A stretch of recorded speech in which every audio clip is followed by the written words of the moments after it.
Okay, so Trustee Lara is connected now, I think. Yeah.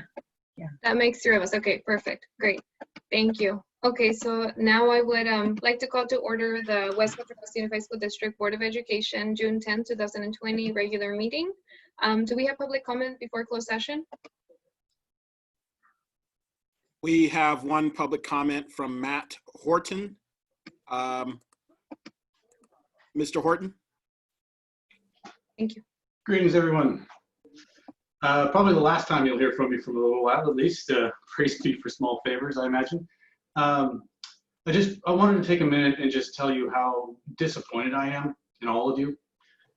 You've been hearing from us for months in every conceivable format. I won't bore you trying to change your mind or find another way to reach out and change your mind on this issue of Dr. Mirza being forced out of her position, except I did want to say one thing and just let you know that our site council has received the advanced performance report for this year, and Lupine Hills has improved in nearly every metric you folks use to measure the success of a school. So I don't know what narrative you're being sold or by whom, but these results really should speak for themselves. So I want to say shame on all of you. You came here to help the district and our communities and our kids to be the best versions of ourselves. And today you're absolutely failing in that. Instead of showing the leadership this district desperately needs, you're choosing the easy way out. You're going to keep your head down and don't speak out on this, and don't support the folks that are out there trying to improve things for everyone. Pretend that this is out of your hands, and there's nothing you can do. We'll see you again in the lead up to November. Thank you. Actually, there is now one more public comment, and that public comment is from TJ Warfield. Thank you. Thank you, Mr. Horton. I just want to echo the disappointment that us as a community has for this board and the superintendent, and how we've gone to this board meeting every single time it's been in session, and watching all of the board members on the video looking disengaged, disinterested, not listening to any of the public comments, just looking like they couldn't care less. You all have been very disappointing. You're not leaders. I can't express how upset I am that this district is failing across the board, and how you refuse to do what you promised you would do. Fine, if you're not going to give us back Mirza, at least give us a leader at Lupine that isn't just going to let the status quo go, isn't just going to let random teachers do whatever they want like all of the other principals in the past. There's a very strong candidate that you should choose over the other one who's just not going to be a good fit. So if you won't let us have Dr. Mirza, which is a joke and just so disgusting on your part, at least give us our first choice candidate, because the other one just isn't an option. Our school, our children deserve better, and shame on all of you for failing in your jobs. Thank you. That concludes public comment. Thank you, Mr. Walton. Okay, thank you, public, for sharing your public comment with us today. And now we're going to recess to closed session and return for open session at 6:30. Thank you, everybody.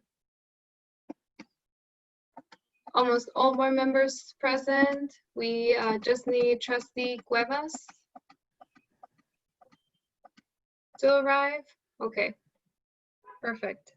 Okay, and Mr. Duffy is about to be here in 1 more minute, so we will begin our meeting as soon as the superintendent arrives. Thank you, everybody.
Thank you to members of the public who are with us right now, and we are about to get started in hopefully less than a minute as soon as our superintendent arrives. Thank you for being here with us tonight, and thank you for being patient as well. We appreciate you. Thank you.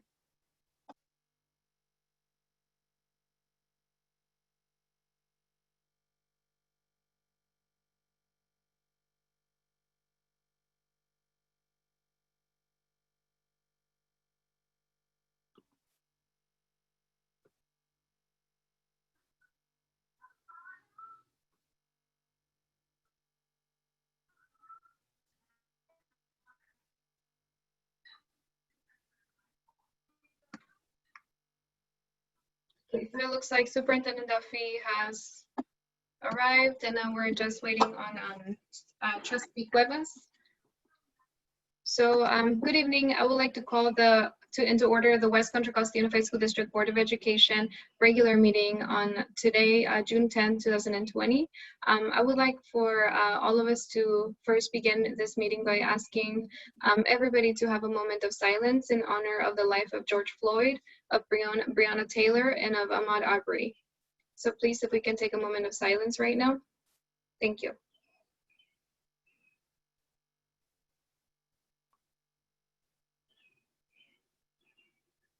Thank you, everybody. And now please join me for the Pledge of Allegiance. I pledge allegiance to the flag of the United States of America and to the republic for which it stands, one nation, under God, indivisible, with liberty and justice for all. Thank you. Thank you, everybody. Thank you for everybody who is joining us here tonight. These past few weeks have been very painful and difficult as a community and as a nation. And they have demanded for us to reflect on our roles as community members and leaders in society and as fellow humans. It has been hopeful and motivational to see many of our young people in our communities, especially our students, our high school students, organizing, mobilizing, and advocating for an end to police brutality, for equality under the law, and for demanding an end to violence against African Americans. We must uplift this message from our youth and unequivocally state that Black Lives Matter and take action as a local agency to show that we mean it. It is now June, and as a district, our work will continue to urgently focus on supporting students as we enter the extended school year and look toward the collaborative work to envision what reopening schools may look like. I would like to thank our students, families, district employees, and the entire WCCUSD community for your continuous support, work, and dedication. I would like to share some basic instructions regarding how we are going to be using Zoom today and involving members of the public. The board has directed staff to return to allowing verbal public comment. This may result in some uncomfortable situations, so we hope you will bear with us. It is our hope for members of the public to be able to participate and share their public comment with the board in a space conducive to a respectful public forum for all. All board members and the superintendent will be on video throughout the board meeting. Staff members are also present and will be on video. Members of the public will not be on video and will be muted throughout the meeting unless they have raised their hand for public comment. In order to comment on an agenda item at tonight's meeting, members of the public should raise their hand by pressing the Raise Your Hand button on the Zoom app or by pressing *9 by telephone when the board reaches the item on which they would like to comment. When we get to the item, a member of district staff will call your name. Comments will be restricted to the amount of time allocated by board policy. Your hand must be raised before the first public comment is read on an agenda item. After the first comment is read, there will be no additional public comments accepted. In order to be recognized to speak, you must be using a first and last name. Thank you.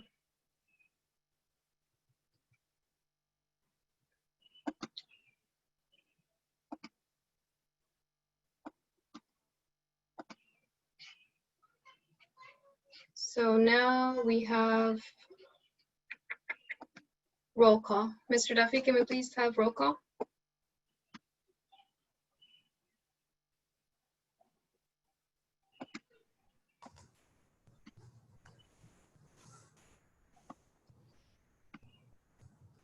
Sorry, I was muted.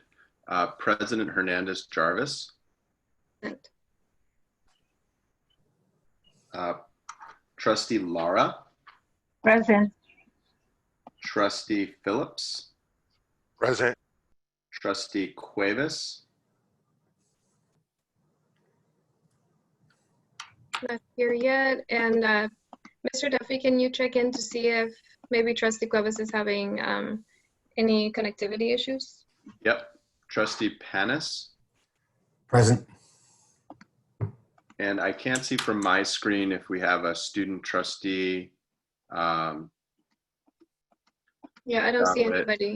anybody listed on there. So if we Okay. could check that, that would be great to see if Yep. we have on here. Thank you. Yes.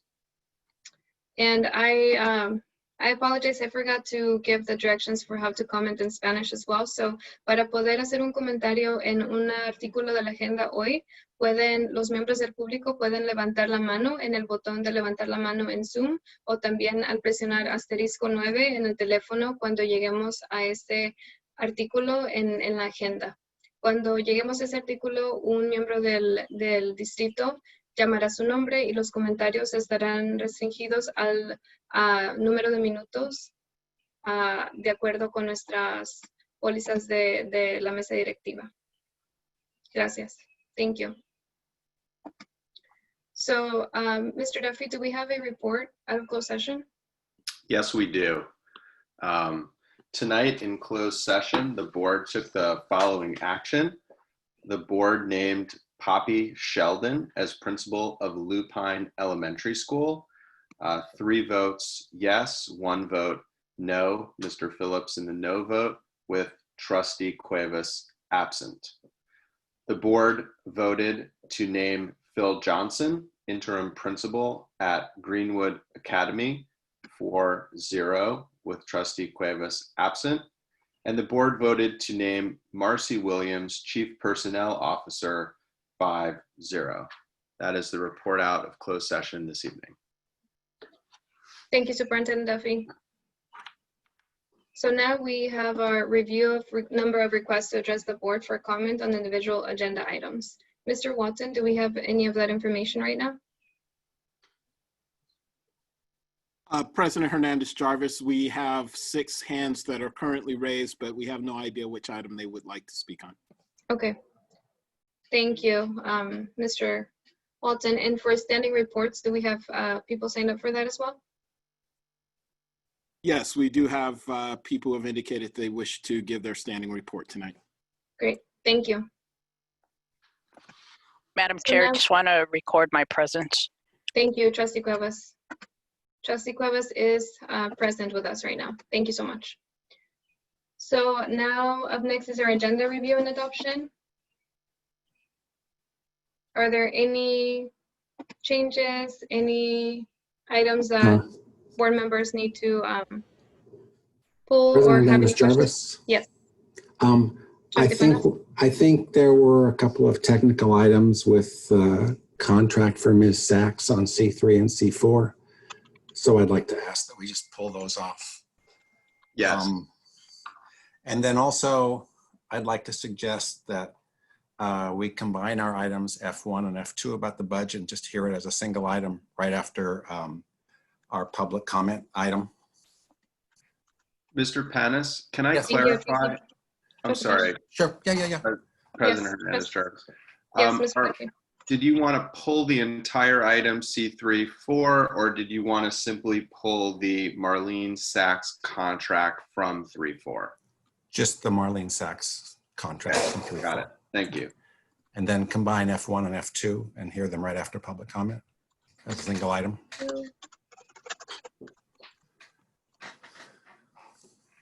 Thank you for that suggestion.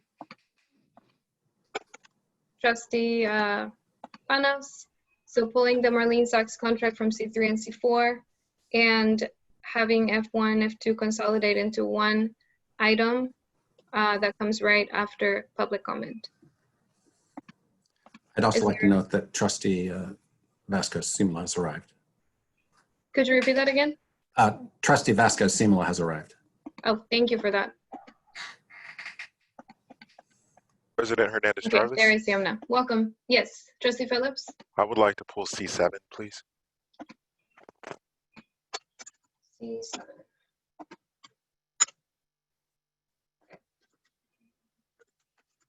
Thank you, Trustee Phillips and Trustee Pettis. Would somebody like to make a motion for the item for F1 and F2 to be consolidated and heard immediately after public comment? So moved. Seconded. Second.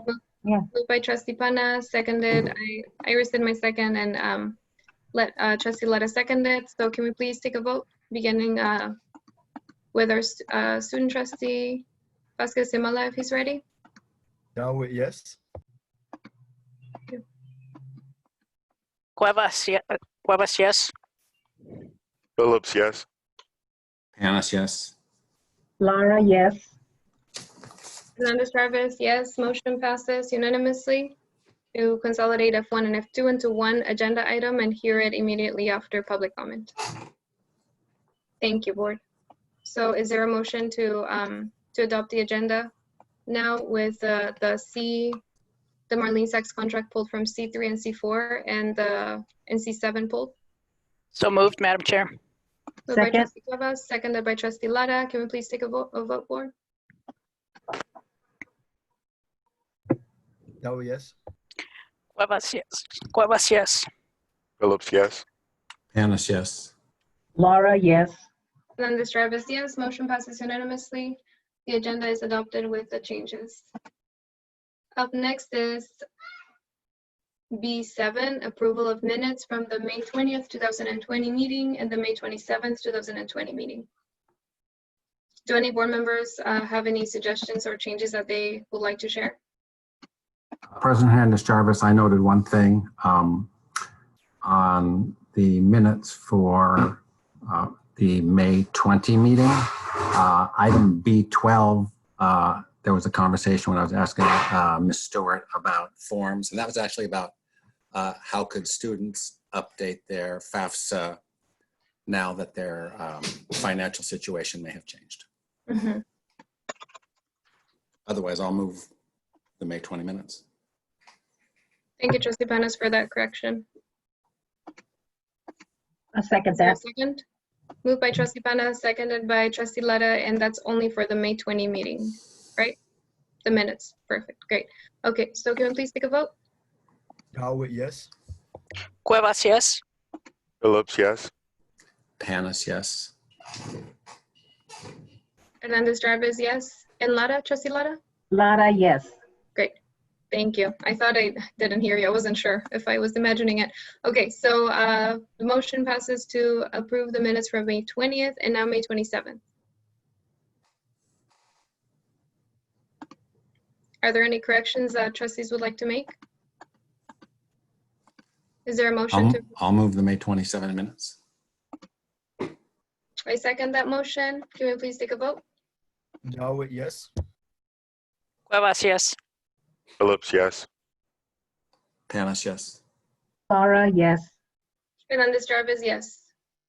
Motion passes unanimously to approve the May 27 minutes. Thank you, board. President Hernandez Jarvis. Yes, Sorry, Mr. Duffy?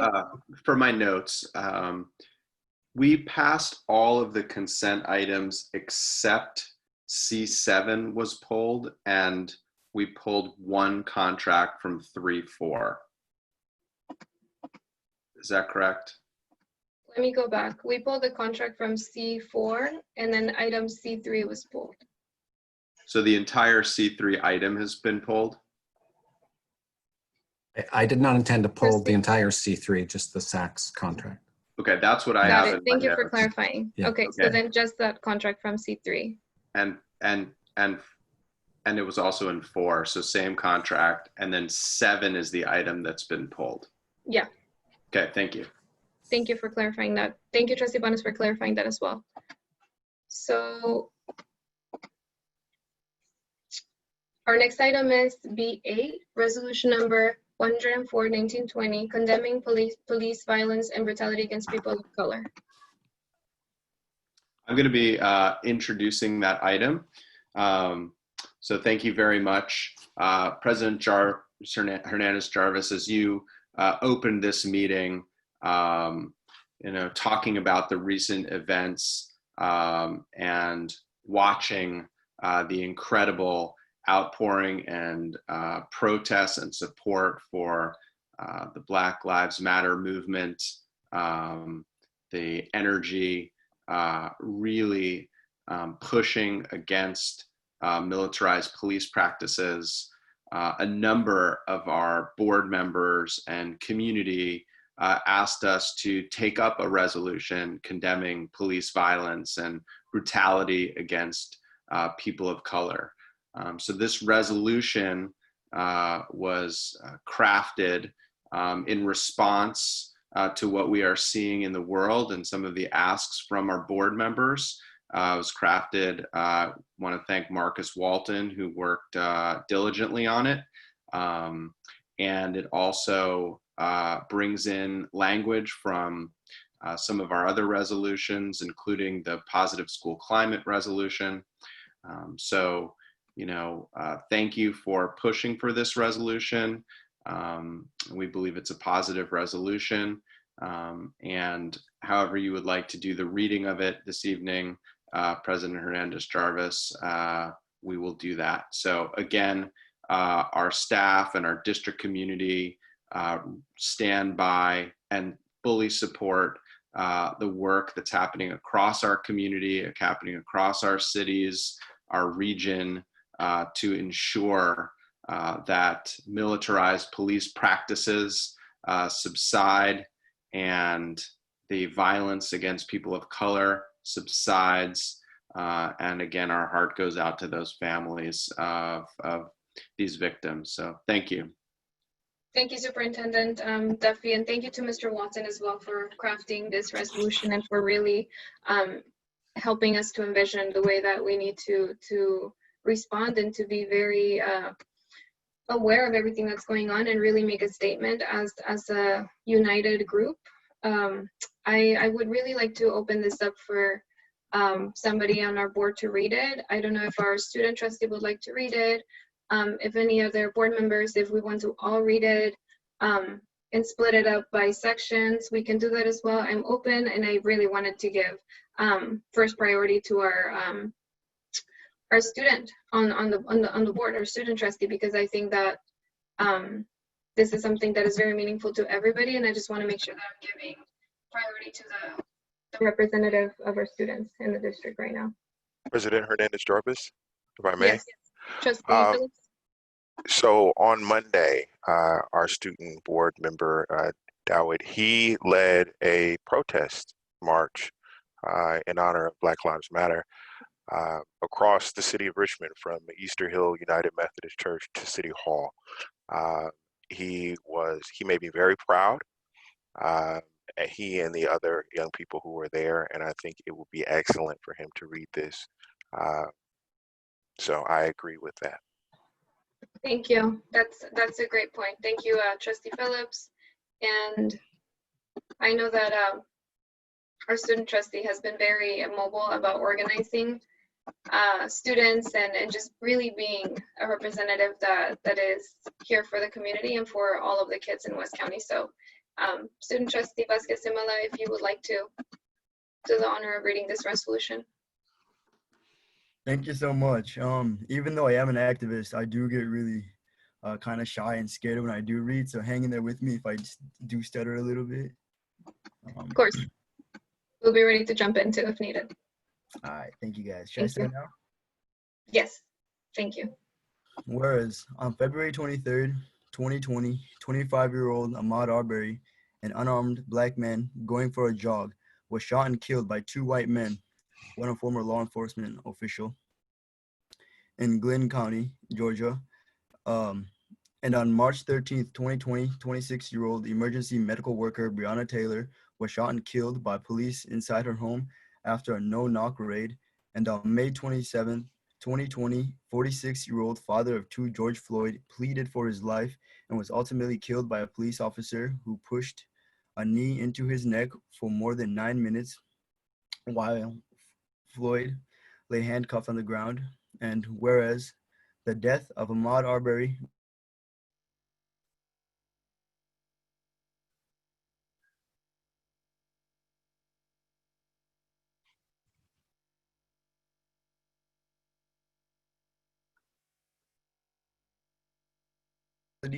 and those of excessive and militarized force are among the most serious ongoing human rights and civil liberties violations in the United States and have led to community destabilization, a decrease in public safety, and in exacerbation of structural inequities. And whereas the system of policing in America and its systematic target in the use of deadly and brutal force against people of color, particularly Black people, stems from a long legacy of slavery, lynching, Jim Crow laws, and the war on drugs in the United States, and has been perpetrated by violent and harmful law enforcement practices. And whereas contemporary police practices that employ policing for low-level offenses, as well as expanding and excessively militarized police, has led to a mass criminalization, high in violence, and mass incarceration of that disproportionately impacts Black and brown people. And whereas police use the force in among the leading causes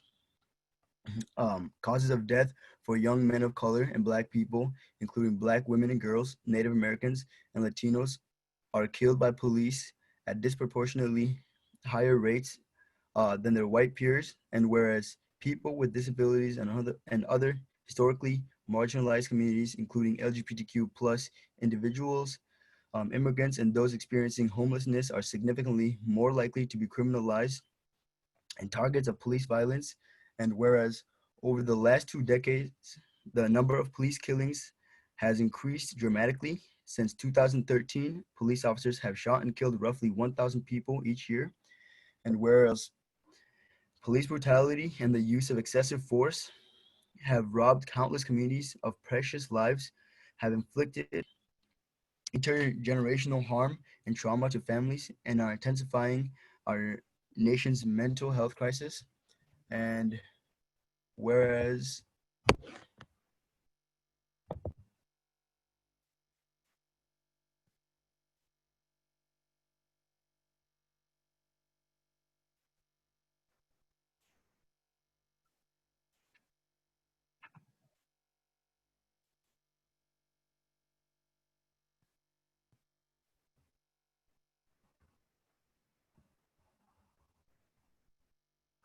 does somebody want to pick up for me real quick? I'm sorry.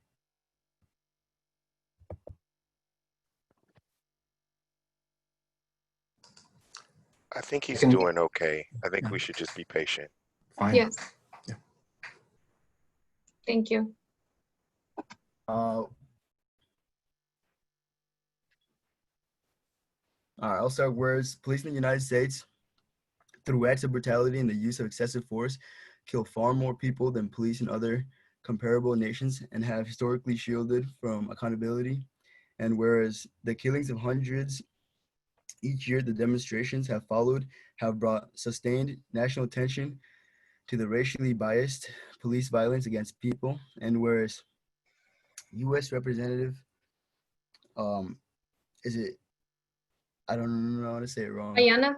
Ayanna Pressley, along with the U.S. Representative Ilhan? Ilhan Amar, U.S. Representative Karen Bass, and the U.S. Representative Barbara Lee have introduced legislation condemning police brutality, racial profiling, and the use of excessive and militarized force, and calling for systematic reforms necessary to stem the epidemic.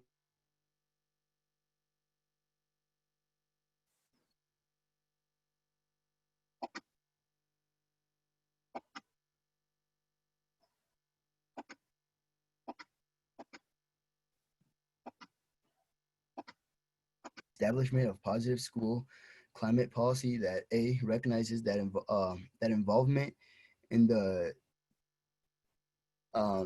delinquency system has a significant negative impact on the students, including higher likelihood of dropping out and later involvement in the adult criminal system. B, students in delinquency system often struggle to reintegrate into their school communities and make academic progress after arrest and incarceration. And C, WCCUSD has made stride to limit the role of law enforcement addressing minor school-related behavior and begun to focus more resources on effective evidence-based supports.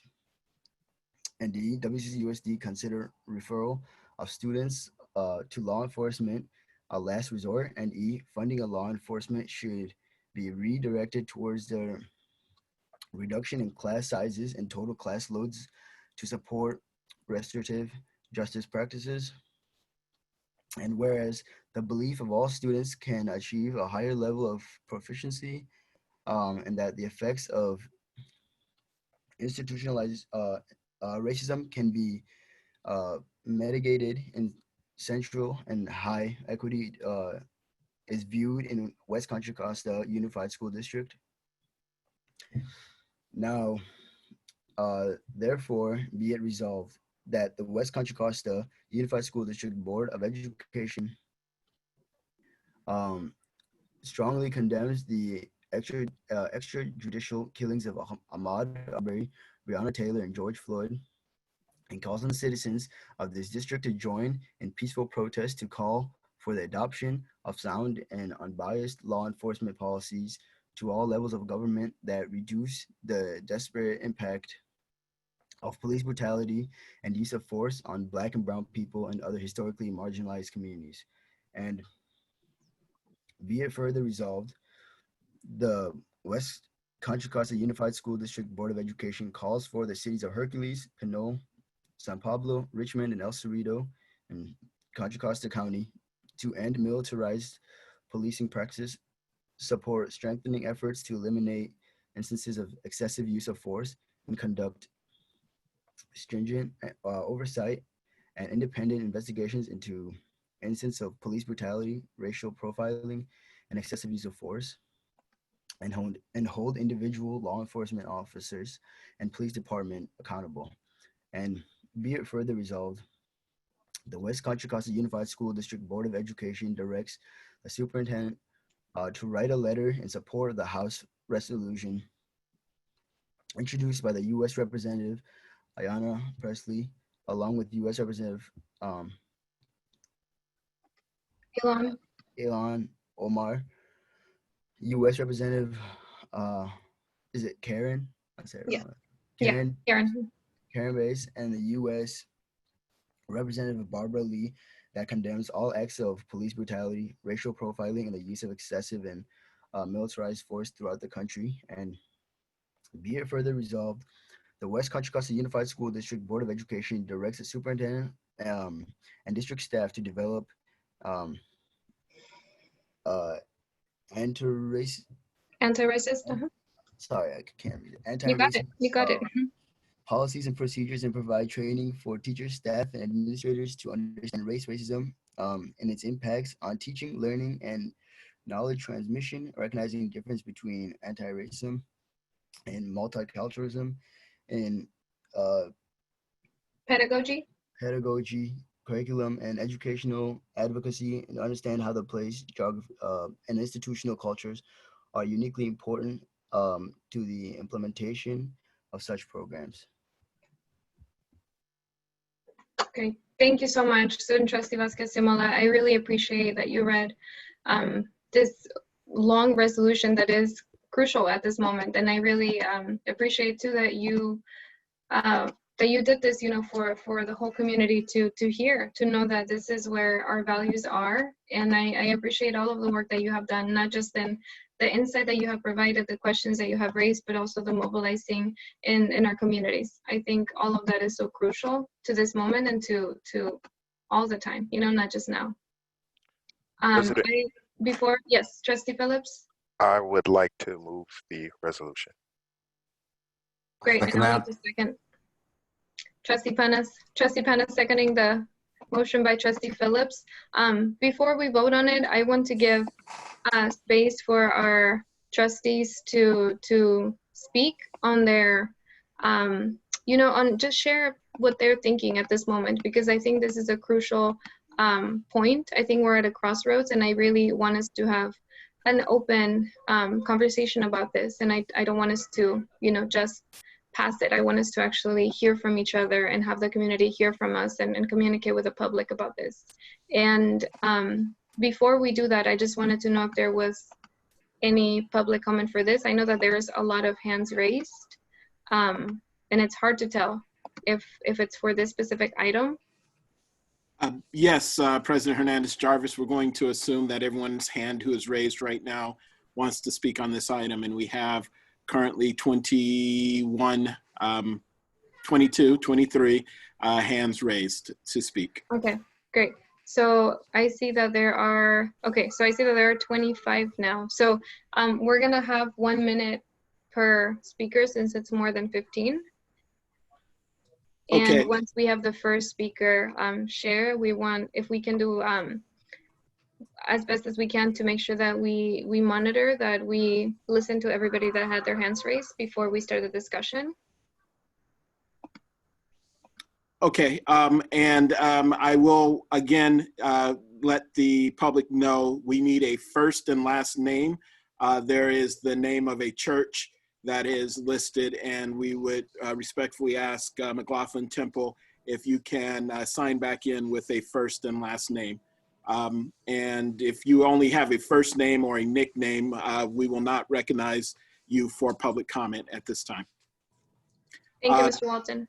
The first public speaker is Helen Burks. Ms. Burks, go ahead and unmute. Hello, my name is Helen Burks. I've been a WCCUSD employee for 9 years, first a teacher at El Cerrito and now an assistant principal at Kennedy.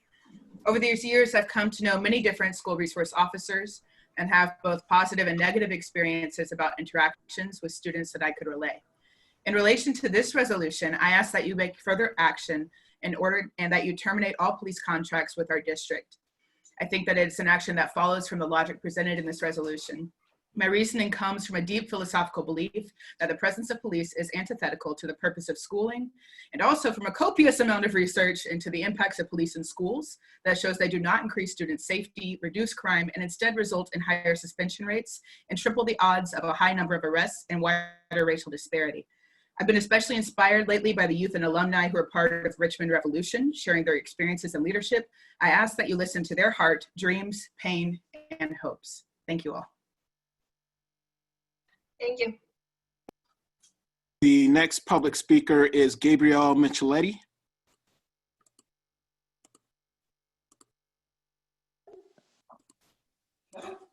Hello? Yes, we can hear you. Hi. Great. My name is Gabrielle Micheletti. I've been a teacher at Verde Elementary for the past 4 years.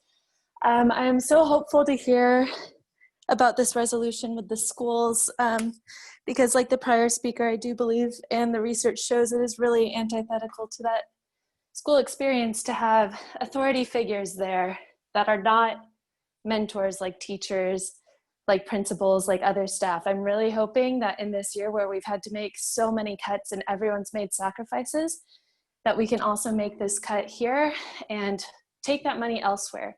Take that money in places where it supports students and helps them grow and helps them deal with traumas they may have to deal with instead of creating them. So thank you so much for considering this resolution.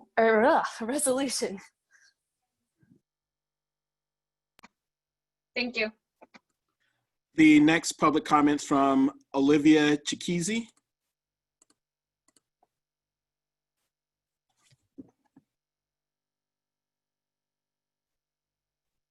Good evening, honorable board members and personnel of the district. I'm wondering if I can still speak since a principal has been appointed for Lupine. Ms. Chikizi, that item is not, this is not for that item. That item has already been reviewed and discussed by the board. So you can comment in the general public comment item on item B8 or B9. And if you raise your hand at that time, we can call on you then. Yes, for item B11. Item B11. Thank Perfect. you, President. Thank you so much. Thank you, Mr. Walton. Thank you. The next public comment is from Marissa Glidden. Ms. Glidden, if you can unmute.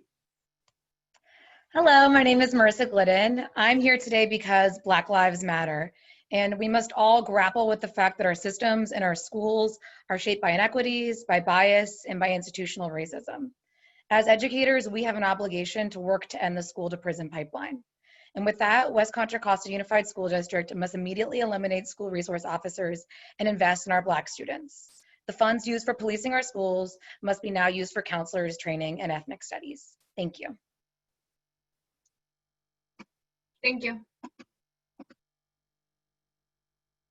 The next public comment is from Nikki Marlin. Ms. Marlin? Hi, can you hear me? Yes. Okay, cool. Hi, my name is Nikki Marlin. I'm a teacher at Verde K-8. I first want to shout out DeWheat. You did such an amazing job at the protest. I was there. Awesome. Thank you so much for organizing that.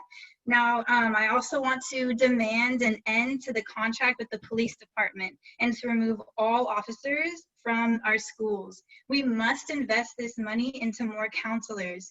We need to provide a mandatory anti-racism training and provide ethnic studies for our students. Thank you. I yield my time. Thank you. The next public comments from Chimaka N. Hello, can you hear me? Yes. Hi, my name is Chiamaka. I was a student at Ohlone Elementary, Lupine Elementary, Hercules Middle, and eventually Hercules High School. So definitely a WCCUSD student. I now attend UCLA with getting a bachelor's degree in biology. And I think that all of the resources that I didn't have while I was a student at all of these schools, you all have the potential to provide that by completely terminating contracts with the police and investing those resources into ethnic studies, into more counselors, into hiring more non-white teachers that they can relate to. There are just so many different resources that these students that like me needed back when I attended these schools, that you all have an opportunity to present them or like give that to them now because they so clearly need it. Thank you. Thank you. The next public comment comes from Jacob Gran. Hi, can you hear me? Yes. Hi, good evening. My name is Jacob Gran, and I work at Richmond High School as an instructional coach. I'm calling to recommend and urge the board to take a step further with the resolution and end the contract with the school resource officers. I think it's imperative that we not only talk about defunding our police and that we shouldn't have police in our schools, but that we also need to talk about reprioritizing that money specifically towards the African American students resolution to support the ASAT resolution. We need to make sure that our students have the appropriate, our Black students have the appropriate funding to support their needs, whether that's through counselors, whether that's through mental health services, whether that is through additional restorative justice coordinators. All of those things we know will support our Black students. And so I urge the board to take a step forward and make that appropriate resolution. Thank you. Thank you. The next public comment comes from Danielle Storer.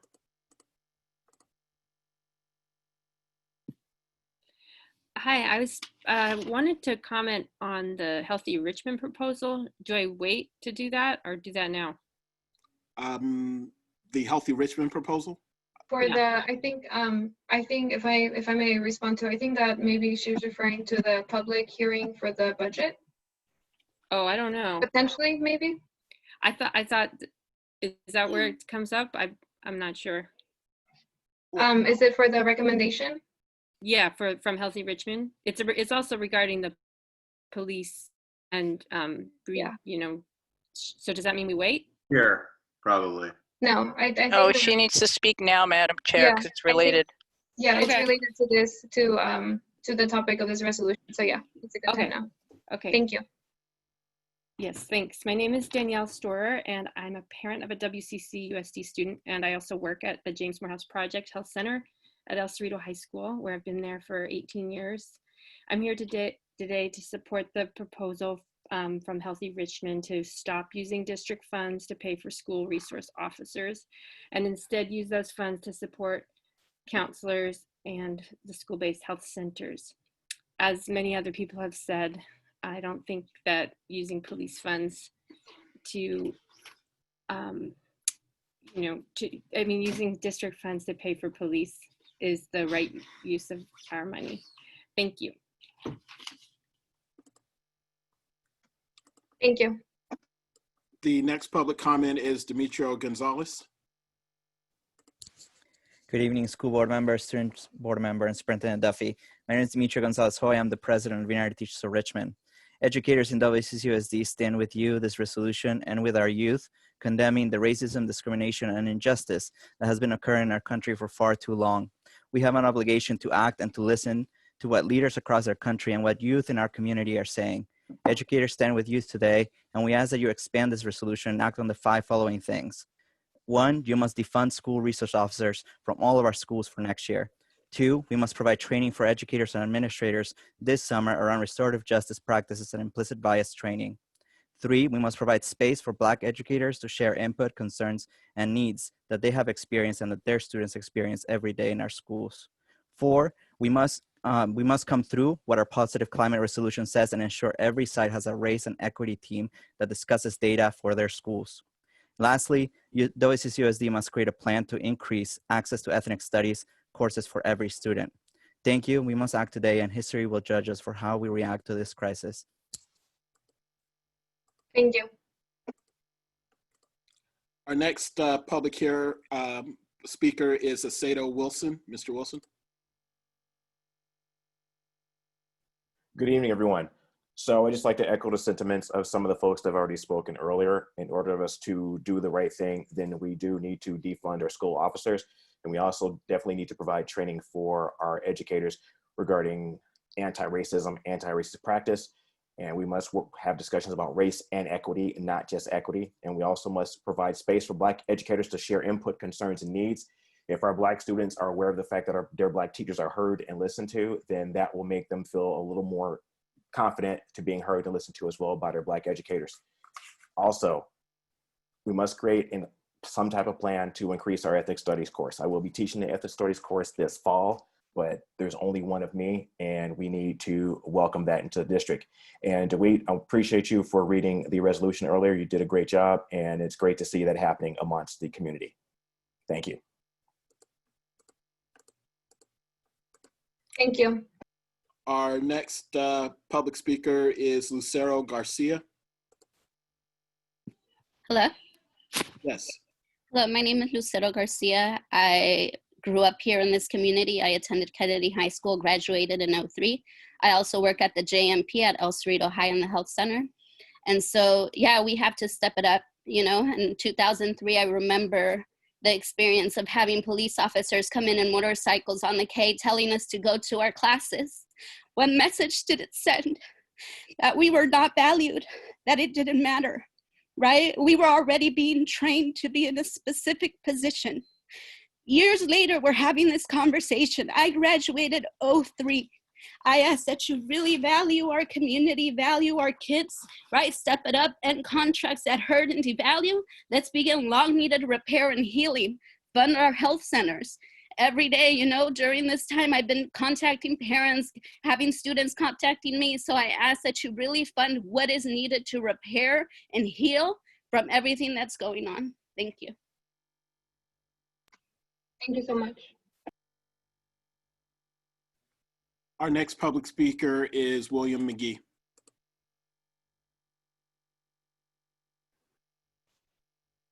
Thank you. I appreciate you guys taking time to discuss this resolution.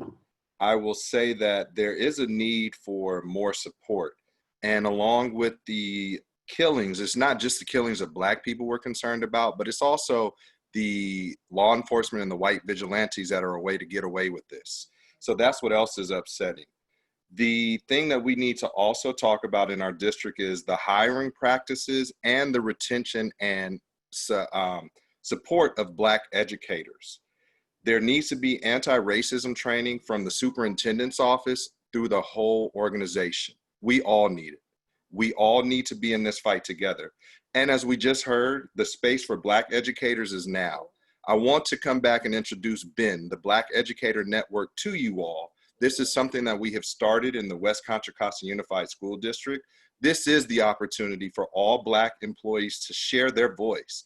And it's also an opportunity for other people to listen to our experiences. Thank you. Thank you. The next public speaker is Yolanda Vieira Allen.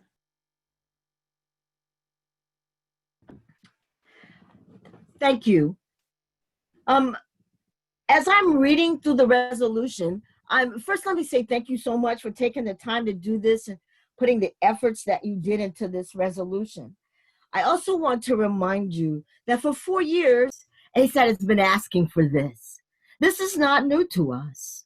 This is exactly what we've been asking you to do. If you have ignored us who have been here, how do we feel confident that this is going to go anywhere? This feels like much of the same that we've been getting. I hope that this board holds this administration accountable to implement this resolution. Passing a resolution is fairly easy, as we have seen.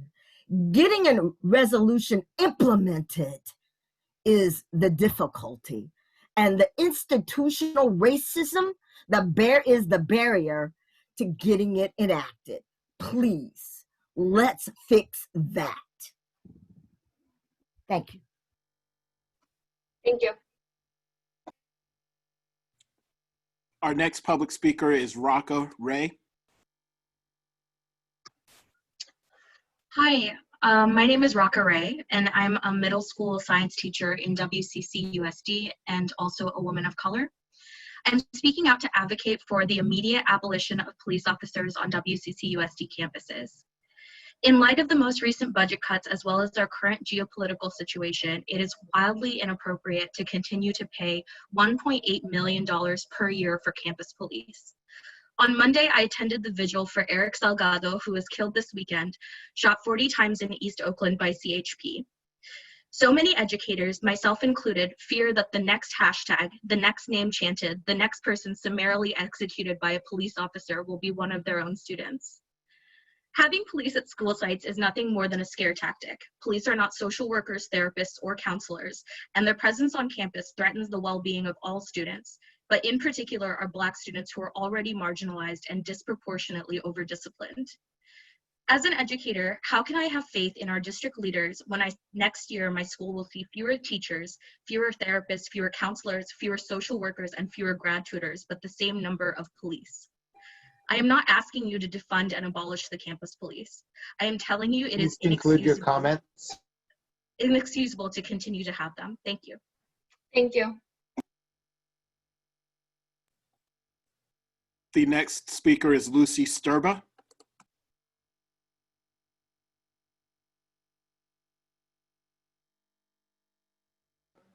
Can you hear me?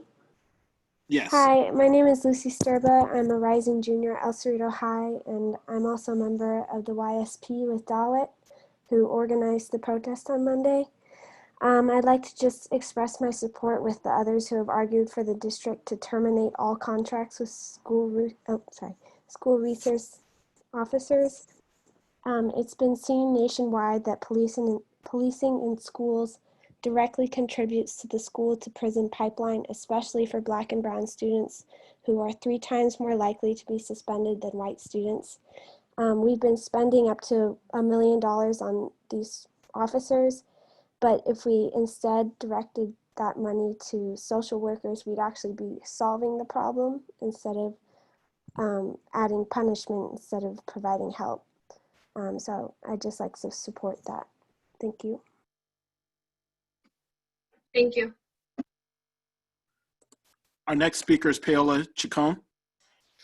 Hello, board members. My name is Paola Chacon, and I'm a former De Anza High School graduate, high school peer mentor, teen dating abuse advocate, and current San Francisco State University student. During my time at De Anza, I was unfortunately a victim of teen dating violence. I thought I could trust the SRO at my school by being vulnerable and sharing my story. The SRO I trusted told me that my situation was my fault and no jury would believe me.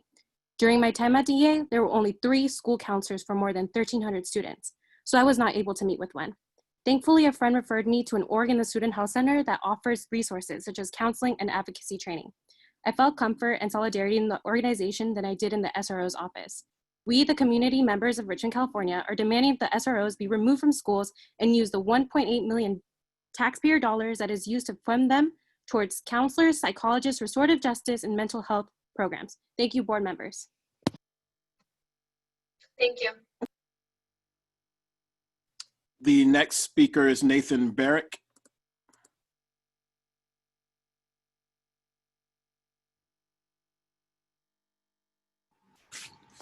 Good evening, board members. My name is Nathan Barrick, and I'm a concerned community member and advocate for restorative justice. The issue that I would like to address is the use of school resource officers and the termination of the contract in place. I feel this $1.8 million is better suited for ethnic studies courses, counseling, and school psychologists. This will improve mental health and awareness of students rather than perpetuate the school to prison pipeline. The ACLU has proven through research that the continued use of officers in schools targets people of color. Zero tolerance policies criminalize minor infractions of school rules, while cops in schools lead to students being criminalized for behavior that should be handled inside the school. These are young children being put into a juvenile crime system when there's plenty of time and resources to help them. I'm sure some of you have children, nieces, and nephews. You would want a second chance in this world instead of being thrown into a system that fails them and creates a feeling of contempt that they carry the rest of their lives. Thank you. Thank you. Our next speaker is Juanita Flores Mejia. Hi. I wanted to say thank you to DeWitt for doing the resolutions. I think he did a great job, and it's hard to public speak, so thank you. And I also saw him at the rally on Monday, and I thought he did a good job there too. So my name is Juanita Flores Mejia, and I teach 5th grade at Ford Elementary. I wanted to ask for you all to shift the budget allocations for police to programming for Black students. Punitive discipline is in this district has a disproportionate impact on our Black students. Shifting our resources away from punitive models and toward restorative justice and mental health can help address such disparities. Last year alone, we spent 1.8 million, and we have like 1.5 million that is supposed to be allocated for SROs in that kind of system. This money could be better spent to hire more school counselors and people to help in the mental health areas. Other districts in California have already eliminated, reduced, or are considering eliminating and reducing police presence at schools. So I just wanted to ask if you could please consider adding this item to the next agenda for consideration, and thank you for your time. Thank you. Our next speaker is Zelon Harrison.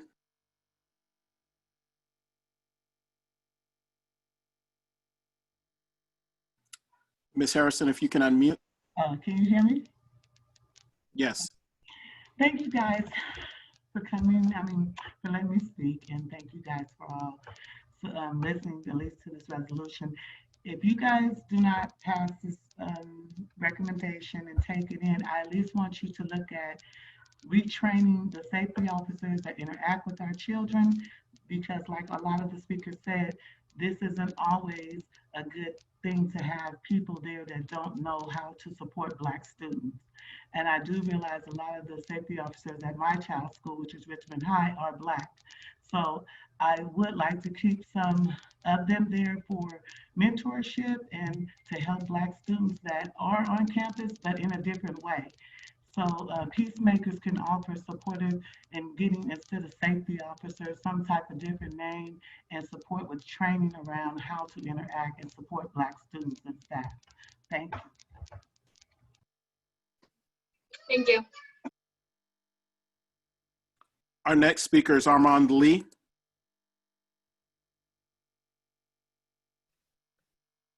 Hello, everybody. Can you hear me? Yes. Good. First, want to say we often say Black Lives Matter, but we have to put our policies and our money where our mouth is. My name is Armand Lee. I'm a Richmond resident, a WCCUSD alumni. Went to Mary Vista, Lavanya Dijon and El Cerrito, graduated in 2015, and I'm a current UCLA student. It's a shame that our schools are currently modeled after prisons. We know that Black bodies are carceralized at a higher rate, and Black girls and boys are suspended and pushed out of schools than any others. This is an intentional act to undermine Black communities, as education is highly political. Just last year, my 8-year-old cousin was arrested inside of his classroom for throwing a tantrum. Beginning at the age 11, I was exposed to school policing at Dijon Middle School through high school. I'm demanding that WCCUSD rate their contracts with local police departments, and I advise WCCUSD to funnel those resources to underrepresented and underserved communities, Black communities, aiding in mental health resources, restorative justice, youth programs, and that will actually strengthen our communities and actually make them stronger. Thank you. Our next public speaker is Sarah Tama. Hey, can you hear me? Yes. Okay, so I'm Sarah. I've been going to, I have gone to WCCUSD school since I was 5 years old, and I graduated in 2016 from De Anza High School. And in my opinion, we should be defunding and terminating the contracts with the police and invest in our Black youth and Black educators. When I was a student, we were always told that we didn't have enough money to give us the support we needed, such as counselors and mental health services. And our duty as, well, since now I'm graduated, our duty is to stand up for the youth that are, like you said, protesting for you guys to hear that the police are, sorry, oh my God. Anyways, earlier you mentioned that the youth are organizing protests and always have been for many years to make that change. And we've been fighting hard for this, and it's your job to listen to the community, that we need to provide training and educators around restorative justice. Thank you for your time. Thank you. Our next speaker is Lucy Gusto. Hello, I am a alumni of El Cerrito High School, parent of a student in WCCUSD, and a teacher at Hercules Middle School. And I want to support the people who are talking about policy and action. I absolutely think we need to have these items instilled in our district. However, we have policies that contradict that. For instance, the hat policy that we have has negatively affected our students of color with not being able to use head coverings that make them feel comfortable for their own purposes. And it has had a huge negative impact. Also, having administrators trained so that when we report racist comments that we hear, that there is follow through with that. So please continue to support our students of color, marginalized students, with not only money, but policies. Thank you. Thank you. Our next speaker is Simone Anderson. Ms. Anderson. Can you hear me? Yes. All right. My name is Simone Anderson. I'm a Kennedy High School alum, class of 2018, and currently an undergraduate at UCLA right now. During my time at Kennedy, I've seen countless police violence. I've watched my own friends be beaten, tased, slammed against lockers, thrown on the ground, put in chokeholds, handcuffed right in front of me. I've experienced some harassment myself from not just SROs, but actual RPD cops. Innocent kids are being policed, brutalized, and violated in a place that's supposed to keep us safe. And instead, we're being treated like criminals. WCCUSD needs to terminate all contracts with police entities. Police in our school districts perpetuate an oppressive system that limits the achievement of our Black students. I think these funds used to fund SROs should be reinvested into counselors and mental health resources and programs for our students, college readiness programs, restorative justice programs and trainings, diversity and equity trainings, along with trauma informative trainings for all WCCUSD staff. Please conclude your comment.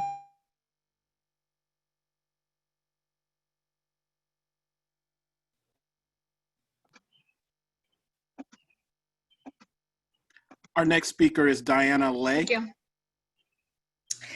Hi, my name is Diana Lay. I'm a former 7th and 8th grade history teacher and taught for 4 years at Lavanya Dijon Middle School. I currently work with an organization that supports the SEL development of students in California. And I'm joining this conversation today to urge the board to remove police presence from schools in West Contra Costa. I was at Lavanya Dijon the year that restorative justice was introduced on our campus, and I saw the incredible relationships that our students built with our RJ coordinator, our school psychologist, and our counselors, and the impact that those relationships had on students and on their social, emotional, and academic development. Across our community, staff members fought hard to support the needs of all of our students, but there were not enough hours in the day. We needed more adults on campus dedicated to the well-being of our students. And in my experience, those interventions deeply impacted outcomes. As a white woman, I'm grateful to have worked alongside educators of color, and I know that I would have benefited from further training in restorative justice, anti-racism training, and ethnic studies curriculum to ensure I equitably supported the students in our community.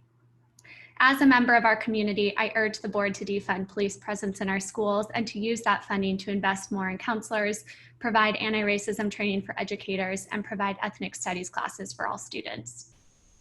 Thank you. Thank you. Our next speaker is LaShante Smith. Hi, can you hear me? Yes. Thank you.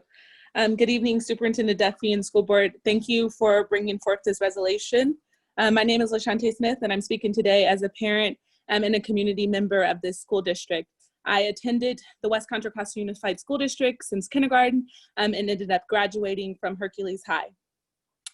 School policing is detrimental to the economic and public health of the Black community due to the restrictions it places on access and achievement. West Contra Costa Unified School District must take immediate action to address the education systems that contribute to the population of Black and Brown students in the juvenile and prison systems. We all know that the school to prison pipeline is real, and it's time to take action. I am asking that West Contra Costa Unified School District immediately terminate all contracts with local police departments. I am asking for the investment in mental and behavioral health services, special education, and restorative justices, practices that prove to disrupt the school to prison pipeline. Also, research shows that the presence of school police officers on campuses do nothing for reduction in school crime. It does not increase perceptions of student safety, but instead it results in higher rates of suspension and increases racial disparities. It also triples the odds to a high number of arrests and creates a wider racial disparity in our criminal justice system. I'm asking us to step and be a part of this historical moment and stand on the right side of history. We have to terminate the contracts immediately, and we have to invest in our communities, and we have to serve our students who have been underserved for so long. Thank you. Thank you. The next speaker is Marcelo Lopez. Hello, can you hear me? Yes. Okay, perfect. Hi, everyone. My name is Marcelo Lopez. I am an alumnus of the WCCUSD School District as well. Attended Murphy Elementary, Crespi, and De Anza. I just recently graduated last year with a degree in International Studies from Middlebury, and I'm an ex-Fulbright Brazil scholar.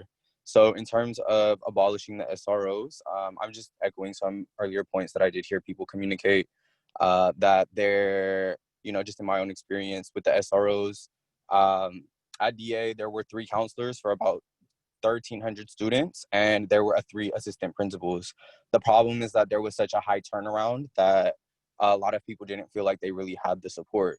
Speaking more to the role of the SROs, the increased police presence also leads to increased criminalization, particularly with minorities, particularly Black and Brown bodies. So I think that, once again, if we are going to say that Black Lives Matter, if we're going to show up, we do need to make sure that we are stop perpetuating the school to prison pipeline. I also wanted to say that we do need to invest in our Black educators, mainly because a lot of the teachers from DA Please conclude your comment. Down.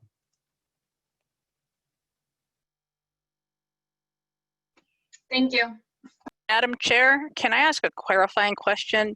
Yes, Trustee Cuevas. Did that speaker actually run out of time before they were told to please conclude their comment? Because maybe the clock on my end is slow. I was not looking at that clock right now. Can Superintendent Duffy, maybe we can bring back that last speaker and have them. and I get it. I don't know what's going on, but it feels like we're telling people to conclude their comment while they still have 10 seconds left to speak. And then what that does is stop them from finishing their 1 minute. Thank you for bringing that to our attention. Mr. Walton? If I may, President Hernandez Jarvis and Trustee Cuevas, actually, we've been allowing people to go over, and so they're over by 15 seconds. Got it. Okay. Or so.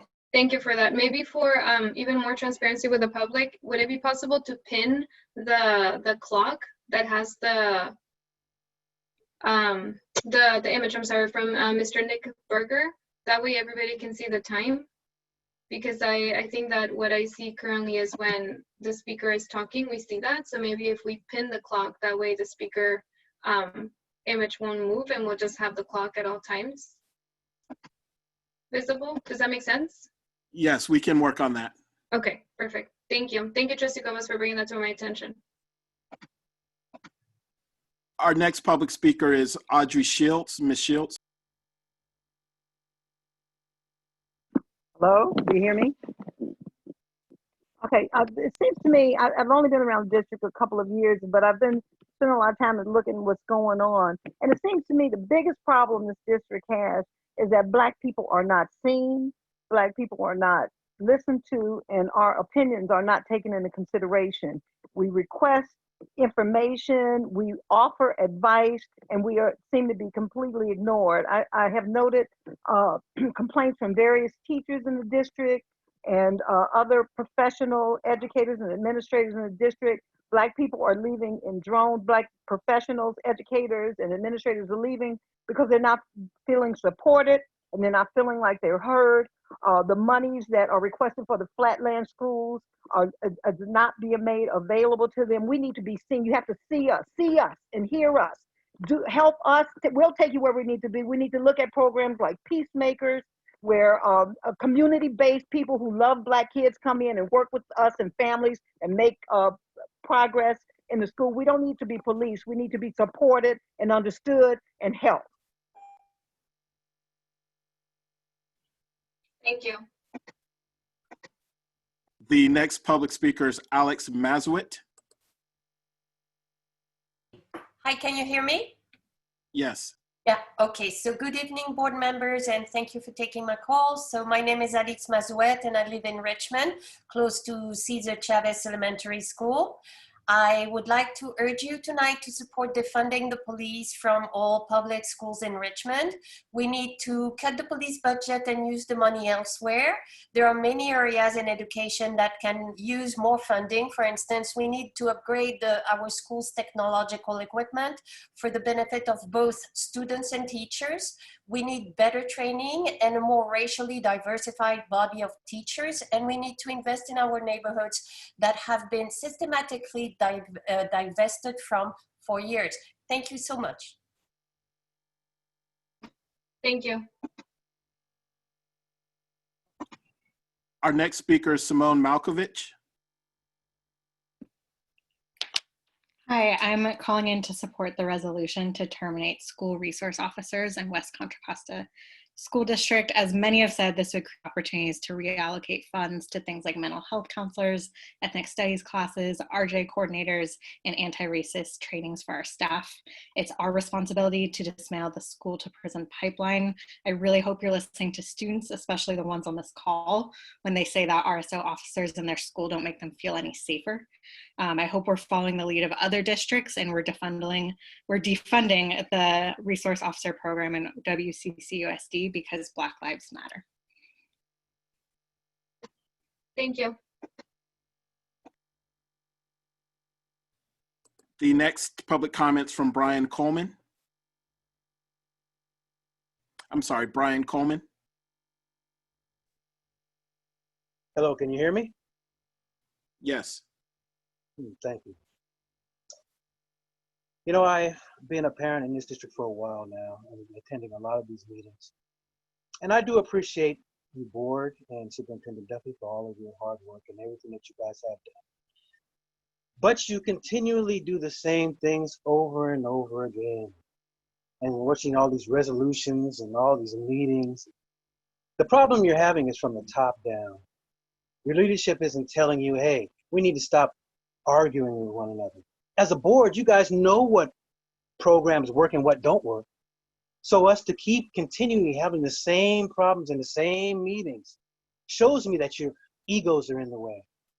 And you guys aren't really focusing on saving the problem and stopping the problem. And us as parents are tired of it.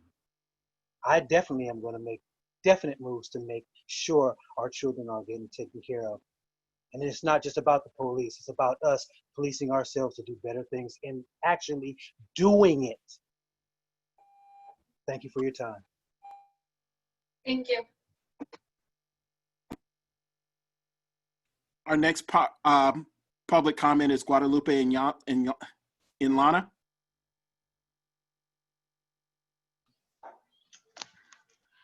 I want to thank all the board for this resolution and the work to adopting it. But this is not enough.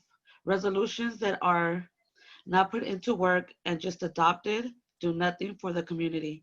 I urge the board to continue the follow-up and implementation of this and many other resolutions that have come into adoption so that all that looks good on paper and sounds good looks good in the implementation of it as well. Thank you. Thank you.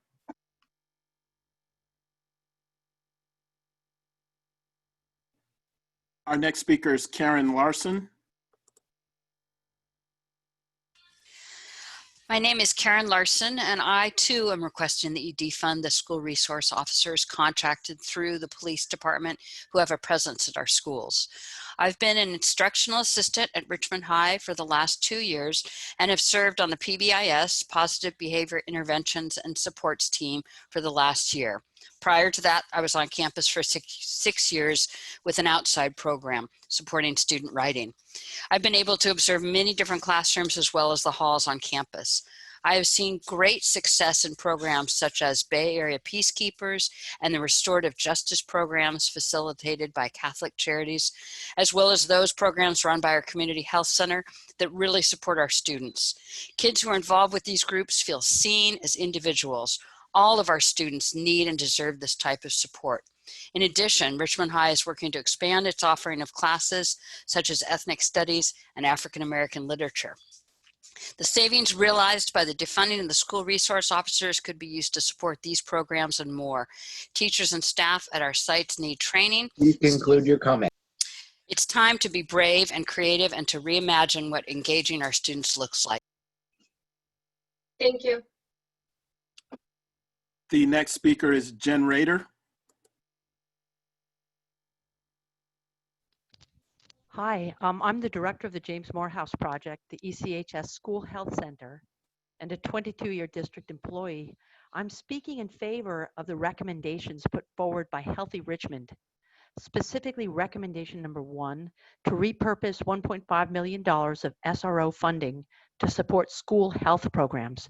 We can make real this resolution adopted by the board, and comments later by LaShante Smith, Lucy Sturba, Paula Chacon, and others around the impacts of police presence on school campuses. Policing is not the solution to racial injustice. We have an opportunity to repurpose those dollars to invest in healing, to use these funds for mental health and youth development services that provide necessary supports for our young people who are up against the effects of the pandemic and the ongoing trauma of racial justice. To not fund these necessary services is another form of violence against communities of color. Young people of color, specifically Latinx and Black students, access these services in the highest numbers. And I'm finishing. School-based services are the only place often that these young people can access mental health supports. A lack of funding for these services next year would limit our capacity to serve these young people at the moment when their needs are the greatest. Thank you. Thank you. Our next speaker is, our next speaker is Livonia Bobo. Hello, can you hear me? Yes. Okay, I'm from Richmond. I went to Sheldon Elementary, Portola Middle School, El Cerrito High School, as well as Contra Costa College, and I recently graduated from Howard University. I now work with children inside the Richmond community. There is no need for our children to be policed in school. They do not feel safe with police there. When I attended El Cerrito High School, I worked on a youth council with the district. I saw that El Cerrito have much more resources in schools such as Kennedy and Richmond, and I hope that is no longer the fact. But this shows that resources should be allocated correctly. There's no reason that these funds should be given to police when we can have ethnic studies classes, college readiness courses, more psychologists, books, and much more resources in totality. This is where our schools are lacking in funds, not in the presence of police. During this time, this is extremely essential because of society's move against police terrorism amongst Black people, and Black kids are heavily present in WCCUSD. I trust you all to make the right decision. Let's stop treating our schools like prisons. You can show us that Black lives do matter by removing police from the school. Thank you.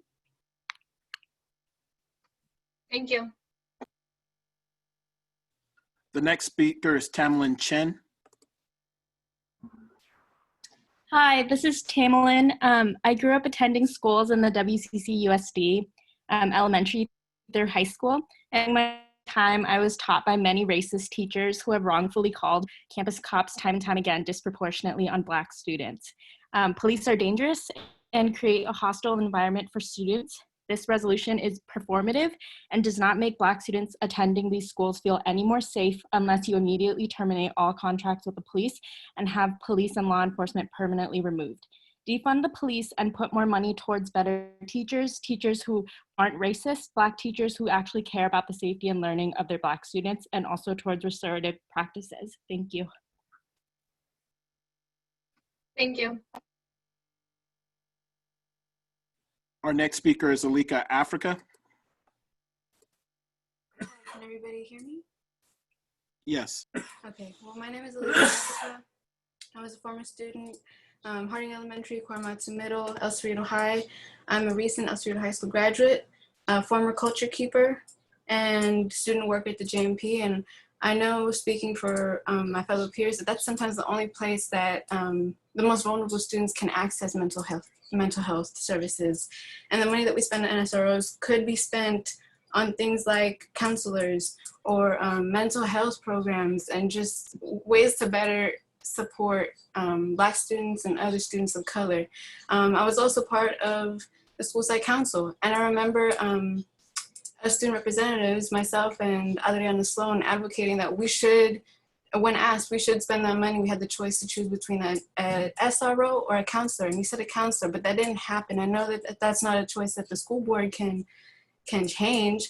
Well, I hope you do, but that's like even our admin, like they're not. That there has to be a change from top down. Like it just can't continue. Like people have been advocating for this for such a long time, and only now is there a resolution written up like this. Yeah, like somebody said, it almost seems performative, but I hope that changes. So yeah. Thank you. The next speaker is Carlo Huntila. Hello, can you hear me? Yes. Hello, my name is Carlo Huntila, and I've been a social studies teacher at Richmond High School for the past 2 years. I wanted to express my deep appreciation for the students in our community who've organized demonstrations and protests during a global pandemic to rally our community for this cause. We need to follow our students' leadership. Our duty as educators is to serve all of our students and meet their needs. This past week, we've heard what our students demand.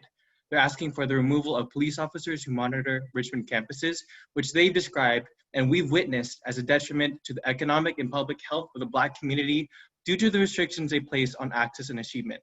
When our students speak, it is our duty to listen. Beyond defunding campus police, we need to seriously reevaluate the implicit biases that exist at all levels of the school district, and I support the idea of professional development for all of our employees of the district. We need to invest in building ethics studies programs, increase mental health and counseling services for our Black students, and shift our funding towards restorative justice programs. I'm here to say unequivocally that Black Lives Matter and demand the school board to make this a continued priority. Thank you. Thank you. Our next speaker is Gabriela Nagula. Hi there, can you hear me? Yes. Okay, hi. I graduated from Richmond High School in 2010, and I'm currently a nurse now. And when I'm taking care of patients at my job, the only times that we ever have police officers around is when patients have been when they're under arrest, or when we have patients from San Quentin prison. And so having police officers at school is already criminalizing them. So I really demand that the almost $2 million that we spend on SROs for the school district be used better for healing the people that have been underserved for so many hundreds of years. Also, we need to train our teachers how to be anti-racist. And that's all. Thank you for your time. Thank you.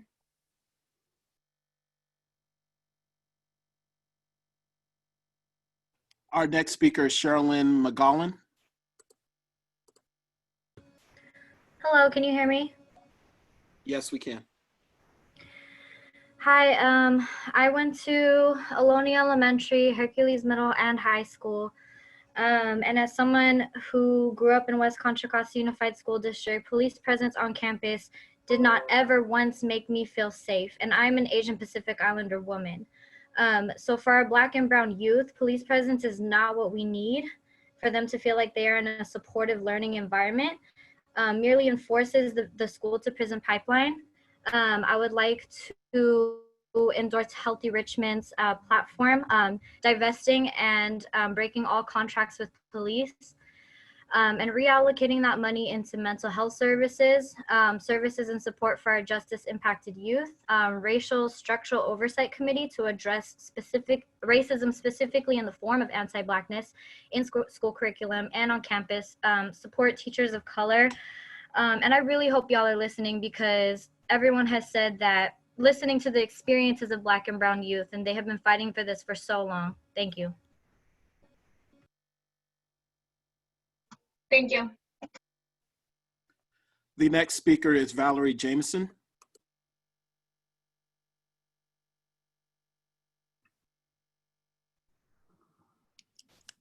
Ms. Jameson. Hello, my name is Valerie Jameson. I'm a WCCUSD alumni and parent. I'm supporting Healthy Richmond's demands and UTR's memo of solidarity with the BLM movement. I implore the board not only to pass a feel-good resolution, but use this moment as a platform for all the important recommendations shared before me. This includes, but not limited to, the immediate elimination of SROs in our schools. If the district is contractually bound by any ongoing agreements, that you exhaust all measures to halt and divert funding away from policing. Policing in schools is not a personal attack on individuals in those positions, but a pragmatic approach to dealing with the district's existing budget shortfalls. We must address root causes to our dependency on police personnel and fund social workers and mental health practitioners as agents of prevention and support. WCCUSD must provide training around RJ, implicit bias, anti-racism, provide space for Black educators to be supported in the profession, include aggressive recruitment strategies for BIPOC, Black, Indigenous, and then POC educators in our schools, create race and equity teams at every school.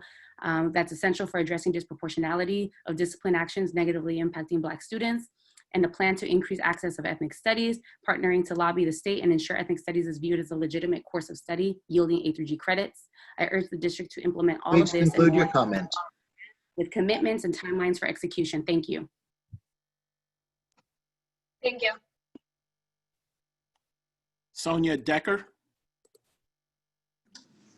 Hi, can you hear me? Yes.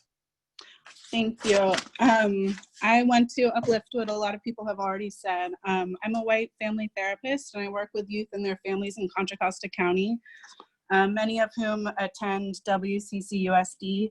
I urge you to end the contract with police in schools now, defund the SROs, and invest this money in programs that serve youth, like restorative justice, anti-racist teaching, and mental health supports. I urge you to listen to Black and Brown youth and community organizations who have been fighting for this when they say that they need police out of their schools now. Police in schools is incredibly traumatizing to Black and Brown youth, and sends the message that they are criminal rather than supporting them to learn and grow and have hope for their future. As a therapist, I sit with many children and their families who have lasting trauma from their interactions with police in their schools. Many kids who have behavior challenges in schools, who have needs that are not being met, are then arrested rather than supported and filtered into the juvenile justice system. Once kids are in the system, any violation at school can rearrest. Black children matter. Please invest in supports rather than criminalization. Thank you. The next speaker is Nicole Perez. Hi there. I'm a Richmond High alumni 2010. I just want to support the resolution and say we should definitely get RSOs out of schools. It doesn't help anybody. Black and brown students left and right are constantly getting the short end of the stick. We all know the school to prison pipeline, and I really would like to see it end. I'm tired of seeing my classmates, their students, I mean, their kids probably being at risk but to the system. So I hope you guys put an end to it now. Thank you. Thank you. Our next speaker is Lena Tama. Hello, can you hear me? Yes, we can. Hi, I'm Lena Tama. I'm a senior at De Anza High School, class of 2020, and I've been a WCCUSD student since kindergarten. It is time for WCCUSD to take responsibility for their involvement in the school to prison pipeline. I've been advocating for the removal of officers on campus from the beginning of my freshman year. From my experience, school resource officers have been a negative aspect in resolving youth issues. From what I've seen and heard from fellow classmates, it makes students feel criminalized and antagonized. It's the first thing we see when we go on campus through the window to the gates. Excuse me. When students have issues that quote unquote require the use of police officers, they need to have issues addressed by someone who can heal them, not an authority figure that will make them feel unsafe and antagonized. Thank you. Thank you. Guthrie Fleischman. Good evening, everyone. I love this conversation, and I'll be brief as I can. Other folks are more eloquent than I am tonight. I'm here to speak on behalf of Devon Frierson. Devon was a student of mine at Kennedy High School in 2006. And we pushed him out. He didn't drop out, we pushed him out, and he was murdered in December of what would have been his senior year of high school. I'm really tired tonight, but I was reminded by my good friend Will McGee that Black educators don't have the luxury of being tired, and so I'm doing my part. In my experience in 17 years in this district is that often when students escalate, they escalate due to the antagonizing of adults and ongoing racial microaggressions. We have to do better. Whatever comes out of this, we have to do better. We have to train the adults in the building to better support our students. Lastly, I'll leave it with a quote from Angela Davis: "In a racist society, it's not enough to be non-racist, we must be anti-racist." Thank you all. Thank you. Hector Malvito. Hi, my name is Hector Malvido. Can you guys hear me? Yes, we can. Great. I'm the Policy Advocacy and Community Engagement Manager with Ensuring Opportunity to End Poverty in Contra Costa County. Prior to this role, I worked in schools for about 5 to 6 years working with youth. And I can promise you that every time any interaction there was with youth and school resource officers, it was harmful. There's a saying that goes when it comes to restorative justice and restorative justice practices: if you're not reducing harm, you are inducing harm. I stand behind Healthy Richmond's recommendations, every single one, particularly recommendation 1, where we are divesting from school resource officers and moving those funds to school-based health centers. It is very important that students have support networks, especially when they are facing daily adversity for the color of their skin and for the society that they live in. On top of Please conclude your comment. That exists outside that could cause harm. It is very important that we are investing in our. Thank you. Our next speaker is Stephanie Garcia of Avila. Okay, can y'all hear me? Yes, we can. Okay, great. My name is Stephanie Garcia, and I'm a rising senior at Richmond High. My ask is to defund police and invest that $1.8 million into resources and uplifting Black youth and students. BIPOC have always been racially targeted by police, and through keeping SROs at school, it increases the chances of our youth being exposed to the school-to-prison pipeline. SROs do not make me feel safe at school because I've been a victim of targeting by policing. Let's not forget how buildings of Richmond High School and Kennedy look like. There is a difference between putting things on the table and not doing anything and actually doing something. We cannot say we stand against inequality but continue to contribute to it. Thank you, and Black lives will always matter. Thank you. Our next speaker is Melissa Payne.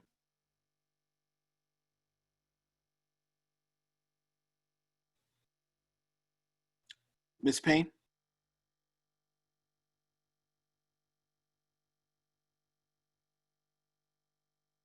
Our next speaker is Jesus Galindo.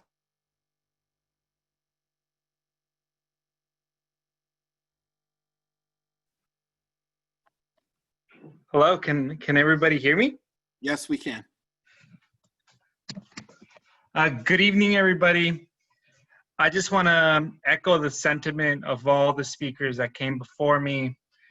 And I urge you, think of the messaging.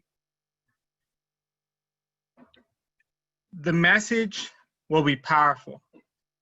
A district that not only listens to its youth, but works aggressively to expand the spheres of freedom and justice for the most marginalized in our nation.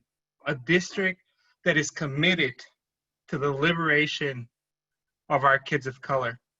I don't know about you, but I am, if you could see my face, I am beaming with pride to hear all our students, all our alumni, really engaging in this democracy, trying to change the system in a way that's going to benefit the most oppressed in our nation. It gives me hope, and it gives me the energy that I need to continue this work. Thank you for your time. Thank you. Our final public comment on this item is Audra Goldie Williams. Ms. Williams? Can you hear me? Yes, we can. Thank you. I stand with the Black Lives Matter movement. Initially, I was in support of officers on campus. However, what I thought was that it would be okay if they had anti-racist, cultural competency, and implicit bias training. But I can't support any system that implements harm on our students, especially our Black and brown students. Anything that causes them to be affected and feel oppression, safety issues, harm, the pipeline of prison or injury. I was thinking change is coming, but our youth have shown us that change is here. Defund school resource officers, train our campus security, give them anti-racist training, implicit bias training, cultural competency, and use our funds to service our children with services that they need. Thank you. Thank you.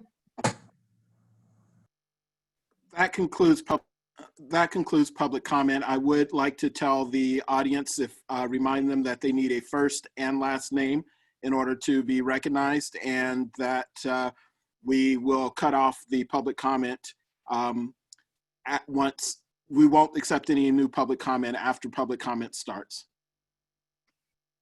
Thank you, Mr. Walton, and thank you to each of the community members who spoke and shared their public comment with us. It really means a lot to us every time, and I think even especially now. I would like to open up now for discussion. I know that we've had a motion in place already, we've had it seconded, and I really want to give the mic now to our student trustee Vasquez Simala, and then continue on to trustee Cuevas, trustee Phillips, trustee Panas, trustee Lara, and then myself at the end. Thank you very much for this opportunity. I do feel really strongly about this, so I appreciate the opportunity to talk. Well, first of all, I kind of wish there were more students who did talk about this. I know there are a lot of students out there who do have an opinion, so I'm a little disappointed we didn't have any more, but thank you to those who did speak, and thank you to the alums who did speak. I think, so if we look at the demographics of El Cerrito, it's 5% African American, right? If we look at the high school, 20% African American. If we look at the police, it's almost all white. And then if we look at the teachers, it's almost all white as well. All it takes is just one racist teacher, one racist police. That's all it really takes. We had one white man put his knee into a black man's neck, and now the U.S. is in chaos. There are a bunch of riots. Like, all it takes is just one man. So if we can help prevent that now, I think we're setting us up for the future as well. And as an African American male, I don't love the cops. I mean, like, don't get me wrong, the cops that we've had on campus, I do like them, and they've been good people. But it's not about that one cop that you like that's on campus. It's about all of them overall and what they could potentially do if you have the wrong one on campus that is racist. And so, as an African American male, I don't love cops, especially after what's been happening now, and where we've always been talking about how we can help ensure African Americans do better in our schools, how we can help African Americans overall do better overall in schools, right? This is one way that we can, because this is something that is holding down people of color and that is not affecting white people as much. And what it seems to me is that police are protecting the white people, but they are policing people of color. And that is not what we want, and that is not okay. And like we've said, people of color are more likely to get arrested, to be in trouble with the cops. And so that's obviously already a problem, problem right there. And to our kids, students, when you're in school, you should be learning. You are learning to become a better version of yourself so you're ready for the real world, right? You shouldn't be like, there shouldn't be cops already there to see you get in trouble, to get you arrested at such a young age. We should be taught that once you make a mistake, that you're not going to get arrested right away, because then kids are going to keep doing it. They've learned what it is to be arrested. And if you start at a young age, you're setting them up to fail in the end. So I think we can put other programs that are there, instead of punishing kids for what they do, to teach them that what they did was wrong, but in a more healthy way, in a better way, to set them up to succeed when they are older and when they are in the real world. That's all I gotta say. Thank you so much, Student Trustee Vasquez Amala. I really appreciate your input, and I know the rest of the board and the community really thank you for your contributing insights. Thank you. Trustee Cuevas. Thank you, Madam Chair, for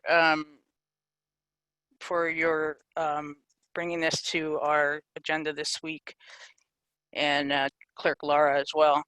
I do want to say that, and thank you to our students, in particular our student trustee, who, as I've often said, I learn and often appreciate the voice of our students more than anybody else. This is not an issue that's new to us. It's as old as the issues of the implications of a oppressive, racist law enforcement system that has in fact touched communities of color historically.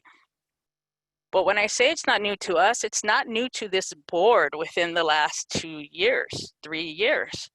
I know that we, and the reason why I know I'll speak in the proverbial we, and instead maybe I should say I didn't need to see a video of the extinction of a civilian African-American man with his life snuffed out by militarized authorities to know that the presence of armed police officers are detrimental to the healthy development of Black and brown youth in our schools. And the reason why is because of the chance that those racist overtones, that excessive force, that militarized police practice, those militarized police practices can in fact end up in our schools as a result of the institutions not having addressed these issues. historically, over generations, for hundreds of years. So I'm in full support of this, but I'm done. I am done not putting teeth behind these efforts. And the board can disagree with me. We can certainly decide where people fall. And while I appreciate that the motion's been moved, I would actually like to motion a second. I'd like to make a second motion for us to consider. That second motion would be that we in fact pass this language with one set of inclusion in a certain clause of it. And that is the clause where it says, now therefore be it resolved, now be it further resolved, the West Contra Costa Unified School District Board of Education calls for the cities of Hercules, Pinole, San Pablo, Richmond, and El Cerrito and Contra Costa County to end militarized policing practices, support strengthening efforts to eliminate instances of excessive use of force, and conduct stringent oversight and independent investigations into instances of police brutality, racial profiling, and excessive use of force, and hold individual law enforcement officers and police departments accountable. And this is what I'd like to add. And until all of these named systemic issues detrimental to the healthy development of Black and Brown youth are adequately addressed, full-time armed police services via the School Resource Officer Program will not be contracted in the West Contra Costa Unified School District. Period. So that is my motion. I leave it as that. Trustee Cuevas, can you please repeat that whole part again? I'm typing it right now. Thank you. It is actually after it says be it further resolved, where we talk about what we're calling on these departments to do. I think that's great. We need to call on these departments to do that. But I, as an individual board member, have the opportunity to say, this is what we will do as this board. Because this is the second time that I've been asked to take and push and make this resolved for us, specifically around this issue. And so I'm asking in this motion that we include the language at the end of that clause where it says, right after where it says law enforcement officers and police departments accountable, semicolon, and that we add these words, and until all of these named systemic issues detrimental to the healthy development of Black and Brown youth are adequately addressed, full-time armed police services via the School Resource Officer Program will not be contracted for any campus in West Contra Costa Unified.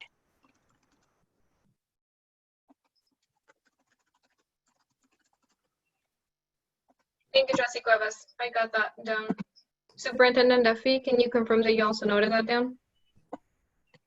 I'll second the motion. Yep, I think I've got it pretty much. And if there's a word we need to wordsmith, I will loop back with Trustee Cuevas to make sure we've got the exact verbiage as stated. Great. So the motion was made by Trustee Cuevas and was seconded by Trustee Panas. Thank you, Trustee Cuevas. I'm done with my comments, other than I agree with what the gentleman said earlier, because I was going to mention that as well. It's not enough to be non-racist. We must be anti-racist. And unfortunately, until these institutions address that and be what we want for them, what we hope for them, there is a healthy place.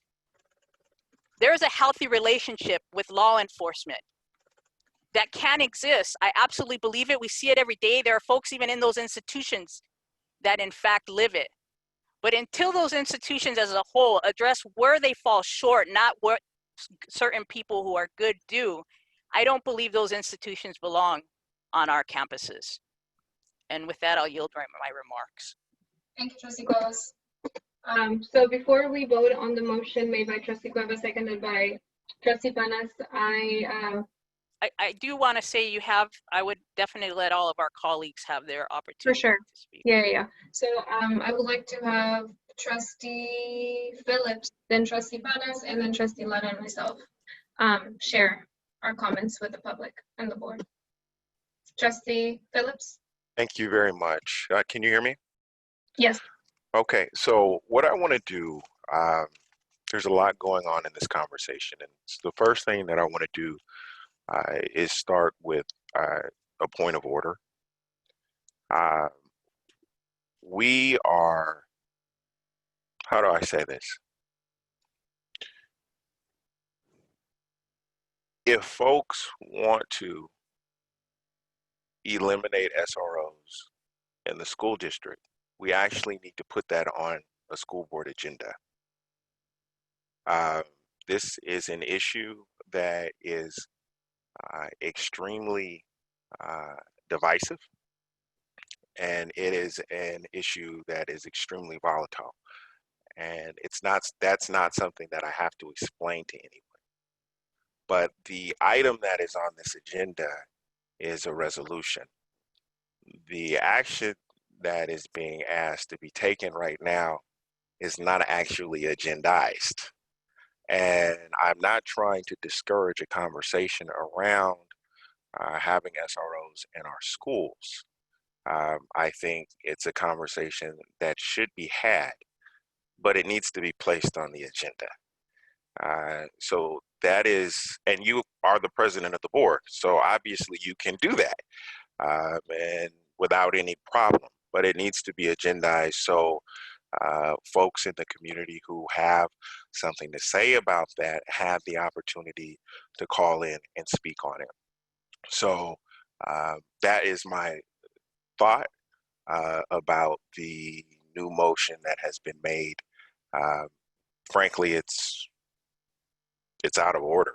It's not on the agenda. And again, not to say that we can't vote on it or that you can't put it on the next agenda, but the community as a whole needs to have an opportunity to call in and weigh in on this, and then the decision is what the decision is.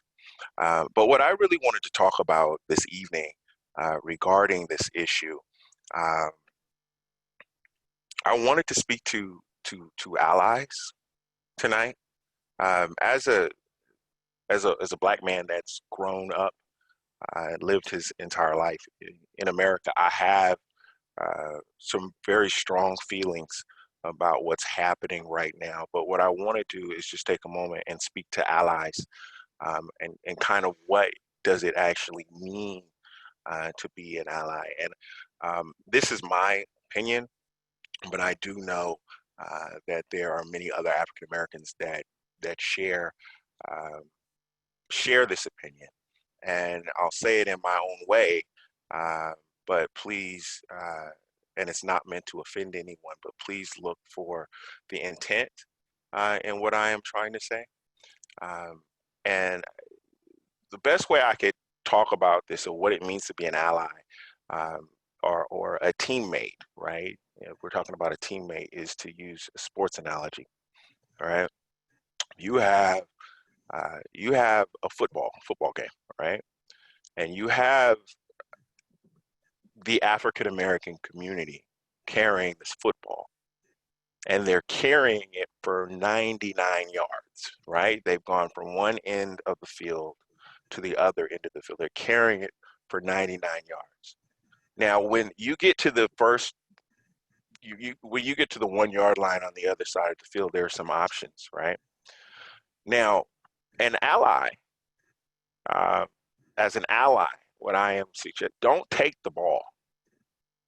People have been carrying the ball for 99 yards. When they get to the first yard, don't snatch the ball out of their hands and then dive into the end zone and scream touchdown. That's not what this should look like. And I don't mean this to be disrespectful, but I'm trying to put this in perspective for people because I'm telling you how a lot of people really feel. Now, if you get to the 1 yard line, or we get to the 1 yard line, and then people say, well, you know, we want to do a quarterback sneak. And we're all going to get behind the quarterback. because we're allies and we care, and we're going to push you across the 1 yard line so you fall into the end zone. The first analogy that I used, that's not what people are looking for. People are not looking for people to snatch the ball on the 1 yard line, jump into the end zone, holler touchdown. I did it. We did it. People are looking for people in the quarterback sneak example to get behind them and actually push them across the finish line, across into the end zone. And so I'm very happy, and I'm ecstatic that there are people in this district calling in, talking about African Americans, because that's what's supposed to happen. But what I would really hope and what I would really like to see folks do is not. I'll give you a great example. You know, Asset has been working on this resolution for a very long time.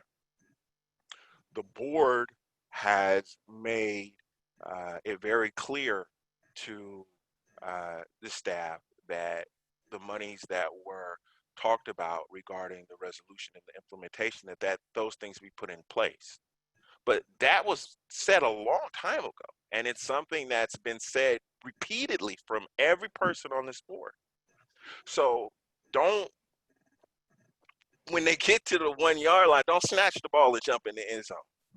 You know, help push people over, because that's what being a teammate, you know, do the quarterback sneak, get behind people and help put, that's being a teammate.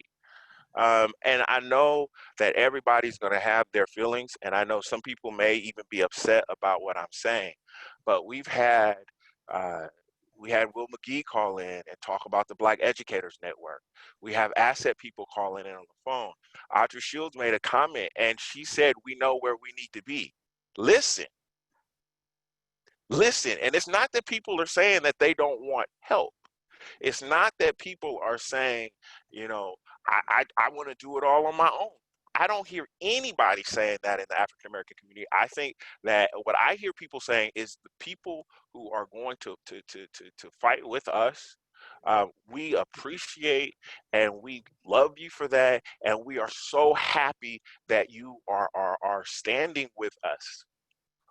But don't try to take over, because that's an entirely different thing, because what it does is it really disrespects the struggle that people have been fighting for their entire lives and for generations. So I want to say to our allies, I truly appreciate you. I truly appreciate you calling in. I truly appreciate you sending emails. I truly appreciate you marching. Everything that you are doing, I appreciate you. I am just asking that as you do that, that you do it in unity with, and that you do it in support of. No more than if we were talking about a women's rights issue, would I come in and try to take it over? I would support, because I'm not a woman, and I want to respect what you are doing as a woman, and let you know that I am here as a friend, as an ally. And that is what being an ally means to me. And I know that's what being an ally means to a lot of other people. But I do want to thank everybody. And I know that this is going to be a long meeting. We're going to come back to the budget conversation later on. So I'll be saying other things, but I wanted to get that out right now. So thank you very much. Thank you so much, Trustee Phillips. Really appreciate your comments. Thank you. Trustee Panas? Thank you, President Hernandez Jarvis. So thank you to everyone who spoke on this resolution tonight. I'd like to express my deepest appreciation to a couple of leaders in our community, leaders who also happen to be students. Simone Anderson, graduated from Kennedy 2 years ago, who was instrumental in putting together Saturday's March, which was great. And our current trustee from El Cerrito High, Dawit Vasquez-Simula, who was instrumental in putting together the march on Monday, another march, and like slightly easier for us old people who didn't have to walk quite so far. I'd just like to thank also Mr. Fleischman for speaking about ongoing racist microaggressions, because that is such a big deal. Thank you, Mr. Fleischman. And so for our community, like, silence is violence. We can't continue to do things as we've done them in the past. We need to fundamentally realign our systems to give our under-resourced communities what they need to thrive.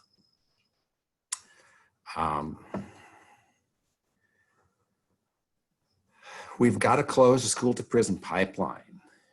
It's incumbent on us to make it clear that we sincerely believe that Black Lives Matter and that we value our students and communities of color.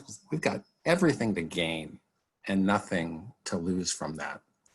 We all need to be committed anti-racists and look at everything we do through an anti-racist lens. And I just feel the stars are literally aligned for us to do something truly transformational for our kids and our community, and we need to take action now. Thank you.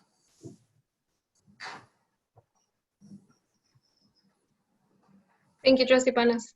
Trustee Lara? Yes, thank you, Madam President. I do have some thoughts about this.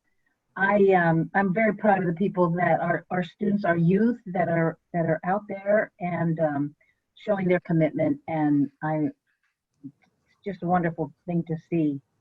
I have to say I'm 100% in favor of ending contracts with the police department, and I would like to see those funds reallocated, because we have already in-house programs that work.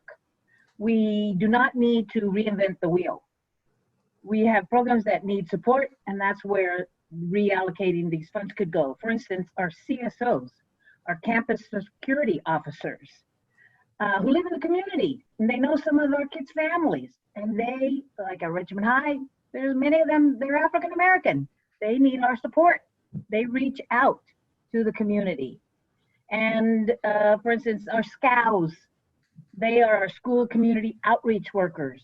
They go out to the community. Sometimes they do home visits, or they call, and they really make, if the parent comes to the school, they help to make the parent feel comfortable. They are very, very valuable individuals. At Helms, we had African American Scouts, and they would have events for that community. So they need our help. They need our support. They need more support. And then another program, last one, is CIS, the Community of Schools.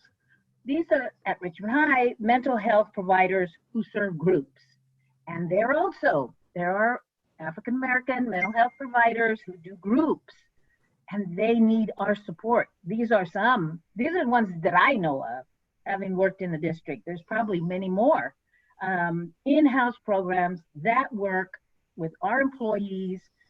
We don't have to reinvent the wheel. We need to reallocate these fundings to the programs we had and they need our support. And that's what I have to say about that. But actually, absolutely, we need to end the contracts with the building support. Thank you so much.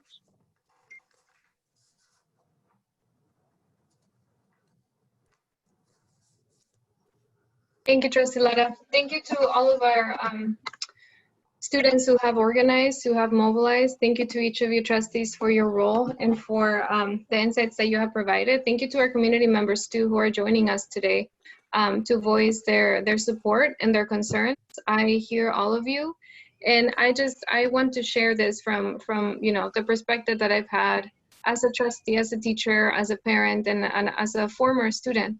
As well of public schools in the U.S. from 5th grade to 12th grade. I think that, we are entrusted with schools. That's our focus. Education is our focus. Schools is our focus, not prisons. And I just want to make that clear. we are interested with education and not incarceration. That is not our role in this. And I do not want to promote and perpetuate an imbalance of power, because it is by default an imbalance of power. When you have police officers on campus, no matter the title, that sends the message that there's a clear imbalance of power. From the moment that children walk into that campus, there's assumed criminality and conflict. And to me, that's a philosophical problem that I, as a teacher, cannot conceive in being okay with.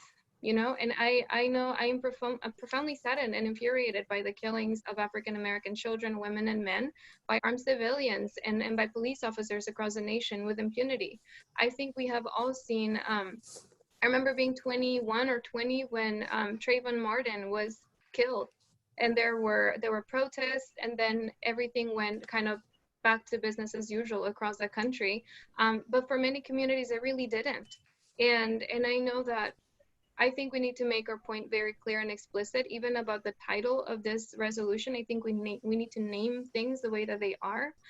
We are condemning police violence and brutality against Black people and people of color, not just people of color, because that is an erasure of Blackness and of African American heritage. So we need to name those things and be explicit about it. So I think that's one thing that where we need to begin, actually naming the resolution for what it is. We're condemning the police violence and brutality against Black people and people of color, as well as extrajudicial killings of Black people by armed civilians. You know, I want to share a tiny anecdote because I don't want to center myself around this conversation. This is not my place to be centered around, but I just want to say that, you know, as an immigrant coming here to this country, not speaking the language, having my dad who still doesn't communicate in English, having him pulled over at my high school by a cop that was supposed to be taking care of us, had a crucial impact on the way that I viewed our resource officers. And from middle school through high school, we always had cops on campus in LA, LA County, LAUSD, and in Bakersfield. And I know that, you know, there's different cops, people are individuals, but I think that this is a systems change. It's not just about talking about one person. It's about talking about the whole system needing an overhaul, not just a small reform, but an actual overhaul. And I had the opportunity to attend two protests organized by youth, one in Pinole, and of course wearing the masks, right? Everybody was so attentive, and I know I saw Trustee Cuevas there too. I saw a lot of my former students there and their parents, and everybody was covering and trying to keep social distancing, because it's not like people are trying to go out for a haircut. Like, people are actually being out and putting themselves at risk, because this is something that we cannot stay silent about.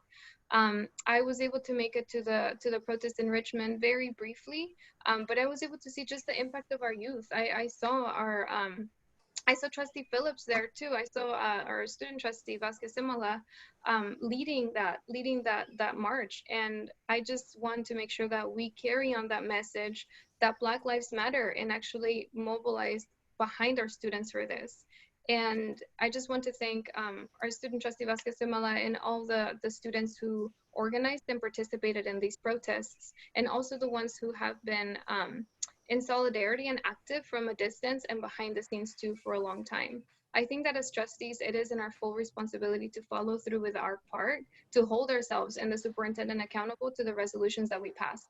And I think that in the past, maybe there have been some resolutions with no teeth, but this is not one that we can afford to have no teeth in. We have to put, put all of our efforts into ensuring that this is fully implemented.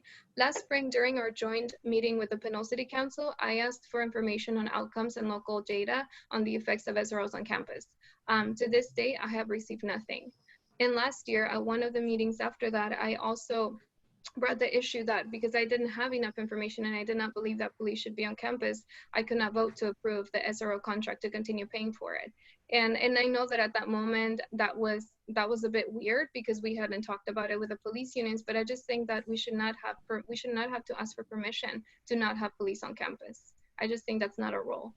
And I think that we need the cities to make this shift. I think it's completely relevant to say that this is not just a national issue. This is a local issue. All national issues are local. And I think that we need to make sure that we burst that bubble because we're in an ecosystem together. It's not like if we just pass policies and implement things in a way that's going to change things for our kids, because once they leave our educational system and they're part of the larger social ecosystem in our cities, that bubble is not going to hold them in any longer. They're going to be part of an ecosystem that it's either going to break them or make them. And I think that we need to provide as many structures and partnerships with local agencies to make sure that their voices are completely heard and their dignity as humans and their rights as children and as people in this country are always upheld and protected.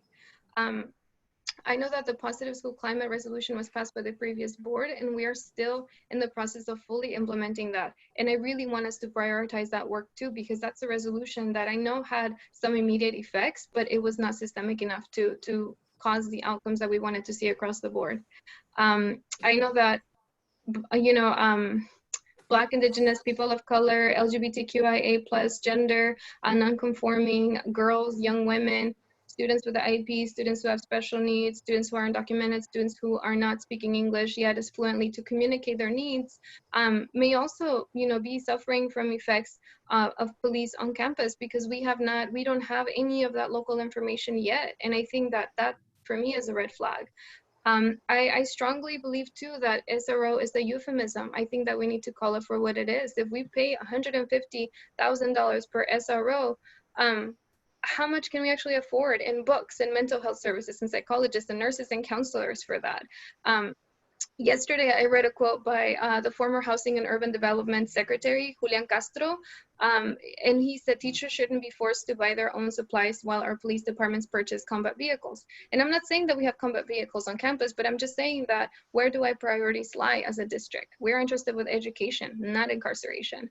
And I think that the message has been clear for so long, and it's finally being magnified that we need to divest and reinvest in what matters for kids. And it just doesn't make sense to have police on campus. I think that just like ICE and Customs and Border Patrol, we don't have them on campus. So why should we have police on campus? What is the point of that? We need to have more mental health supports, more restorative practices coaches, more unconditional love coaches, more people who are actually going to be there to do the preventative groundwork that's going to help kids never enter the criminal justice system. And I think that we seriously need to take a look at what an anti-racist educational framework could look like in the district. I think that now it's becoming a very cliched term in just like the last month because people are starting to become more aware of it.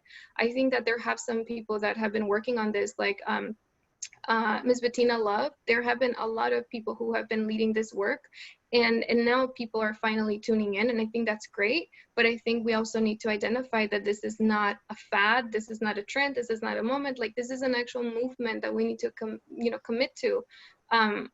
I know that our budget is always tight, but I think it needs to represent the priorities, and an anti-racist educational framework is completely a priority for us. And I think, you know, it's clear that racism, colorism, implicit bias is very real and active in our educational system, not just in the police system. And you know, even me, like as a person of color, like I've had my credentials questioned, like many times, right? And my parents too, like, and I know that a lot of Black children, women, and men have had their credibility, their credentials questioned. And it's not okay to continue to perpetuate those things. And finally, people are really tuning into that a bit more than before. I think that more than anything, we need to be clear that educational justice is racial justice, and have the representative and substantive evidence to prove that we're actually moving toward that. And commit the funds. What can we do with $1.5 million?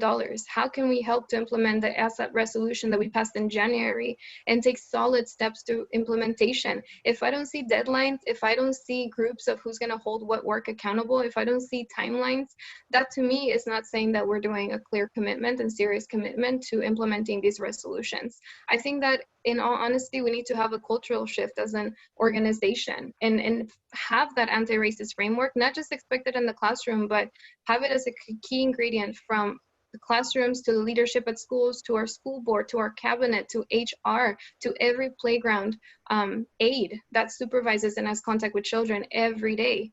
And I think that we need to really make a commitment to it. In the past, I have requested DEI training, diversity, equity, and inclusion training. I think that now we do not only just need that, like that was for me to try to bring it to the attention of some folks. And I know other people have been doing this work too, but there just has not been an energy behind that in the way that there needs to be.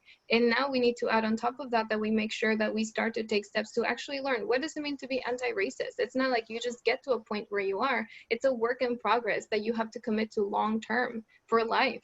So it's a substantial commitment that I'm asking everybody to make, and not pass an empty resolution that sounds good, that feels good in the moment, but that's actually going to have long-term impact long after we're gone. You know, I think that that's what I want to see. I think we need to formalize the role of students and families, especially Black students and families, and have their voices amplified and centered. I think we need to listen to them and listen to people who have been doing this work for years, like Trustee Phillips was saying, not just take the baton, like keep, you know, like not pass it really over, throw the football, not just say like, here, like, you know, let me do this work, because this is not our space to center ourselves on. This is something that we need to amplify and center the voices of Black students and their families, and we need to not replace or push them to the side. And I think that's something that I want us to stay focused on. And my last kind of question for this, besides a technical question and another technical suggestion, is for us to really think as a board, are we in a role of oppressor or a role of disruptor? And I think that we have to know that, not just a role individually, but our role as a board, because whatever decision we make, we're going to do it as a board. And I think that once, if we choose to be a disruptor, we have to show what is our commitment going to be, what funding are we going to put forth for this to make it happen, and the timelines. Without timelines, nothing is going to happen, because there's going to be no accountability. So I want us to really keep this in mind. And I want to check in now on a more technical note with Superintendent Duffy, if they would be, if the what is it called, the clause that Trustee Cuevas had requested to be added, if it's actually out of order or not, to Trustee Phillips' question, because I would gladly agendize it for the following meeting, for sure. But I also know that in the second page, in the third whereas, the very last item, it says, and item E, funding for law enforcement should be redirected towards the reduction of class sizes and total class loads to support restorative justice practices. Is that something that essentially like allows for that motion to be specifically to that item that's in the resolution agendized? Madam Chair, before Superintendent speaks, if I could address that concern as well as the person who made the motion. Yes, Trustee Cuevas. I actually think it's actually very much in line with this resolution. This is not like trying to pass a clause that has nothing to do with this topic at all. I understand Trustee, the good gentleman, Trustee Phillips, may have some challenges around this. I know that historically you have not been supportive of doing this for many reasons, and you've explained that. But for me, I absolutely think this is within bounds of this resolution, and I would like us to have a vote on it. I don't think we should be afraid of taking clear action in relation to what we believe is within the content of this particular resolution, which is in line with where this board has actually gone before. Which is in line with conversation the community has actually had before. We know where folks are at. This is an extension, and I believe that it is appropriate for us to take this vote. President Hernandez-Jarvis. Thank you, Trustee Cuevas. Yes, Trustee Phillips. Can I make a suggestion? I believe that this is a Brown Act violation, because this is not an agenda item on whether we're going to fund the police. My suggestion is this: later in the meeting, we have a budget item where we have a budget item. So when we get to the budget item, this is my suggestion. You all do what you want to do, but I'm trying to stop us from getting sued. When we get to the budget item, what I suggest somebody does is direct staff to do exactly what you're asking for now, that you just do it in the budget item. No. But that's my Yeah, suggestion. I appreciate your comments, Thank you. Trustee Phillips. And I think there is conversation that still needs to happen in that budget item. Like, what will we do with that 1.5? And that's where I will be a good ally and listen to what folks want us to do with that money. But in this instance, there have been plenty of times where this district has made and taken action. And if for some reason we're told it's out of bounds, then we go back and rectify it. But we don't stop the action that we think is right. There are very few times where we have choices. To make it clear, will you stand or not stand? And I want us to take this vote today. Thank you, Trustee Cuevas. Thank you, Trustee Phillips. Superintendent Duffy or Trustee Phillips? My understanding is that we are voting on the budget. So what you do when we get to the budget item is you simply say, the money that is allocated in the budget for SROs, I want that removed. The board can do that. It is totally within the item. I'm simply saying that it's not in this item. It's 4 items later. I hear what you're if saying, somebody, Trustee I'm Phillips. going to finish saying what I'm saying, Trustee Cuevas. People can do whatever they want to do. I've made my suggestion. I'm not counsel for the district. Right now, I'm putting on my lawyer hat because what we're doing, I think is illegal, but there is a budget item. You can do the same thing in the budget item, and you do not have to worry about anybody saying it was a Brown Act violation. But that said, do what you will. Right. And my suggestion as a resolution is, again, and it's an opinion of one person on this board who has in fact brought amendments to resolutions from his first board meeting. And so the issue for me is I will in fact push that we do it during the budget as well. We will do it twice if we need to. But I think that this is a clear statement in line with this resolution. I'm done. Thank you both. Thank you, Trustee Phillips. Thank you, Trustee Cuevas. I think I would like to hear from Superintendent Duffy just to make sure that the way that I'm reading the resolution is open to this clause, because I believe that it is, and I just want to get your input before we go for a vote. Sure. I believe you are within your rights to add on to the resolution. We have done that historically as the majority of the board feels something needs to be added or deleted. I will be happy to check with legal counsel in the morning if something has been violated. But based on what we have done historically on this board in terms of the majority having a discussion and then deciding based on that discussion they want to add or delete something, I do think that is in your purview. Thank you, Superintendent Duffy. President Hernandez-Jarvis? Yes, Trustee Lara? I'd like to call the question. Thank you. So board, we need to take a vote. Can we begin with Student Trustee Dawit Vasquez Simala? And I will read that this is the clause that was added by Trustee Cuevas. So the motion was made by Trustee Cuevas and seconded by Trustee Panas to add, after be it further resolved, until all of these named systemic issues detrimental to the healthy development of Black and Brown students or children. I had said youth. Youth. Thank you. So we'll begin again. After be it further resolved, once we name that, we need the cities to do this work until all of these named systemic issues detrimental to the healthy development of Black and Brown youth are adequately addressed. Full-time armed police officers via the School Resource Officer Program will not be contracted for any contracts in the West Contra Costa Unified School District. Can I repeat what I had said just to make sure? Please.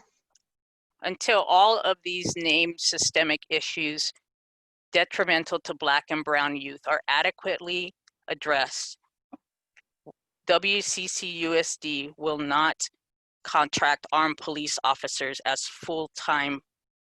Wait, what did I do with it? I'm sorry. That's okay. My apologies, start over. Until all of these named systemic issues detrimental to the healthy development of Black and Brown youth are adequately addressed, full-time armed police services via the School Resource Officer Program will not be contracted for any campuses in West Contra Costa Unified. Yes. Okay. So now that motion was made by Trustee Panas, seconded by Trustee Cuevas, seconded by Trustee Panas.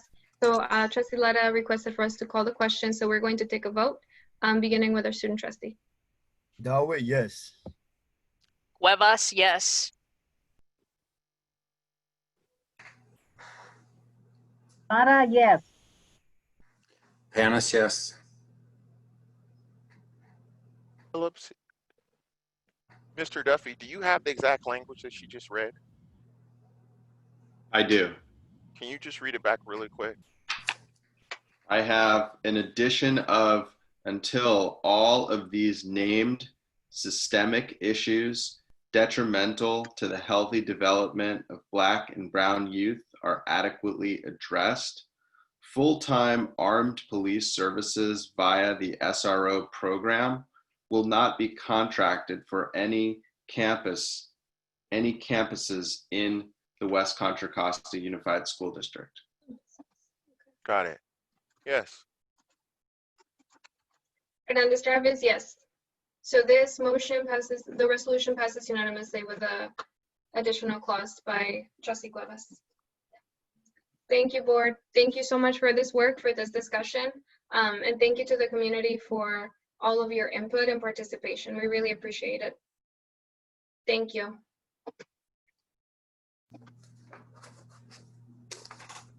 Okay, board. So our next resolution is resolution number 100, 19, and 20, LGBTQ Pride Month. Thank you so much again to everybody for the work on this resolution, to Mr. Walton again, and to each board member, each student, everybody who is rallying around this resolution and this movement. I'm gonna make sure that we all stay accountable to it and that we follow through with the implementation. Thank you.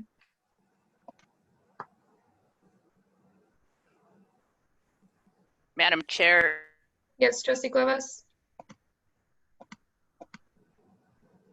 Trustee Cuevas?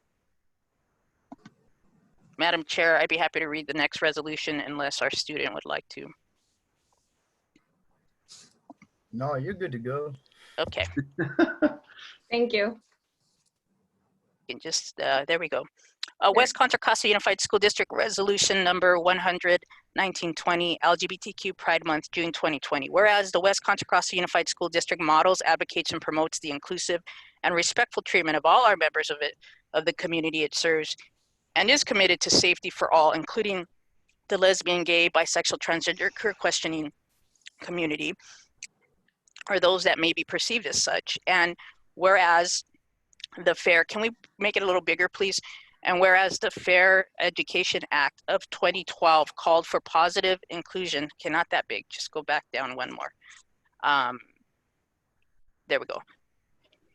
And where the Fair Education Act of 2020 called for positive inclusion of the contributions of LGBTQ Americans in social studies curriculum, and the Student Success and Opportunity Act of 2013 strengthened protection for transgender students and affirmed for all students, and affirmed that all students should be recognized and participate in activities by their gender of identity. And whereas the California Fair Employment and Housing Act prohibits employer discrimination based on sexual orientation, and board policy 0410 prohibits discrimination in its programs and activities based on gender or sexual orientation, among other characteristics. And whereas from the Stonewall riots in New York City to the Compton's cafeteria riots in San Francisco, the LGBT community has fought for equal representation as an integral part of our nation.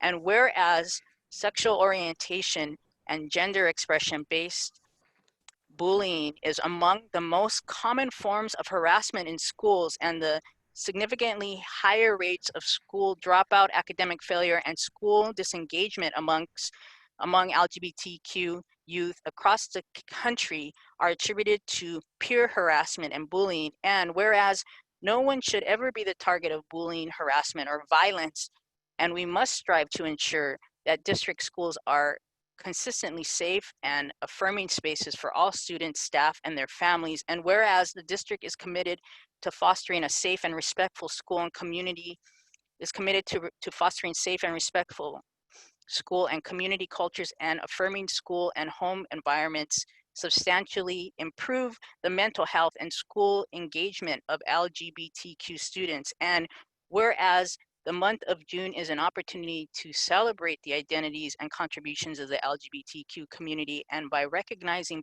Pride Month, we support policies, practices, and curriculum that honor and respect LGBTQ students, staff, and their families. Now, therefore, be it resolved that the West Contra Costa Unified School District Board of Education declares the month of June as Pride Month, and be it further resolved, the West Contra Costa Unified School Board of Education directs the superintendent and all district staff to support lessons and activities that engage students in meaningful learning, research, and writing about our LGBTQ students and families, passed and adopted by the board, the West Contra Costa Unified School District, on the 10th day of June 2020. I'd like to move this resolution, Madam Chair.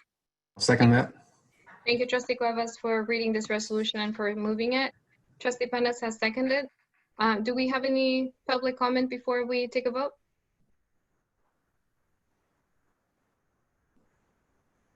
There are two hands raised for public comment. So Thank you. the first is TJ Warfield. I'm a parent of a gender non-conforming child. From the first day of kindergarten and now going into 4th grade, I have yet to see the inclusivity that this resolution boasts, says that the district promotes so much. SB 179 Gender Recognition Act of 2017 created a third non-binary gender marker. California Ed Code 200 to 220 legally requires public and charter schools to protect against harassment of LGBT students. Schools must respect gender identity, including using the correct gender pronoun. Yet going into 4th grade, my child still has only male and female options on district forms and Power School. Throughout my child's school career, only 2 district employees have ever used proper pronouns. Their 3rd grade teacher and our current principal, you know, Dr. Mercer, who you pushed out. California Ed Code 234 to 234.5 requires admin, faculty, and staff to intervene when they witness discrimination, harassment, and bullying based on gender. My child's been bullied and harassed for what they wear and look like. And aside from that single teacher and the principal, you know, the one you gave the boot, not a single district employee has intervened in bullying happening right in front of them in their class.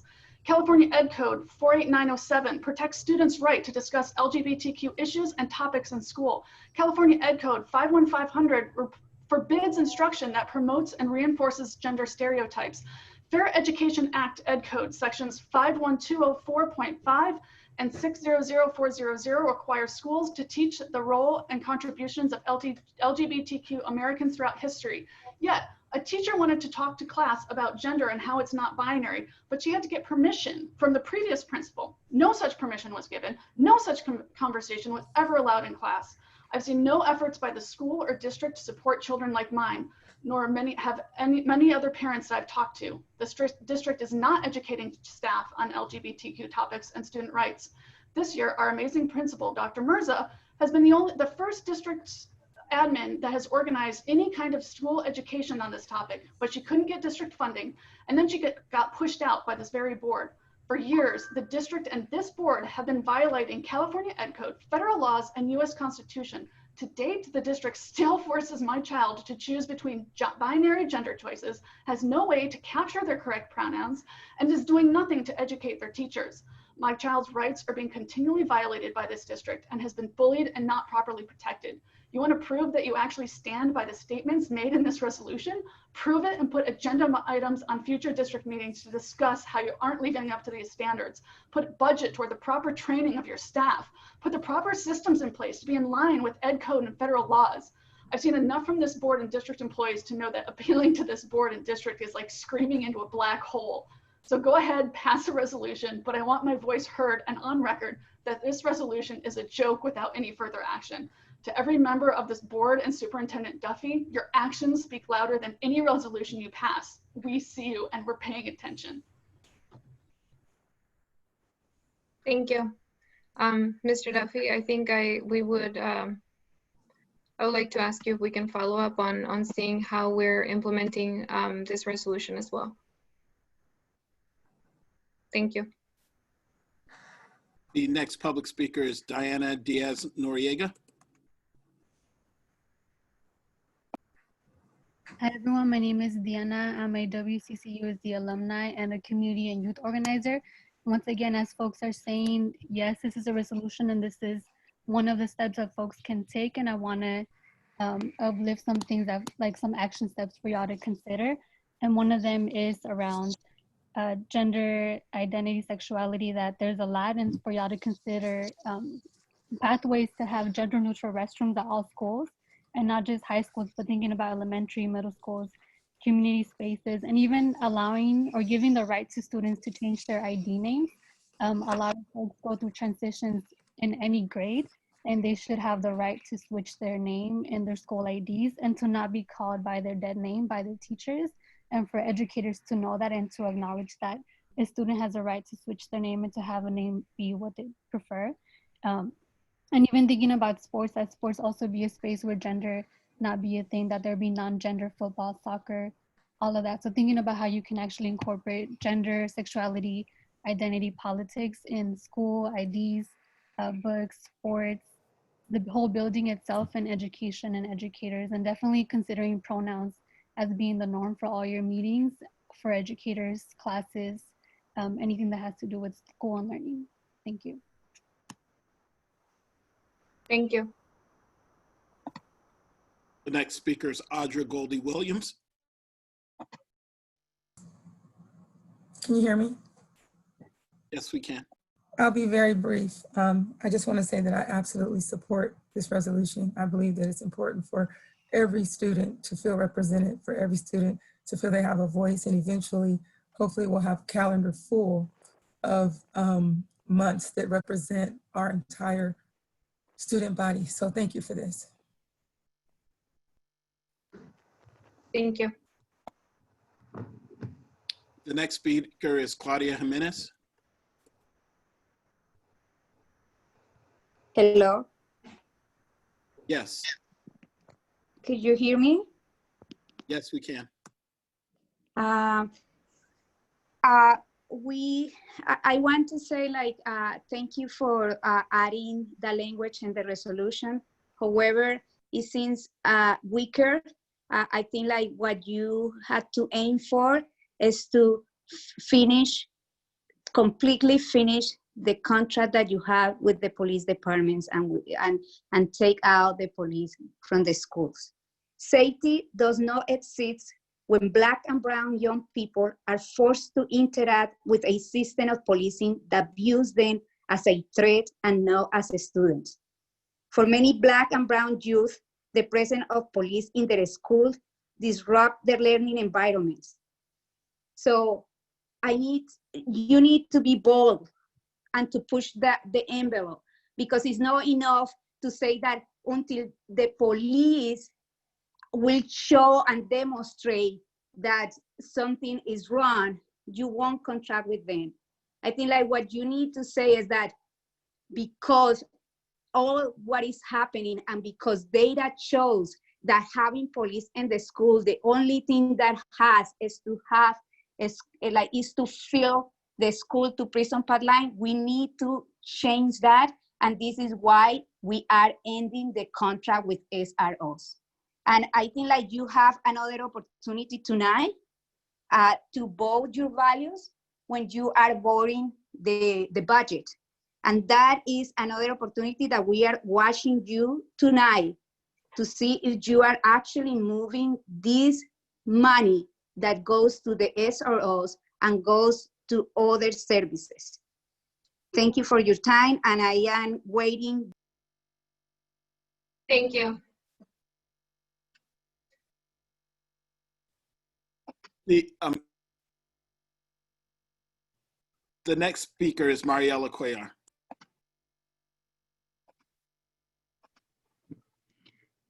Hola, buenas noches. Voy a hablar en español, pero quisiera pedir que la intérprete no hable encima de mí, que me deje hablar y luego pauso y ella habla, por favor. Okay. Déjame confirmar que sí la escuchó nada más. I'm going to confirm that she was able to hear that.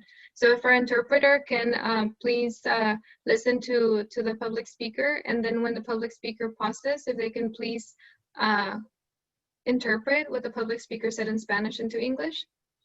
That's the request. Thank you so much from our public speaker. Thank you.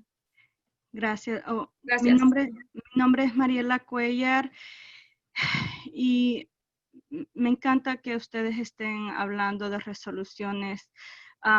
Lamentablemente tiene que pasar algo devastador para que pongamos atención.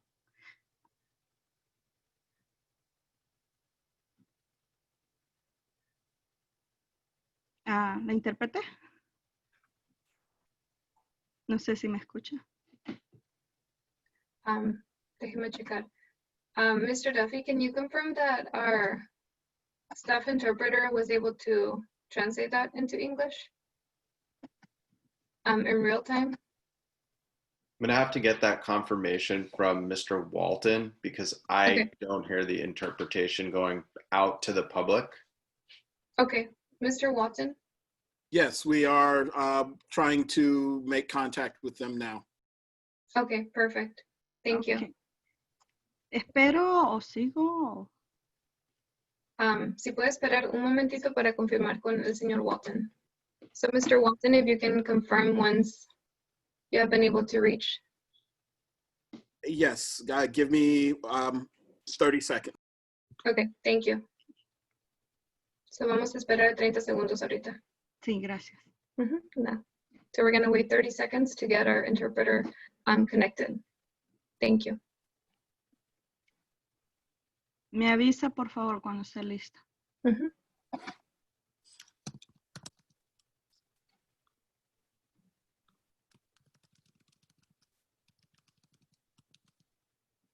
Madam Chair, if we could take a moment while we're waiting to remind folks that the topic we're addressing right now is a resolution related to LGBTQ Pride Month. Thank you, Trustee Cuevas. Yeah, I know our previous speaker was speaking about the resolution that we had just addressed in the item before this one. So now the resolution that we are having public comment on right now is specifically about the LGBTQ plus Pride Month resolution. Can we confirm that with our public speaker that she is commenting on this resolution? Sí. Yep, sí. Okay. Y sugerencias, si porque pueden poner en un cabezal del artículo que están hablando en la agenda para que eso no haya confusión con los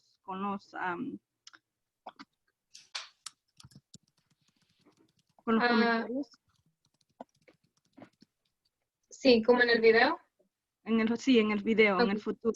No sé si lo pueden hacer ahorita o en el futuro para que tengamos eso visualmente, por favor. Gracias por eso. Gracias por la sugerencia. So the public speaker just suggested if we can continue to have the agenda visual for everybody in the public while the public speaker is talking about the item so that they know that's the item that they're talking about. And so we are still waiting to make sure we get the translation into English for everybody to be able to tune in.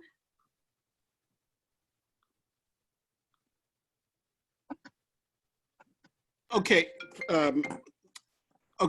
President Hernandez-Jarvis. So in order to hear the English translation of the Spanish speaker, you need to switch over, click the interpretation button and choose English while the public speaker is commenting in Spanish. It will be a real-time translation and interpretation. So if you will click over to the English, it's just the way that Zoom is set up. Okay. Ya lo hice. So the public speaker continues in the main room, and those of us who need to listen in English will switch over to the English interpretation. Great. So then the public clicks on the interpretation option and puts English. Correct. Yes. Thank you for clarifying that. So if I can ask everybody who's tuned in, if you would like to hear the public comment in English, to please go to interpretation. That has the little globe, and then click on it and put English so that you can hear it in real time. Thank you, everybody, for waiting. Y yo lo pongo en español, ¿verdad? ¿Yo lo pongo en español? Sí, para escucharlo en español. Ok, puede comenzar si ya está lista. Ok.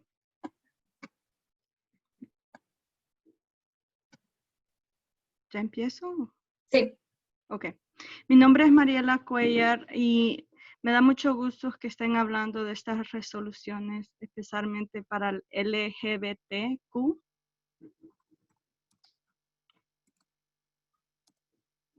Sí puede continuar porque están traduciendo al mismo tiempo. Entonces, tenemos que educarnos más sobre este tema, como padres, como comunidad, a los estudiantes. Y obviamente entrenamientos son necesarios y tenemos que juntarnos, y me gustaría también, tanto como los padres, los administradores o los estudiantes y todos los que están decidiendo en el distrito, que hagamos una unidad, porque si están haciendo decisiones sin consultar a los padres y al público, a todos los que trabajan en el distrito, estamos como en diferentes páginas. Entonces, para el bienestar de todos nuestros niños y que se sientan incluidos, tenemos que realmente tener estas conversaciones. Y obviamente hablarlos en los salones, hablarlos en las casas, porque así vamos a evitar muchos conflictos, vamos a tener más aceptación y vernos como humanos, no ponernos unas etiquetas. Para todo tenemos una etiqueta. Entonces, ¿cómo poder educarnos? Vamos a ser mejor sociedad en la escuela, en la casa, en la calle. Entonces, si nos educamos más, podemos tener mejores resultados para nuestros niños y que sean incluidos. No importa, todos somos humanos y tenemos que vernos como tal y ser respetuosos. Gracias. Gracias. So,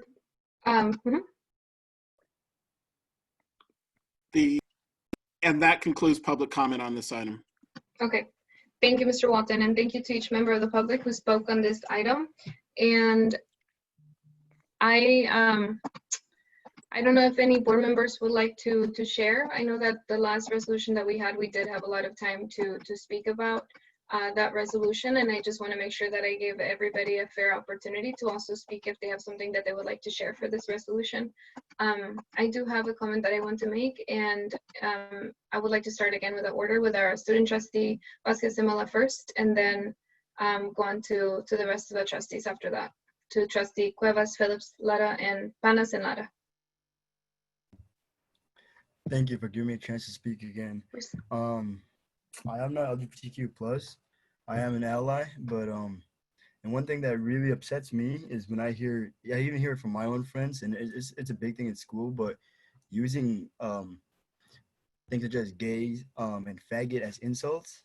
And I know many people they're like, I'm not against LGBTQ, and and they're like, they're okay with it, but then they use insult like that, and in some ways definitely like using the N-word, which I am also against. I don't know if that's something that we can try and do in schools, because one thing I just don't ever hear is teachers talking about that, bringing that up in classes.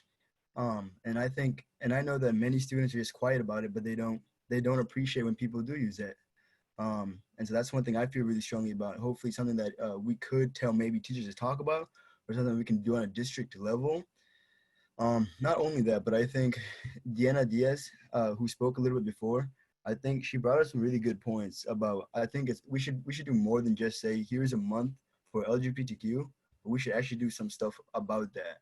And I know that getting more bathrooms, gender neutral bathrooms, or helping change names and IDs or something, those could seem like little things, but to some people, they're a lot.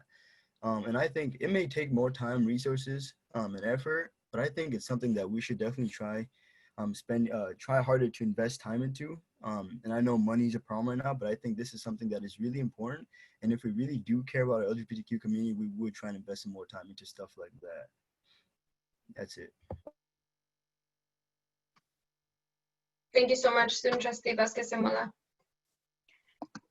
Madam Chair, no comments other than I do know that if we defund armed police on our campuses, then that's a set of resources that can help us accomplish all that good intention that we have, but simply don't have the resource to do. And I think it's important to think about all those different types of programs. Positive school climate policy shouldn't be starving for funds. That work is important. It's all connected. And I do think that that's what this is about. But I will say, as a member of the LGBT community, that I knew at some point it's also about recognition. The bare minimum of this resolution is there are still plenty of people who believe that I should not exist, that I should not have fundamental rights because of the fact that I am married to a wonderful woman who is in fact an important part of my life. And so I think that's important to hold to the value of what the resolution is. The resolution is in honor of Pride Month. And I do think that that doesn't mean that I stop being gay after June, or that you stop and we stop doing this work beyond 1 month. There has been evidence by every resolution that we're going to look at tonight that there is lots of work to do. Lots. Thank you, Trustee Cuevas. Trustee Panas?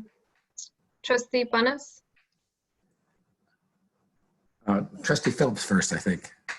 Oh, I'm so sorry. Let me read again. Trustee Phillips, you're right. Trustee Phillips, then Trustee Panas. Thank you. I'm sorry, Trustee Phillips. So thank you very much for this resolution. I do support the resolution. I do want to make sure that we acknowledge Ms. Warfield, who called in earlier today, because I know oftentimes we listen and we hear comments, but we don't acknowledge that they're actually made. And I think part of the reason people call into these meetings is because they want to be heard. And we need to make sure that folks are being heard. Now, I want to bring in, and maybe I'm going to get in trouble for doing this, but I want to bring in something that just happened. We just had, I don't know how many people call in and say that we should defund the SRO program and spend that money or redirect that money to African American children. And this is where the games start, because 2 minutes after that resolution passed, we have a board member talking about using that money for something other than African American students. So don't use Black people, don't use Black pain. Trustee Phillips, please, I did not. No, yes, Trustee you did. Phillips. Yes, you did. No, I didn't. Yes, Trustee Phillips. You did. Trustee Phillips, yes, I am fully in favor. Yes, that's fine. I'm talking about what you just said. Trustee Phillips, I said there's plenty of work to do. And until we take a vote on budget, I suggest you leave your assumptions to yourself. That's because fine. the reality I'm talking is about what you just said. You are, sir, you are stirring a pot in the wrong direction, sir. The bottom line is this video is recorded. So anybody who wants to go back and listen I'll leave the community to let you know their opinion. That's that.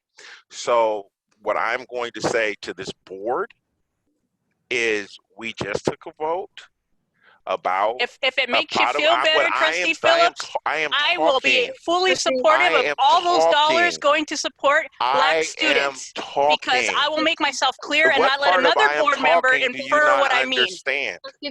Okay, trustees, let's try to keep it simple here. And do a second round of comments.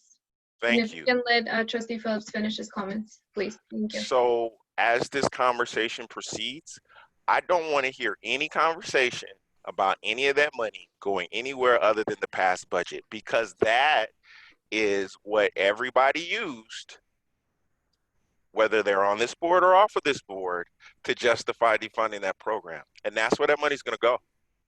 Those are my comments. Thank you, Trustee Phillips. Trustee Cuevas, I will come back to you after we finish the first round of comments by Trustee Panas and Trustee Lara. Thank you, President Hernandez Jarvis. This is another problem all over the country. And this is like one of the communities that can't even admit who it is sometimes. If you have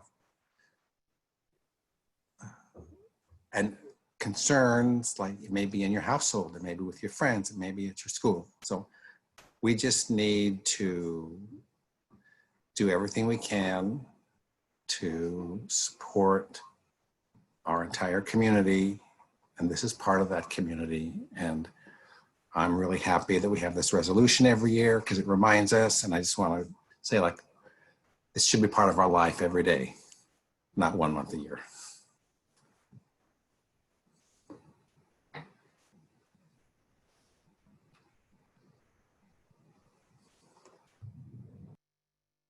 Thank you, Trustee Panas.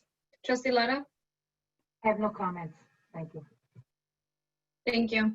I just want to share that I think that, you know, a parent brought up this in public comment right now, that we have to make sure that we actually stay accountable to these resolutions. And I think this is another one too, that I know last year we had it, this year again, but I just think that we have to also prioritize, like, what does it actually look like to teach kids, you know, what does it mean to be an ally? What does it mean to respect someone's chosen pronouns? What does it mean to actually say she, he, they, them, and really stick to that?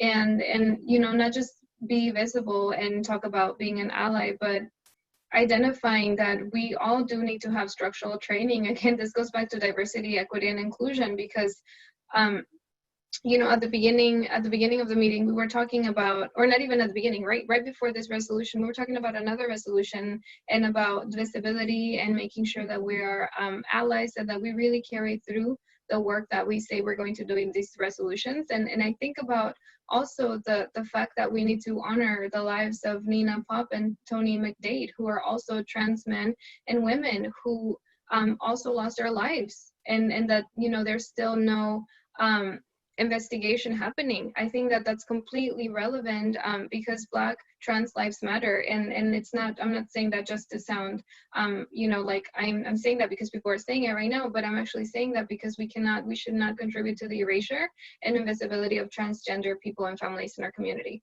And so I think, you know, I really would like to connect with Ms. Warfield for the comments that she made about the way that we need to ensure that their child is having exactly what they need to be successful in our classrooms and not to be ostracized. And I think that this is part of a larger conversation that we also need to bring back to delve in deeper and to talk about what structural change do we actually need to have to ensure that we don't perpetuate those same type of gender stereotypes, but that we actually help our kids understand, like, what does it mean to be LGBTQIA+, and what does it mean to ensure that we're defending and protecting the human rights of all kids on campus. And for teachers too, what does that mean for you to be an ally and active in ensuring that all of your kids feel safe under your care?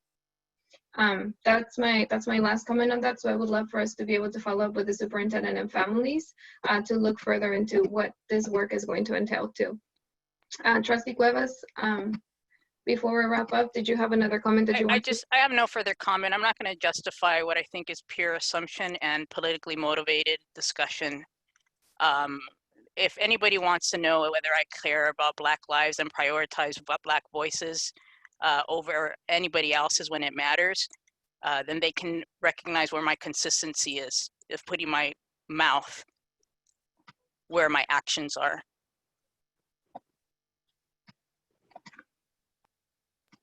Thank you, Trustee Cuevas. So now this motion, if the board could please remind me if it was who moved it and who seconded it? I motioned it, and I believe it was seconded by Mr. Panis. Yes, okay, thank you. So Trustee Cuevas made the motion to pass this resolution, resolution number 11920, LGBTQ Pride Month, June 2020. It was seconded by Trustee Panas. If we can please take a vote. 100% yes. Cuevas, yes. Phillips, yes. Panis, yes. Vara, yes. Hernandez Travis, yes.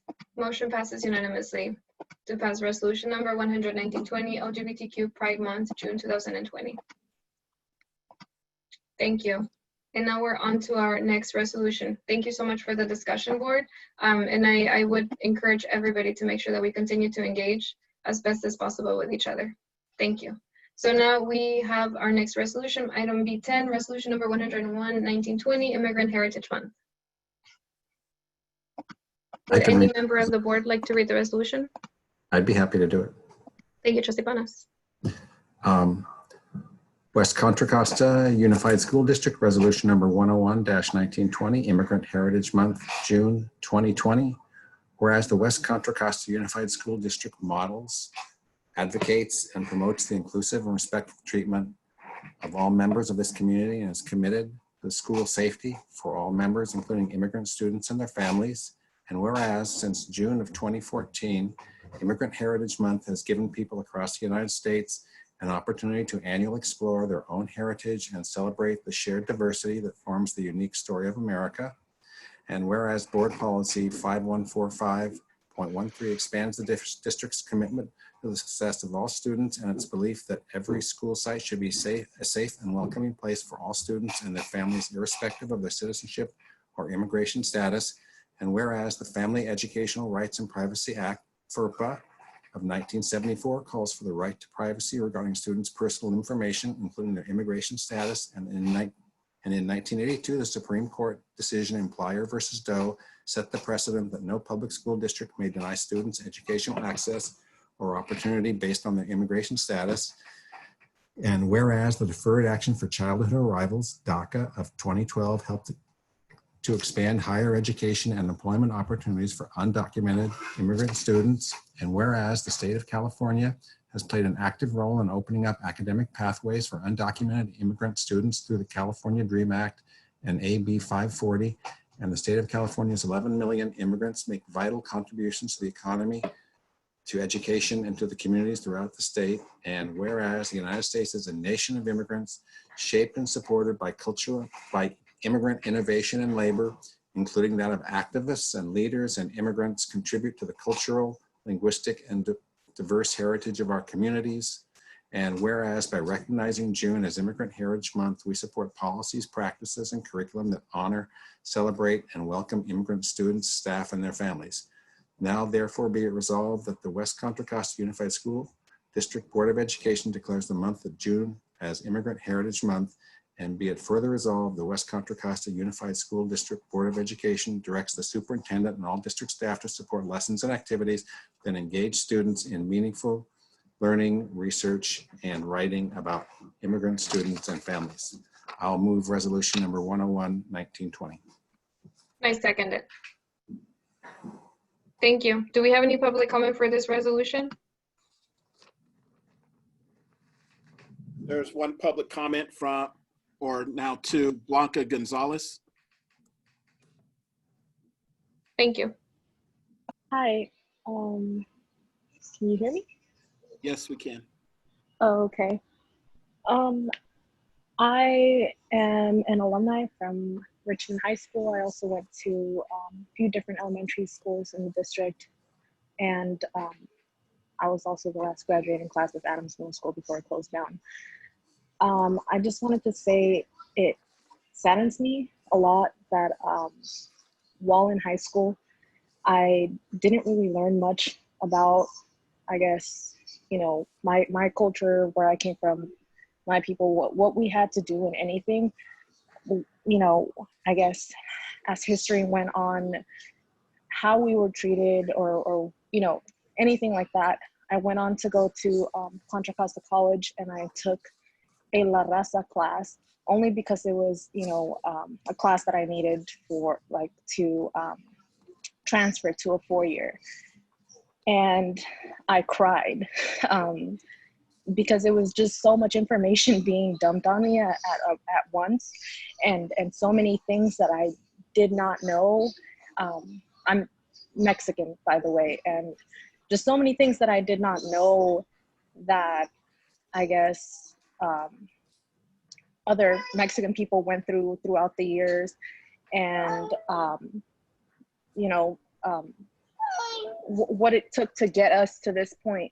To me, it was like, okay, we have one paragraph in the history books of, I had like AP US history or something, one paragraph saying that there was a war and that, the US took over Mexico, but really it's like, it was so much deeper than that. And there was so much more that I had so many questions about, and I asked the questions. I felt like I did my part. I asked the questions, tough questions, and sometimes I got half answers, sometimes I got no answers, or, maybe try looking it up or search it up in some books. I feel like we need more books that include immigrant history in general from all different places. I feel like we need the recognition of Immigrant Month for all people. History is all about just seeing it through one perspective, and that's what the book teaches us, and I get that. But having this be, implemented in this way really highlights everybody, includes everybody, and I feel like we need more of that. We don't need to wait until we're at a university to learn about ourselves in that way. Thank you. That's all I really have to say about that. Thank you.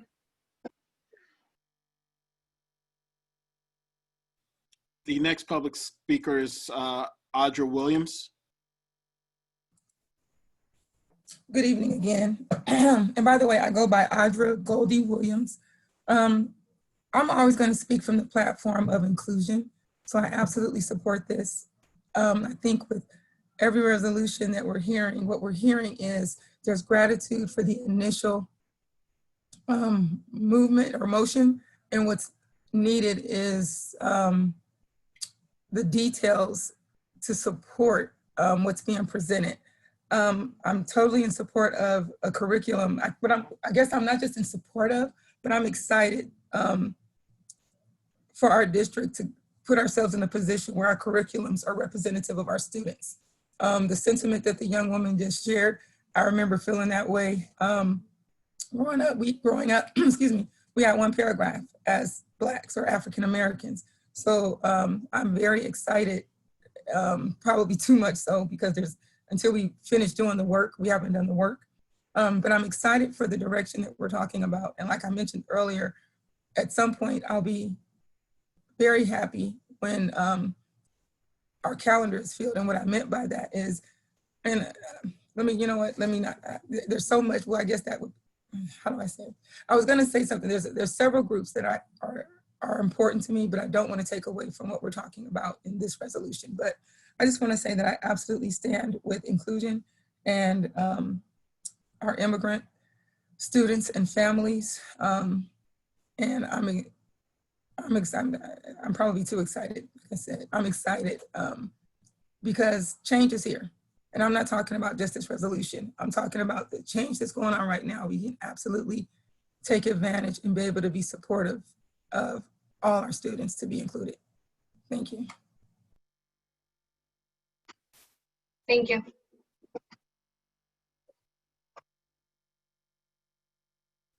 The next public comment is Diana Diaz-Noriega. Hi everyone, Diana again, she, they. Also currently an immigrant and went through school without being able to talk about my identity or even knowing that I was undocumented or immigrant until I was a junior in high school. So I really hope that we can work together to uplift all the narratives. And I know we are used to like the word immigrant, but I wonder if we could also add terms like undocumented, documented, refugee, or asylum seekers, because they all would need the same, not the same, but they would need resources as well. And also, if y'all support this wholeheartedly, that you invest in the learning of immigrant students, documented refugee, asylum seekers, and I'm talking about like higher education and work opportunities, so that our schools need to have conversations or spaces for young people to get access to these resources. When I was at Richmond High applying to school, I submitted my application for a UC 3 days before it was due. And that's because people in those places did not know about FAFSA or DACA, or forms that people who are undocumented need to fill out to get to higher education. So thinking about college centers and health practices, that they need to be aware of language and resources that undocumented, documented, immigrant and asylum seekers and refugee folks need. and that if y'all also support undocumented immigrant, et cetera, folks, that y'all invest in finding ways to pay immigrant educators and staff who do not have DACA, because right now we do have a lot of educators that are currently working with a DACA, and we know that this is continuing and ongoing, but if it were to be removed, you would lose so many documented educators, and we need to find a way to invest in these folks that doesn't take their work away. Thank you. Thank you. Our next speaker is Blanca Gonzalez. Ms. Gonzalez. Oh, I'm sorry. I was trying to figure out a way to lower the hand, but I guess I'll just say I really like the fact that the last woman mentioned undocumented students as well as I guess community members. I think it's so very important. I am now a student at Cal State East Bay, and it was so hard being first generation there and having to figure everything out by myself. And you know, even there's no body that just reaches out to you and helps you with, you know, with DACA or how to, or the, you know, DREAM Act or anything. And it's like there's resources available, and I feel like it's not being pushed enough out there, like, you know, this is how you do it, or, you know, let me help you with this or that. I know I'm not the only one that is first generation, you know, college student, university student. And I know I'm not the only one that's not only that, but also, you know, also was a DACA student. Also had to figure everything out by myself. So I think, yeah, as part of the whole immigrant heritage, not only implement, you know, history about immigrants, but also the times now. You know, the time is now to help these students now to be able to become those first generation, you know, in their family, to go to college, to navigate through college, to fill out those applications, to use the resources that are available to them, but have become so obscure and kind of like hard to reach. Sorry about that. That's all I have to say. Thank you. Thank you.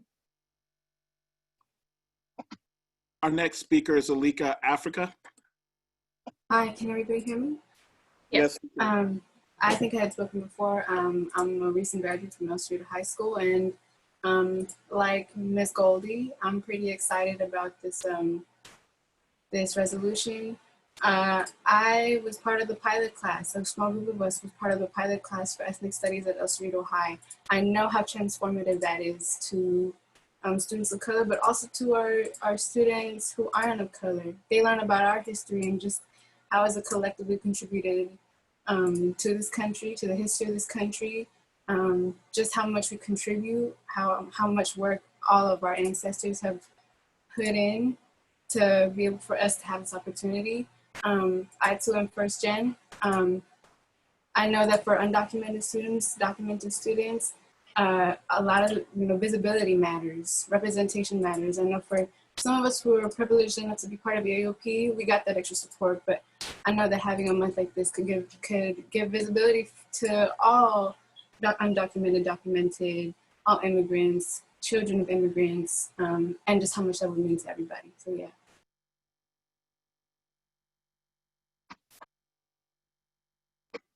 Thank you. Our final speaker on this item is Mariela Cuellar. And just as a reminder to go to the English translation for our Spanish speakers.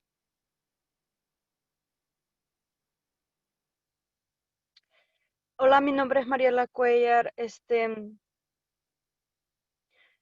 Yo vine de 15 años en este país en el 1995. Y obviamente fue una experiencia muy traumática para mí. Tuve que adaptarme a este país mi mamá vino en el 1988 y yo la volví a ver hasta 1995, pasé 7 años sin ella. Entonces, habemos muchos inmigrantes con las mismas historias, ¿verdad? Entonces, mi comentario es cómo nosotros estamos ayudando a los inmigrantes y especialmente con los fondos que vienen para ellos, para título 3. Sabemos que son para niños, inmigrantes, refugiados. Entonces, me gustaría realmente que ese dinero se gaste en los estudiantes de altas necesidades, que son los título 3. Cuando fui a la reunión del comité de la semana pasada, ahí se dijo que no se había gastado el dinero. Entonces se contradicen que no hay dinero, en que sí ahorraron dinero.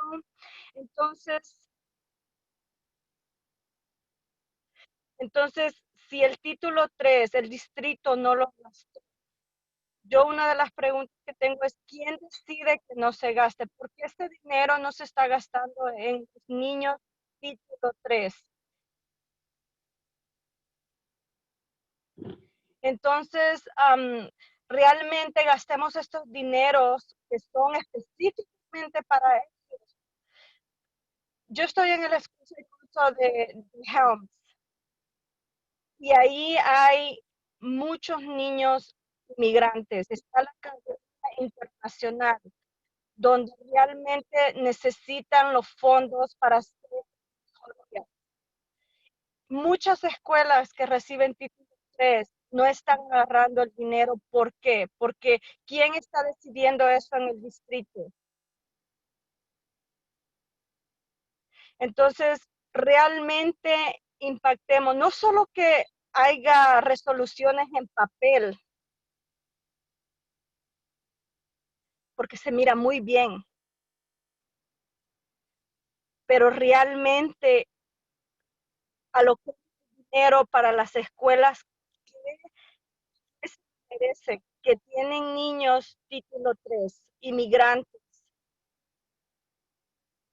Por favor, la mesa directiva necesitamos ser más antes en cómo se está gastando el dinero, por favor. Gracias. And that concludes public comment on this item. Thank you, Mr. Walton. And thank you to each member of the community too who shared their public comment with us on this item. So we have the motion for this resolution. It was moved by Trustee Panas. It was seconded by myself. Are there any board members that would like to share anything before we take a vote? No? Okay. Thank you. So I just want to say that I really. Can I say something real quick? Yes, Trustee Vasquez Simula. Sorry. I just really want to say, like, what really frustrates me in my classes are, in every class, my teacher has a strict schedule of what is going to happen every single day. And if we don't and if we're even a few minutes late, then we're off schedule. So it's really hard to implement things like this where we can take time to learn about things that are really important. I just met, it was actually just like a week ago, I met my friend who's an immigrant, and he did not know what sanctuary cities were. It's like, I think it's like, and to me, like, I'm also an immigrant, but like, that just seems like something to me that everybody should know about, especially if they're an immigrant. For them to be in high school, going to go to college soon, and not knowing what a sanctuary city, I'm just wondering what else they do not know about. And we know that, like, Eurocentrism is a thing. And so we all know that we don't really spend much time talking about Africa or talking about Latin American countries, anything except Europe. And that to me is really frustrating. And so I think that's something that we should really focus on as well, in trying to make more time in classes to talk about not only what the class is made for, but about other important things. Because I don't believe that in my in my English class that English is the only one subject that is only important in that class. Like, I think you can make a little bit of time to talk about other things that aren't just English. Like, even if it's just like a day out of your whole class. I mean, a class, I have 90-minute classes. If you just take one 90-minute class to talk about, I don't know, something that's not white, something that's not Europe, you know, like, I don't know, that's just something that's really frustrating to me. Thank you so much, Trustee Vasquez-Simula, for sharing that perspective. I think that, again, like every other board meeting that we have, you have something that you bring that's a very crucial insight to these conversations and helps to center, you know, these resolutions and the dialogue that we have as a board around students, really. Sorry. And yeah, I just want to say, you know, as an immigrant too, I think that these resolutions, I wish I would have grown up knowing about them, being more informed, and I didn't, you know, start getting more involved in things that actually open my eyes to advocacy and to the work that it is, you know, to have social justice and racial justice in our public institutions. And what does that look like? Until I was in college, that's when I really started to become more aware of these things. So thank you for mentioning that. And yeah, I think that we have way more work to do. You know, this is the third resolution that we see tonight, and each one has made us confront the fact that these are not surface level issues that we're trying to tackle. These are very deep issues that are going to take a lot of effort, not necessarily a lot of time, but a lot of effort to actually begin the work and to commit to it, not let it drop halfway through. Thank you. So can we please take a vote? Dawit, yes. Bavas, yes. Phillips, yes. Dennis, yes. Lara, yes. Hernandez Travis, yes. So resolution number 101, 1920, Immigrant Heritage Month, passes unanimously. Thank you, board. Thank you to the public for participating and being part of this conversation as well. Now we have arrived at B11, which is our public comment. And it is 9:49. Sorry, Mr. Walton. It is 9:49, so after public comment, we're going to have to make a motion to extend the meeting. President Hernandez Jarvis, we currently have 7 hands raised for our public comment. Oh, I see 14 now. It doubled in 2 seconds. Okay. So how many minutes? So we're going to do 1 minute. It's over 15, 1 minute. Okay. Thank you. The first public speaker is Matt Horton. Good evening. Rather than continuing to waste efforts speaking at this board, I thought I'd talk to everybody in attendance. And I just wanted to remind everybody that huge changes are coming to the way that we elect board members in November. There's an opportunity for everybody listening here to replace everybody here who's not actually voting in your interests. All those people that, all the words that you hear tonight don't mean a lick. It's important to pay attention and to continue to listen and watch what these people are doing on your behalf and to get rid of them in November because they suck. Thank you. Thank you. The next public comment is Mariela Cuellar. Sí, voy a pasar a español. Mi nombre es Mariela Cuellar. Soy una madre que tiene una hija en Helms, va para high school, y quisiera hablar sobre las aplicaciones de transferencia.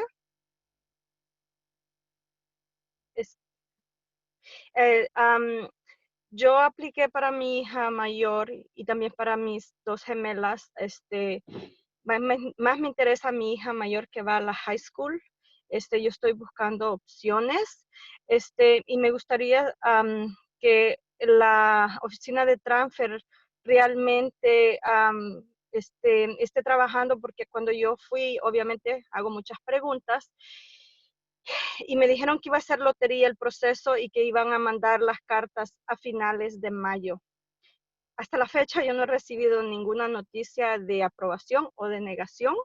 Entonces, a mí me interesa mucho que mi hija... Please conclude your comment. Oh, God.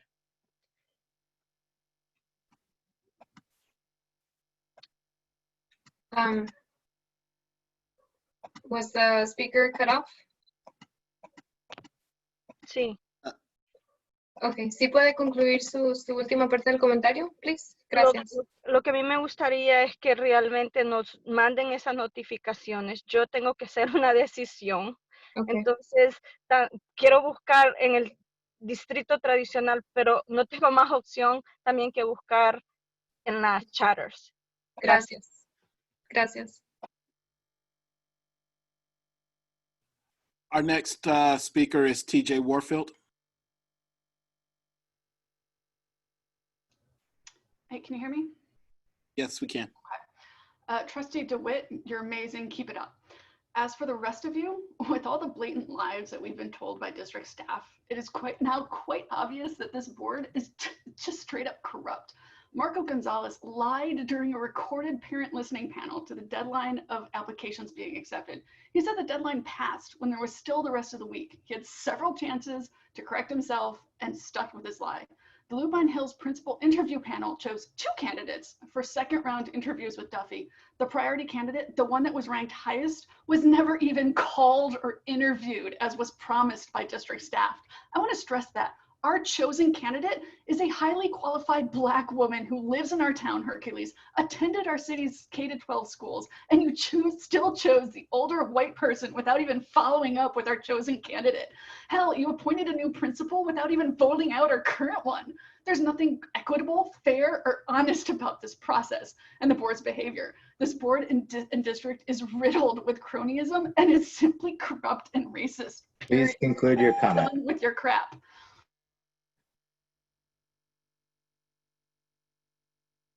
Thank you. The next speaker is Vivo. Hello, Vivo with Healthy Richmond. Today we're coming to you with the intent to propose a platform to shift existing funding from SROs contracts to fund services that parents and youth have been recommending. Please agendize discussions to vote for defunding SROs and reinvesting the funds at the next meeting. Recommendations number 1, school-based health centers, $100,000 for the 7 sites, totaling $700,000. Recommendations number 2, supporting justice impacted youth, $150,000 supporting district staff and $300,000 for community grant partnerships. Recommendation 3, development of a structural oversight committee to challenge anti-Blackness, $350,000. We'd like to acknowledge that the funding to school-based health centers will not be enough to cover all cuts, but will be extremely important to maintain mental health services for students. Secondly, we'd like to acknowledge that UTR has proposed a similar platform, and we are in conversations to find alignment. This platform has been approved by our Schools, Neighborhoods, and Action Committee, Steering Committee, and has been endorsed by the following organizations: WCCUSD DLCAPS, WCC Parent Council, Yes Nature to Neighborhoods, Brighter Beginnings, Scully Family Foundations, and Ed Fund West. Thank you. Please. Thank you for your comments.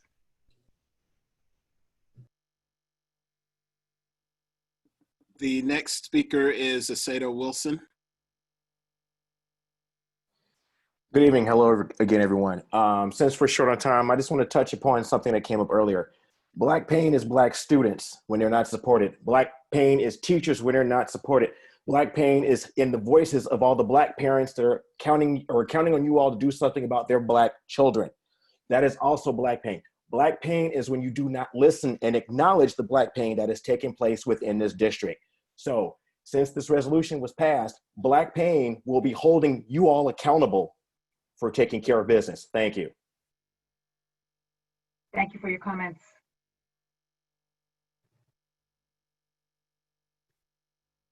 The next public speaker is Shakira Reynolds. Good evening.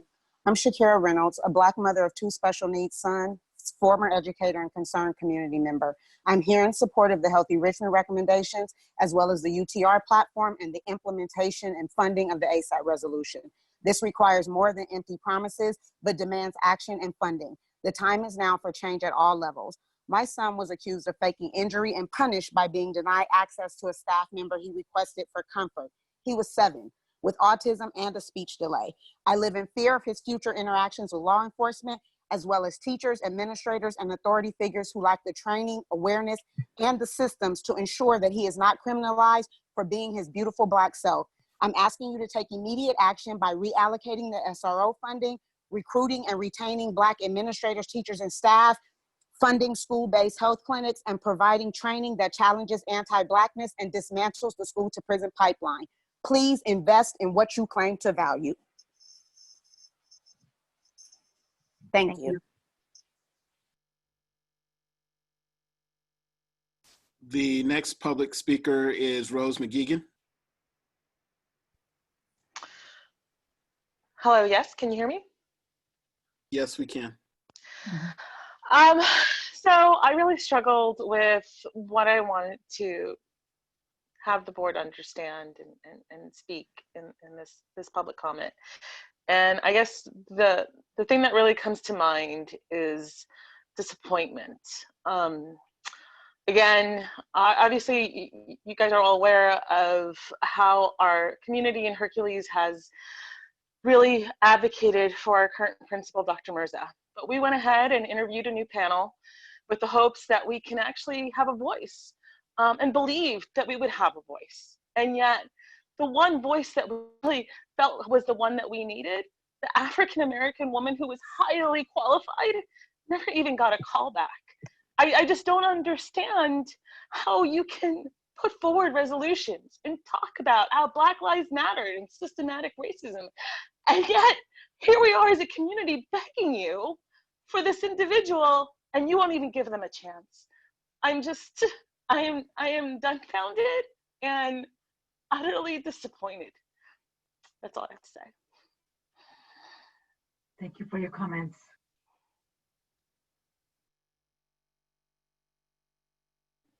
The next public speaker is Gianna Mielcarrick.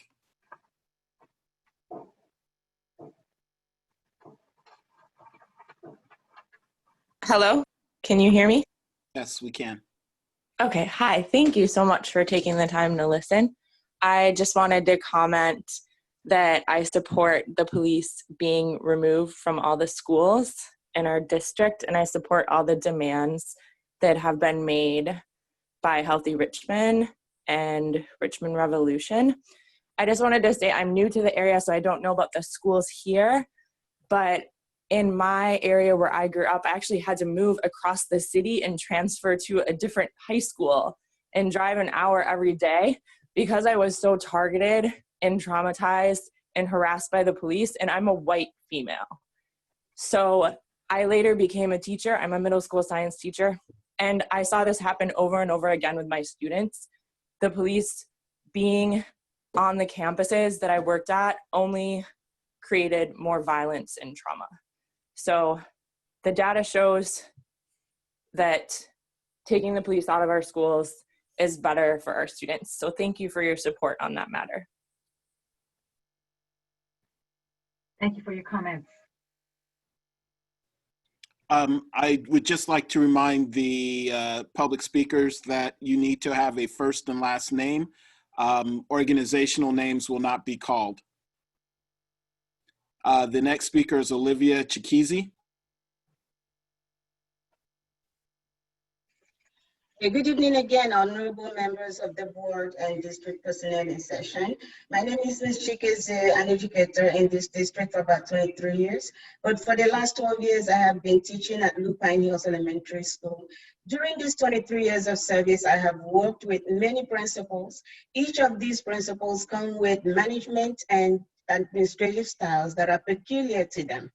Of these principals, Dr. Samuel Mirza stands out as one of the most compassionate, caring, thoughtful, helpful, calm, and respectful administrator I have ever worked with. She cares equally for parents, students, and teachers alike. Students always surround her, each with a story or something to share with her. She's fair and just across the board, which is less than we can say for the past 4 years that we've been there. If there was any error, any hostility in our school, Dr. Mirza was, she was a victim. She was not the one perpetrating it. We have a— Please conclude your comment. We have a few teachers that have been terrorizing other teachers. Thank you. The next speaker is Jake Haskell. Hi, can you hear me? Yes. Hi, I'm a Richmond resident, and I would just like to add my voice to the chorus of people demanding we defund police in our public schools. I think we all understand that police are inherently racist, so by having police there, that's a disadvantage for Black people and people of color. Instead, we should invest in our money in programs for restorative justice, expand ethnic studies, and add more counselors to schools. And I also just want to take a second to thank all the students and former students who organized the Richmond Revolution rally last Saturday, and thank them specifically for guiding me to this meeting and giving me something to be proactive about, and just say, keep up the good work and we'll keep following. Thank you. Thank you. Our next speaker is Sarah Vargas. Can you hear me okay? Yes, we can. Okay, good evening. I am really quite emotional right now. I really wanted to trust you as our trusted board members and our superintendent to do the right thing with Dr. Mirza and the Lupine Hills community, but you didn't. You chose not to listen to us. You chose not to respond to us. You chose not to be transparent with us. And for that, I am not voting for any of you in November. I'm also upset about the whole situation with the interview process, how that went down. Once again, the board was found on white supremacist values and policies, and you are continuing to enforce and implement those policies when you choose somebody that was not the top choice or was not reached out to in the process. You guys need to investigate it. Investigate the interview. I'm demanding that you investigate it and report back to us immediately.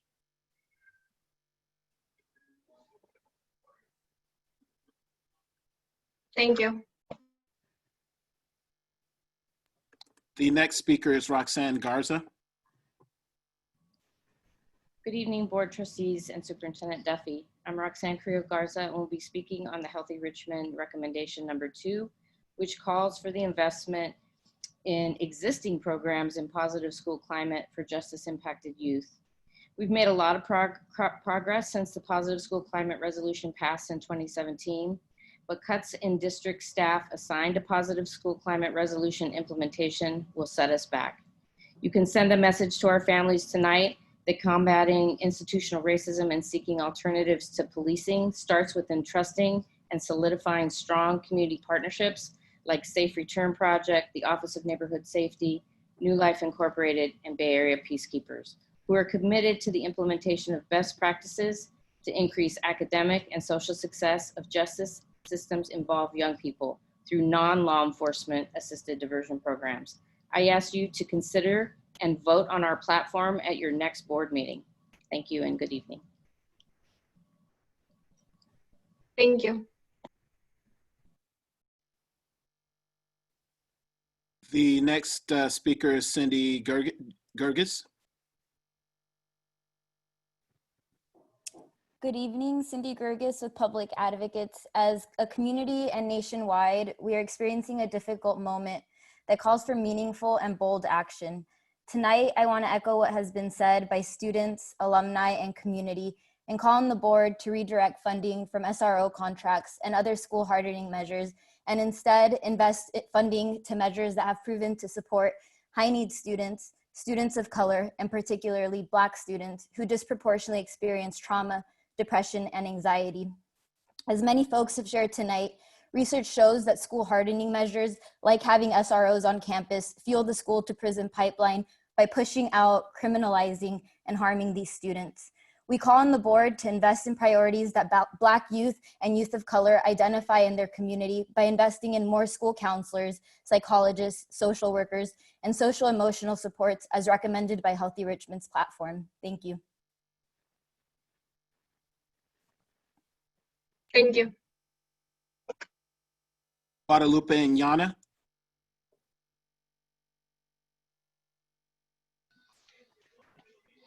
Hello, board members. I'm here in support of the Healthy Richmond recommendations. We need to redirect funding to support our students, especially for our African American students. Directing money to the health centers in lieu of all the budget cuts is an essential necessity in our district. We cannot continue funding services that don't contribute to the education of the students in our district. We need to fund education and support services. Moving funding to essential support service programs and health centers that will ensure our children thrive and be successful. Thank you.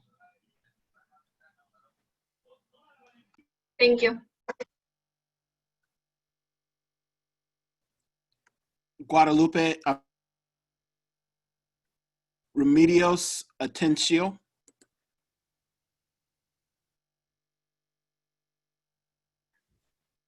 Teacher at Lupin Hills Elementary School. Right at the start, I was already shocked to hear from you guys that you have pushed out Dr. Mirza. You see, I have been a teacher at Lupin Hills Elementary School for 19 long years. And within those years, one principal stands out, Dr. Mirza. She was the only one who I've seen practicing the highest level of professionalism at all times. She respected everybody and everybody's rights, and I am one of them. She had respected my rights as a person, as a human being, as a teacher. I've never felt better. I've never felt being treated equally as others until Dr. Mirza came. She's a principal who has a lot of things for the kids. On her own, she would do all of those reading clubs, math clubs, dance clubs, PE clubs, and all those. She has everything. She has support for my students who are with special needs. She gives all the support to all these kids. I don't know why she's being pushed out. Thank you. The next public speaker is Kathleen Maloney.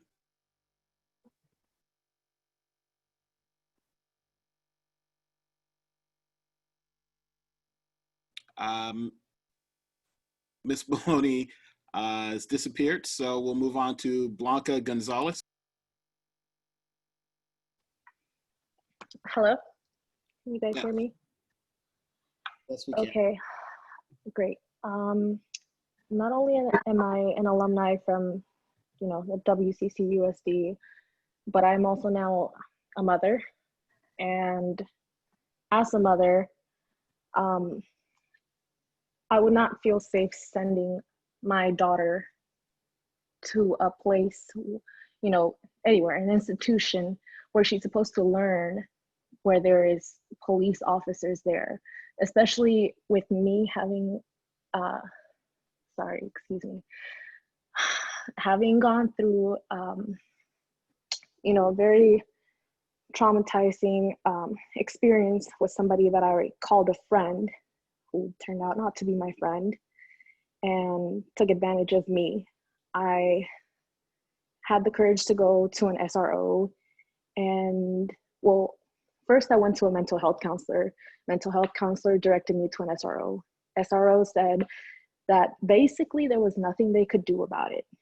That because I chose to come in, I think it was about a week or two after the incident, that there was not enough evidence, there was this, there was that, just basically a whole spiel about how nothing could be done for me. And that all I had was the mental health counselors at the health center that was there at Richmond High. I didn't feel safe. I didn't feel protected. I didn't feel listened to. I didn't feel heard. I didn't even feel like I mattered. Not enough for a report even. Not even enough for a report to be done.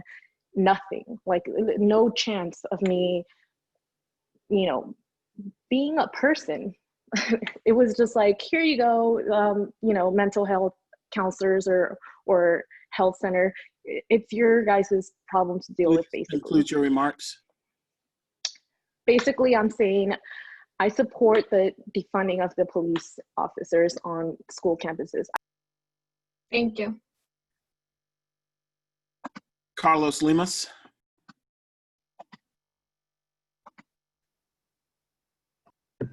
Good evening, school board trustees, superintendent, and youth trustee. My name is Carlos Lemos, and I work for Healthy Richmond. First off, I want to thank everybody who has engaged in the conversation of redirecting funds from SROs to go to essential student services, programs, and basic needs, especially as it goes towards Black families and during these budget cuts. As the ASAT laid out in their resolution, first and foremost, we sent you all a copy of our platform and 3 recommendations to redirect funds from SROs and other investments to families, specifically Black and African American families, such as mental health services, justice impacted youth, and a structural oversight council. I'm gonna skip this part for time's sake. Check your emails. Healthy Richmond has prepared 3 recommendations around the LCAP and budget. I will speak on the 3rd. Structural oversight council. At its core, you have heard from many Black leaders and parents that they don't feel heard or respected or felt accountable for, even when they write down the blueprints for what they need. Right now, it's from the bottom up. Well, we want it from the top down. And basically, we just want an oversight of to dismantle institutional racism as it shows up in our educational systems. Time's up. Okay. Thank you.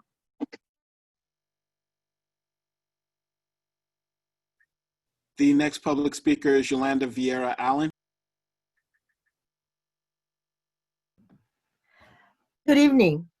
I'd like to speak about the Healthy Richmond recommendation, and I'd also like to speak on recommendation number 3. Institutional racism is maintained through the intersection of oppressions that are embedded within systems, structures, and procedures that direct the decisions and policies of West Contra Costa Unified School District in its governance. These decisions are made behind closed doors. These systems are closed, lacking access and scrutiny.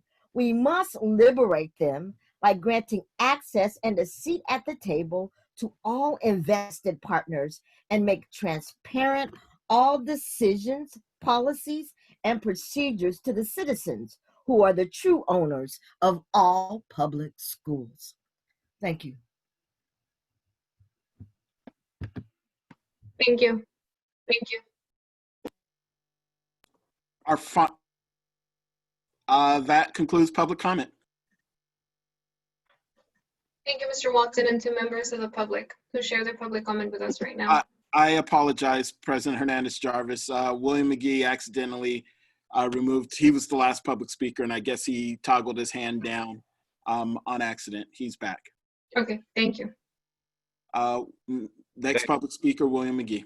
Thanks. Please don't start my time just yet. The reason I'm saying is because there's something wrong. My hand got lowered twice, and I did not do it either time. So I just wanted that to go on the record. But I do appreciate you allowing me to speak. You can start the time now. I wanted to just speak on, I know hopefully you guys will get to distance learning tonight, but talking about the resolution that was passed and equity or the inequity, I do want to let you all know that there will be a lot of inequity that will happen, especially in the Kennedy family of schools, the Flatland schools, even more. My school, Dejan Middle School particularly, we are not able to have our effective assistant principal back because of funding. And so with the LCFF funds frozen at this time, it's putting us in precarious situations. And so this man who works at my school site as an assistant principal started a youth court, something that's been my vision for years. We were able to reduce suspensions, and actually children, because they listened to their peers in this youth court, were actually running to class, not being tardy.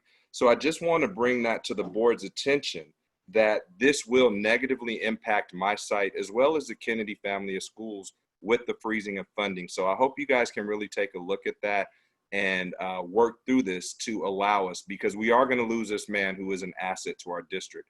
And hopefully you'll get to the budget discussion, and I'll talk to you guys about comments there for distance learning too. Good luck, you guys. Thank you. That concludes public comment. Thank you. Thank you, Mr. Walton. Thank you to everybody who shared their public comment with us for this item right now. So with the public comment concluded, now we have the action items that have been combined, which are F1 and F2, our public hearing of the 2021 budget, 2020-2021 budget, and the adoption.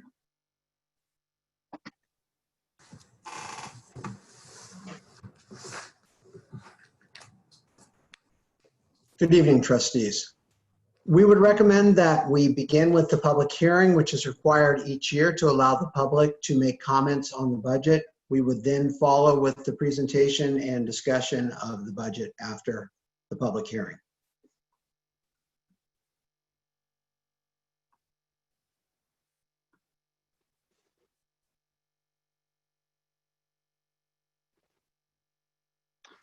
Sorry, I'm so sorry. I was talking muted. I'm so sorry. I apologize to the board and to the community. We are now officially opening our public hearing of the 2020-2021 budget.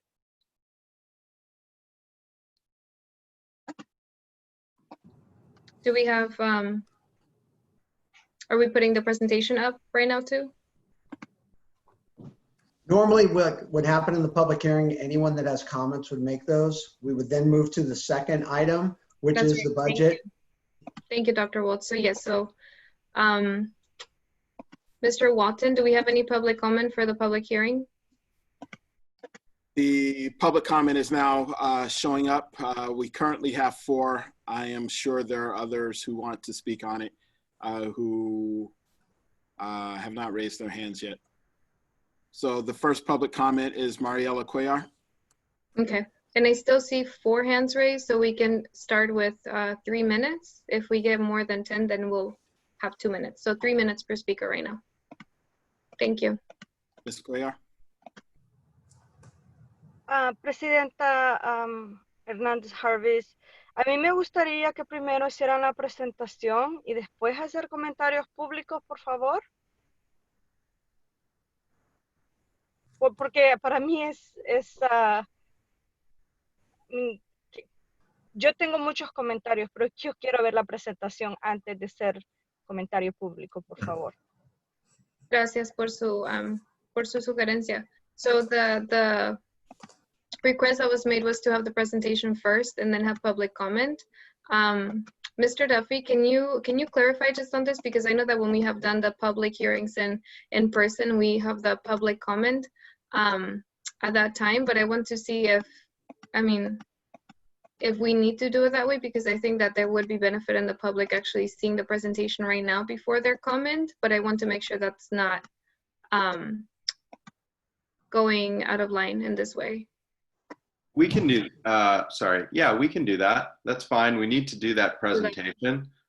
So let us do that, and then we can have public comment. We'll just have to figure that out for the second part of the item. So when we get to the technical budget presentation, we will have already presented it in that way.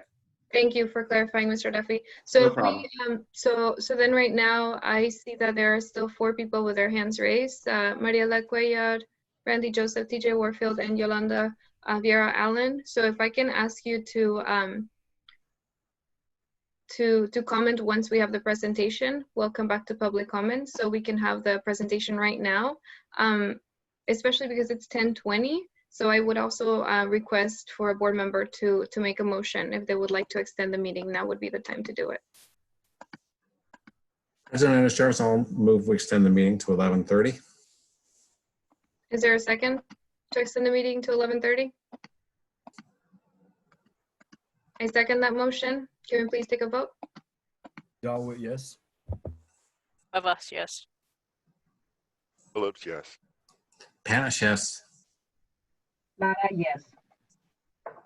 Hernandez Travis, yes. Motion passes unanimously to extend the meeting to 11:30. Thank you. Okay, Mr. Wold, Dr. Wold. Thank you, President Hernandez Jarvis. We'll bring up the PowerPoint. Mr. Duffy and I will both be presenting part of the PowerPoint tonight. We will try to go quickly so we can get into the comments. We'll go to the next slide. Tonight we are presenting the proposed 2020-21 budget. Next slide, please. And in tonight's presentation, we're going to highlight some of the good news about the bond sale. We've highlighted the word school in yellow throughout the presentation because as we've had a lot of talk tonight about the needs that our community has and the priorities that we need to fund, we need to really define, and over the summer, define what will school look like. And it's different than we've ever had. This is one of the most unusual budget cycles we'll ever go through. And so a lot of our conversation is about what are the true needs and redirecting those resources to support those needs.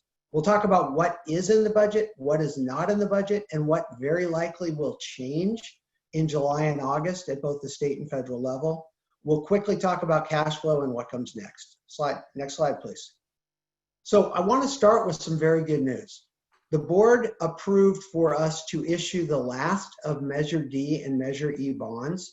$130 million worth of bonds were sold last week, and we are pleased to come back and tell the board this was the most successful bond sale in the history of those two bond series.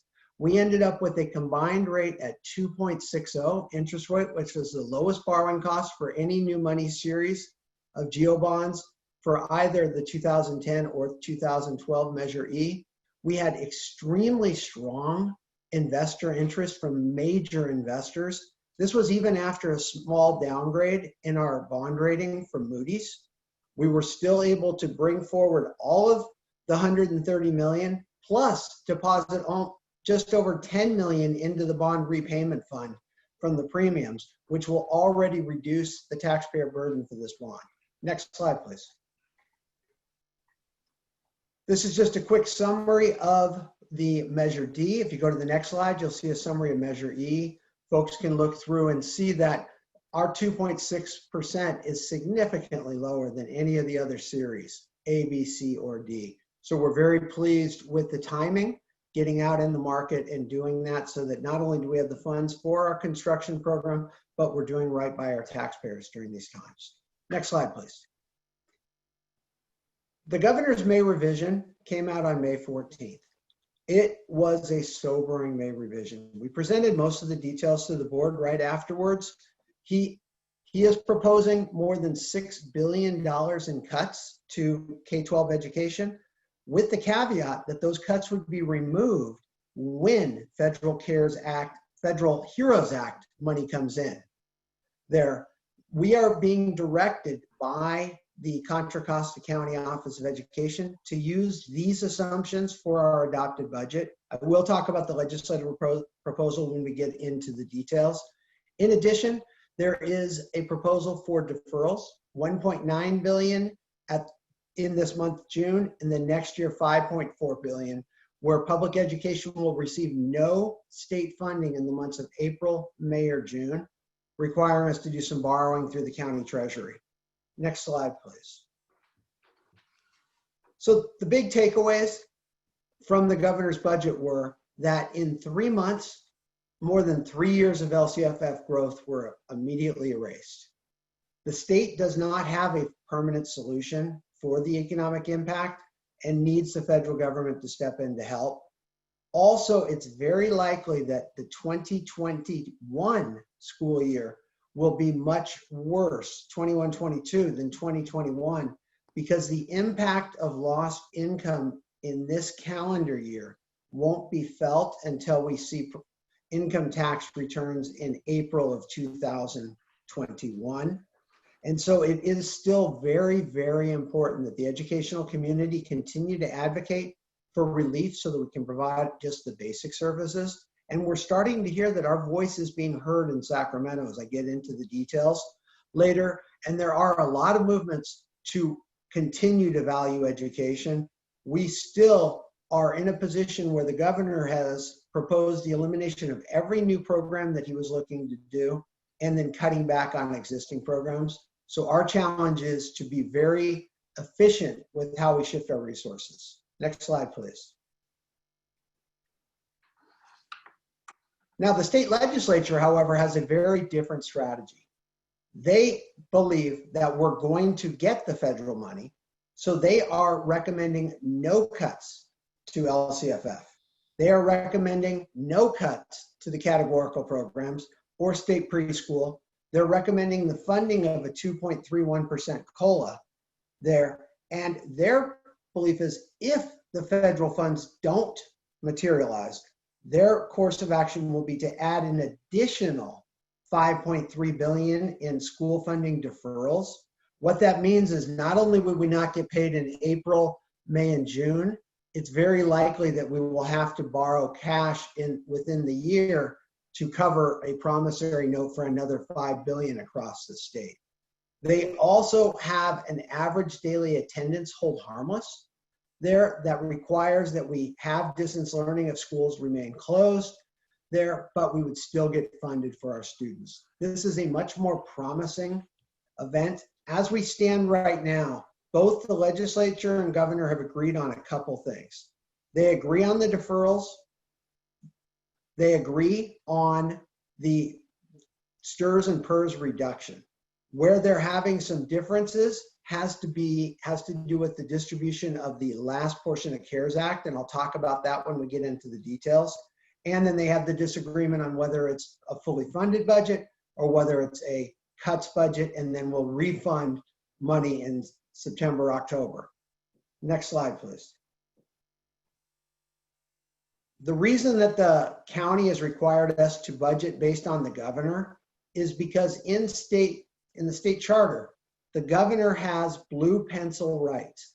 He has the ultimate ability to veto or remove by line anything that the legislature sends to him in the budget that he doesn't want to fund or doesn't believe should be done. So in a sense, Jerry Brown did this in 2011 when he did not believe that the legislature's budget was balanced and sent them right back to start over the entire process again. And so the legislature will adopt a budget before June 15th. The governor has till June 30th to approve or deny it, and then the process starts over. So again, we have to prepare for the worst, but be ready for much better news. Next slide, please. And so this again talks about what we're going to build when I go into the details. Our budget is based on the governor's proposal. At this time, I'd like to pass over to Superintendent Duffy for the next two slides. Next slide. Thank you, Dr. Wald.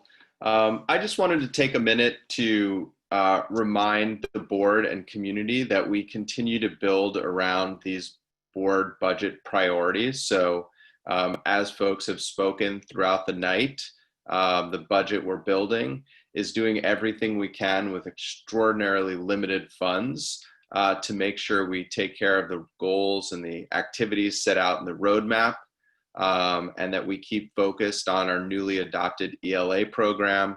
We continue to focus on our DI programs, support for African American students, the positive school climate work and policy. We've called out Steege Elementary School as a place we want to continue to invest.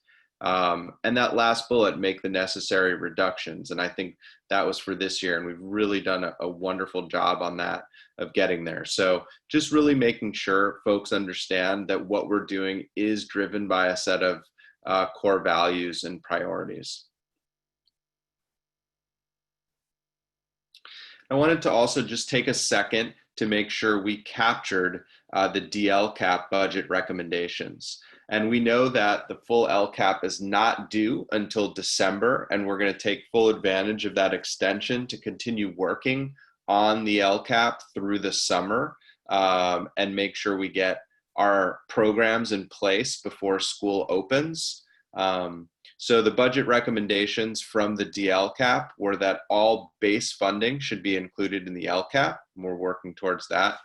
The cuts to the supplemental funded programs should be proportional to the cuts the district needs to make, that we utilize an evaluation tool for our LCAP programs, and we create a concrete plan for mental health.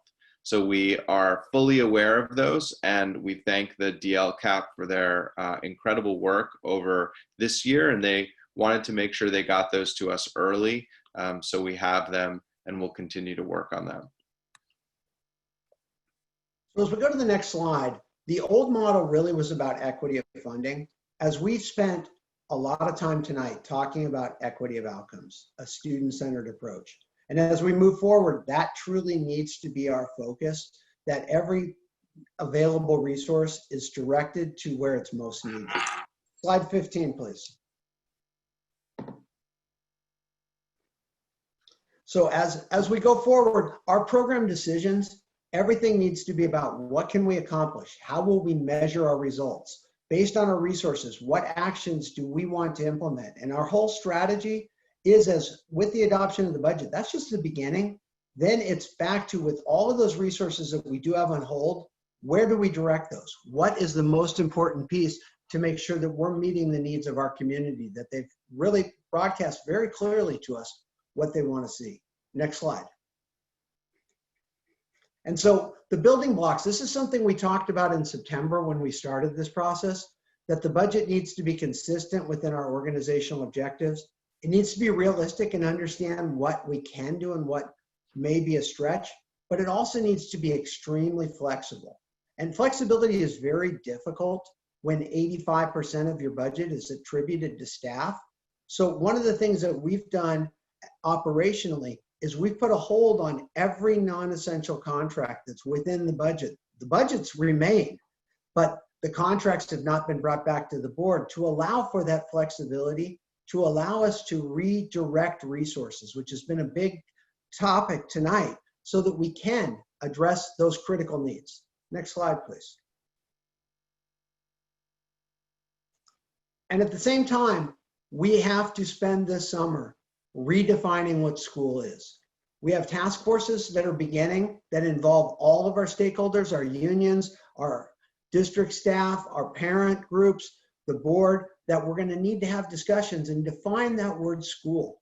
There are new service requirements. There's new instructional delivery methods, new groupings. There's going to be training required. It's going to require a shifting of resources, and likely more resources than we have today to be able to implement. So I'm going to quickly go through a couple of highlights from the state superintendent's document that give just an idea of some of the conversations we have to have on the next slide there as we define what are we going to have to do. But the most important thing that he really talked about is that we really need to look through different pieces. And the big piece that I highlight on this slide is none of the costs that are associated with the concept in that document are currently included in our budget. So as we go through and make decisions, we have to make sure we have those resources. Next slide, please. And there was a real important two tenets that Tony Thurman put in the foreword, that we really need to make sure that we have a quality education, whether it's in a physical classroom or distance learning, and that we must, and I'll emphasize again, must emphasize the focus on the emotional well-being in all of our students and our staff, and put that at the forefront of every piece of our decision-making. In one of the budget presentations, we brought back Maslow's hierarchy of needs, which starts with safety and security. You have to be able to feel safe and secure and have that hope to move forward. And so social and emotional support is going to be an area that we really need to invest in moving forward. So as we go forward, the guidance there is going to be real critical as we leverage all our funds, not just LCAP funds, but supplemental title funds and different flexibilities from the federal government to meet the needs of each of our programs. And so we are looking at every fund, not just LCAP, to meet these needs. Next slide. And so we know that we're going to need to do several things. We're going to have adequate supplies. We're going to have all the safety equipment. We're going to need to maintain social distancing for quite a period of time and define whether our facilities can even accommodate that. We'll have to determine the student and staff capacity at each site. Next slide. We understand active screening is going to be a requirement, that all staff are going to need to wear some sort of face covering, as will students. We're going to have to redefine our cleanliness standards and what does that mean for our staffing limits. It pretty much recommends that we need to limit access to our campuses for parents and other visitors, which changes the interaction that we've always used to be inclusive. There's even the recommendation of canceling all out of campus trips and intergroup events. And so it's a challenge to define what will school look like. Next slide. And so here are just some quick examples of what it might cost to fund some of these things. Next slide. If we're required to provide a disposable mask, and the state says that they're going to provide them, but they didn't say they were going to pay for them. So it may just be a lower price. But if we had to give one mask per student each day that were disposable, that would be at first estimate $5.6 million that we don't have in the budget. For staff, another 835,000. Next slide. If we were to be able to use reusable masks, where the students take them home and staff take them home and wash them, we figure maybe you can get through 15 uses there. So each person would need 15 masks within the year. That drops the cost to 1.6 million for students and another just under 200,000 for staff. Again, not in the budget. And that's just for masks. If we need to put in safety shields at all of our front counters and anywhere that the public may come in contact with staff, we're looking at, just for the parts, 77,000. That doesn't include any of the installation and facilities modifications. Then talking about the fact that we need to do active screening daily to have non-contact thermometers. If we were to give one to every classroom, that's 100,000 just to buy the thermometers. If we just put them, and then every non-school site building, another 1,400. So again, these are costs that aren't built in. So with that, I'm going to pass it to Mr. Duffy again for the next series of slides. So similar to what I talked about earlier, but in the COVID-19 pandemic, this is going to continue to force us to think differently about school and really make sure as we're building the plan that we take into consideration all of the needs of our students, both the very traditional needs, many of the needs we talked about at the beginning of this meeting, but so much of what's happening in the online environment is creating a lot of inequities across our system and exacerbating existing inequities. So we are going to have to adopt the budget, but also understand we're going to have to be ready to tackle these challenges in many different ways. So what you'll see here is just a little bit of a framework for how we are continuing to think about opening school. We'll talk about that later in our COVID update and what the opening of school will look like, the task force, the working groups, how that will work. But it will be revolving around these areas that you see here. So one of the key pieces of this budget that you do not see this year is the LCAP. That is due in December. So where you might normally see the programs and line items for every single program, we're not finished with that yet. And so we want to continue to work over the summer. As Dr. Wold shared, there are two competing budgets at the state level, and we hope to know by the end of the month, a little bit into July, where we will stand over time. We also need to know what federal resources may be coming additionally. So we're going to adopt this budget and know that some of the specifics in terms of how some of the line item programs play out in the LCAP and then the supplemental concentration dollars, which you will also see later, because we have such huge reductions in that area. We'll continue to work over the summer to get ready as we get ready for school in the COVID era.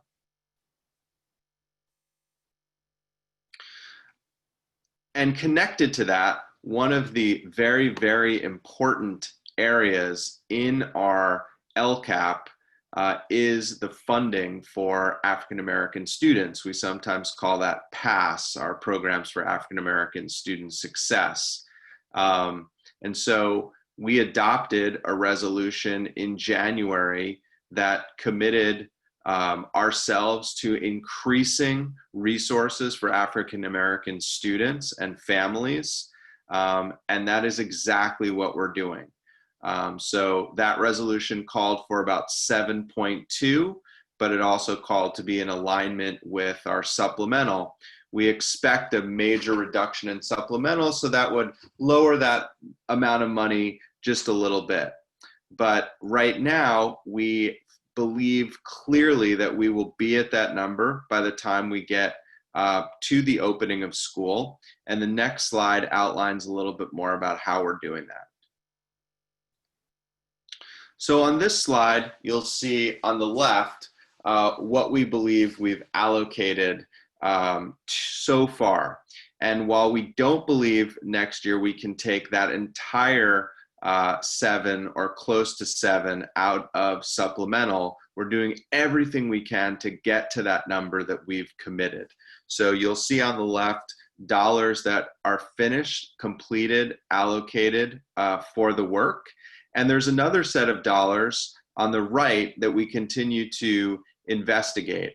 And so you see the second line also has shift the safety budget to African American, it should say / mental health. And that is just what we talked about earlier. So if in fact that money were freed up and the board has made a move to do that tonight, that would be another pot we can dig into for these types of resources. And so you see the CARES Act funding, you see it says other, we will continue to dig in, but we believe with both what we've allocated, what we'll continue to do with these other pots, we absolutely can get to the resource that we want to add. We would of course love to add even more resource to support African American students, but we are doing it. I'm excited that we're going to get there. And then part of the work over the summer is to continue to say, with that $6.5 million, exactly what will be funded. And that's usually what we do inside of the LCAP. And that again isn't 100% ready, but we really, really are excited about the work that's being done for us to be able to get there. So wanted to just share our work to date around this resolution. So as we move to the next slide, our process that we've been talking about for a while is with the adoption tonight, this is a mechanical requirement. We're required by law to adopt a budget. The budget does not have the line item programs. What we've done is we've freed up dollars that are not directed to contracts. We have not entered into contracts next year so that the board can spend after adopting the budget, redefining those priorities, shifting those resources exactly where we want, making the determination we want to purchase this program or bring these staff in, and then also be in a position as the state and federal budget adjustments occur to be able to quickly implement whatever comes from there, and then be able to, in September, implement our new definition of school. So tonight, when we ask the board to approve the budget, we are not saying that everything's set in stone and now you can't change how we're going to direct resources. In fact, we're saying the opposite. We're saying we've defined what our expected revenue is and what our total expenditures are, and we now have the ability to have a true two-way dialogue about where those priorities get redirected, how we defund certain things. And we purposefully noticed all of our main contractors, including the cities, more than 2 months ago, that their contracts would not automatically be renewed, that they had to come back to the board for final approval, so that the board does not need to take any additional action to defund. We've already put the board in the position where they have the ability to direct us which direction we go. Next slide, I'll go into the details now of the budget. So when you look at the SACS forms, we thought it would be quickest to just show what's there. So when you look at the big difference here, our LCFF revenue based on the governor's proposal is dropping from 287 million to 262 million. And then within the budget, we have implemented multiple one-time revenue solutions. We have the CARES Act, special ed, and the district's version of CARES Act, which is 13.9 million. There is another element of CARES Act that is not in the budget. The state has $2.9 billion they're going to issue to school districts. Right now, there is a disagreement between the legislature and the governor on how those dollars will be distributed. The governor's proposal, which is best for West Contra Costa, by the way, is that they are only distributed to school districts that receive concentration grant funds. Should that proposal go forward, he's not drawing a line in the sand that he wants it to be that way, we would potentially get upwards of another $15 to $20 million that you don't see in this budget one time next year. The counter proposal by the legislature is that it's distributed based on a per pupil amount based on LCFF formulas. In that case, we might get an additional 8 to 10 million. So in either case, we will get additional revenue that's not there that will allow us to either mitigate some of the cuts that we'll talk about or to find some programs over a couple periods of time. You'll see that we removed the preschool block grant from this year, and then the OPEB transfers are built in to the budget here. Next slide, please. So this is just a picture of how we build the budget. Next slide. And then a graph of what percentage of each of the different budget pieces. Next slide. This shows our expected expenditures. You can see that the STRS reduction in rate meant that we spent $2.5 million less next year for STRS and $700,000 less for PERS. But you can see that when that sunsets, those expenses do come back in the third year there. And so we've updated everything else throughout. If you'll go to the next slide, please. This talks about our expenditures.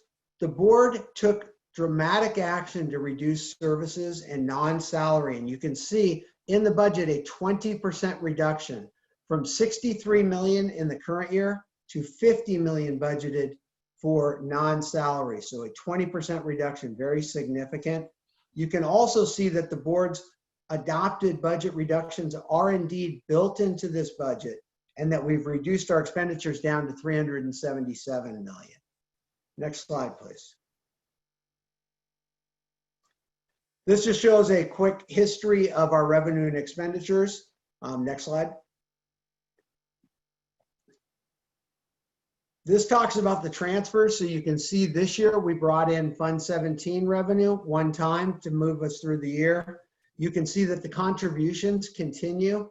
That is the amount that we pay for special education, more than the state and federal government provide us. This has been consistent for years, but we just wanted to point that out.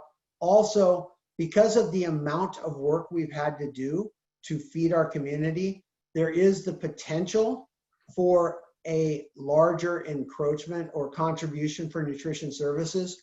We're hoping that there will be augmented revenue through FEMA and other pieces, but until we can quantify that, we did account for the possibility that there's more expense within the budget. Continue in the next slide, please.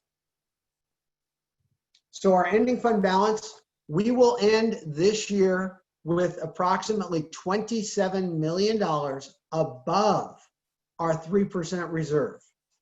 Those dollars will help us to not have to do every cut and move the cuts over 2 years again. And by doing that, we will end next year, because of the work the board did, in the worst case scenario, the governor's proposal, we will end next year with our 3% reserve in Fund 17 and an additional 9 million unrestricted that's still in our ending fund balance. So the district absolutely will be viable under this circumstance next year. We'll go to the next slide. This again shows our fund balance changes. You can see with all of the changes this year, we actually were able to maintain a very healthy fund balance and not have because of the one-time funds we brought in, we were able to mitigate some of that structural deficit for 1 year. It comes back when the one-time funds go away in the next 2 years. Next slide. So this is just a summary of the actions the board took. We've gone through that multiple times. Before COVID, we were going to have to cut 18 million next year for the following year. That was where we stood, with the hope that Schools and Community First would help us to reduce that amount. Next slide. Because of COVID-19, we've recalculated in the governor's proposal. The new cuts are $26 million, meaning that we will need to cut 44 million under the governor's proposal. Then have an additional 18 million in cuts for the 22-23 school year based on the one-time solutions the governor put in this year. That means that in the worst case scenario, we're looking at a 2-year requirement to reduce an additional 62 million. So that's the worst case scenario. And then we'll show you that in an MYP on the next slide. So this shows it in the MYP. It shows that the ending fund balances without cuts that were fine in 2021 But without cuts, we would end up exhausting all of our reserves in 21-22, and then certainly you'd have nothing in 22-23. So if we make the cuts, go to the next slide, please. You would see that we would indeed be able to get through the 21-22 year and the 22-23 year, but that would require 44 million in cuts and an additional 18 million. So a total of 62. That does not include any federal additional assistance we get. Any of those dollars would allow us to push these problems farther out and continue more of the services that we have. So now let's flip over to what that meant for supplemental concentration. Next slide, please. This year we budgeted 54,777,000 in the LCAP. Next year, based on the governor's proposal, we would have $47 million for supplemental concentration, a decrease of over $6 million in supplemental concentration and 18 million in LCFF base. So you can see the 24 million there for 2021. Then you can see an additional reduction the following year based on the governor's proposals. We can go to the next slide. However, the legislature would fund us completely. And so what ends up happening with the legislator's proposal is we get 378 million in revenue, and we still get the CARES Act of 13.9. We end up with over 38 million in our balance at the end of the year next year. We then would need to cut approximately 16 million each of the 2 years. So a total of 32 million over 2 years based on the legislative proposal. So it drops from that 62 all the way down to 32. So 30 million go away. And that's before we add in possibly $20 million from the CARES Act that would allow us to then divide that probably into 3 years of $10 million cuts instead with those one-time dollars. So there's a lot of hope on the horizon as we go forward. And this is the reason why this is adopting a mechanical budget. There's so much that will change between now and August. Today, we sat on a webinar from CASBO that talked about there will be a August revision, just like there's the May revision, and that you need to prepare that things are going to change. And the only thing we know is that the state budget today is wrong. It will be different. And so we know that it's going to be somewhere between the worst case scenario and the best case scenario. In both cases, we have resources available that we can meet the goals that we've talked about tonight. We have resources that will get us through next year. We do have the ability to do this well and do it right. If you go to the next slide, please. You can see when we do the cuts, we actually end up with a balanced budget in 22-23. If the legislative proposal comes forward and we are able to implement those cuts in that timeline, we would be back in the worst financial situation the state has seen since 2008. We could actually bring ourselves right back to a balanced budget and a positive certification in 2 years. And again, that's without that 10 to 20 million in CARES Act built into this budget. So there is a lot of hope and a lot of possibility because our advocacy has been paying off. Next slide, please. So again, you can see there under the legislative proposal, we still do have a reduction in supplemental concentration from 54.7 million down to 52.2 million. So it's about an $874,000 reduction, a small amount, but still a reduction. Next slide, please. And so that talks about the cuts that are 18 million based on the governor, based on the legislative, would actually drop to 16, as we talked about before. Next slide. Cash flow is going to be a big issue for us. We know the deferral in June will happen for sure because both the legislature and the governor agree on that. So if you go to the next slide, it's very hard to read. This just shows the deferrals. You can see 1.87 billion at the state level in this month, and then fast forward a year from now, you can see no funding for 3 months. And the difference a year from now is there's no guarantee that we're going to get that money in July. Whereas this deferral that's happening this month, they will fund it immediately in July. If you go to the next slide, you'll see this is how you're supposed to get funded.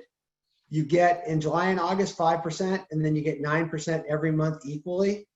You can see what happens next year on the far right. We have that big V, we go down to 0 and then hopefully come back, but we don't know when that comeback will be, and that'll be part of our borrowing strategy. If you go to the next slide. When we look at our cash flow scenarios, the board has approved the ability to use interfund transfers. So we currently do not believe that we'll have an issue with deferrals until potentially November of this coming year. We're already in conversations with the county to utilize the teeter methodology to get an advanced apportionment of that 108 million in property taxes. Should that occur and we get them earlier, which is very likely, what that would allow for is that we would not need to potentially do any type of borrowing until more likely April, May, or June of 2021. And most every district will have to be borrowing at that point. So we're going to look at doing some pooled options to get the best possible rates. So our calendar of events, we're proposing that we adopt the budget tonight. It's a mechanical exercise. And we then immediately go back into the conversation of having priority conversations and defining what school is, working with our community and our board through study sessions to have clear reallocation of resources that we've put on hold to allow that to happen.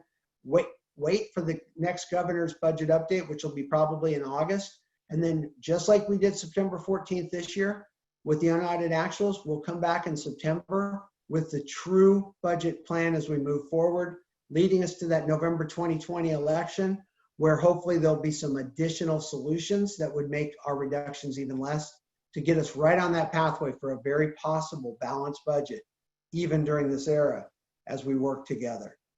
So with that, if we'll go to the last slide, we are committed to not only working with our associations, but we need to work with our community.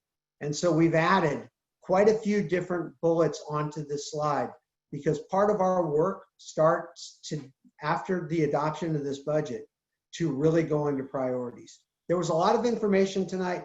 There's a lot of hope. We are really pleased that we do think we see a pathway to do what the board has asked and directed us to do. And we're here to take all questions and comments. Thank you, Dr. Wold and Superintendent Duffy. Since we had the presentation right now, before the board starts to ask questions, I would like to officially reopen the public hearing so that the members of the public that wanted to speak at the beginning have a chance to do so at this moment. Okay, President Hernandez Jarvis, our first speaker is Mariela Cuellar. Thank you. Mi nombre es Mariela Cuellar.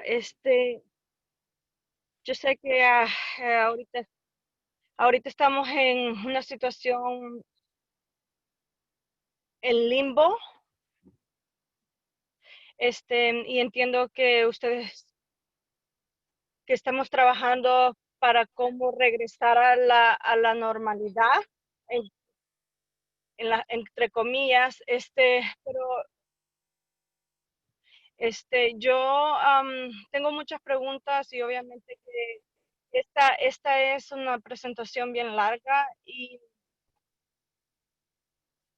me gustaría hacer unas sugerencias cuando ustedes pongan las siglas, las abreviaciones, si pueden poner,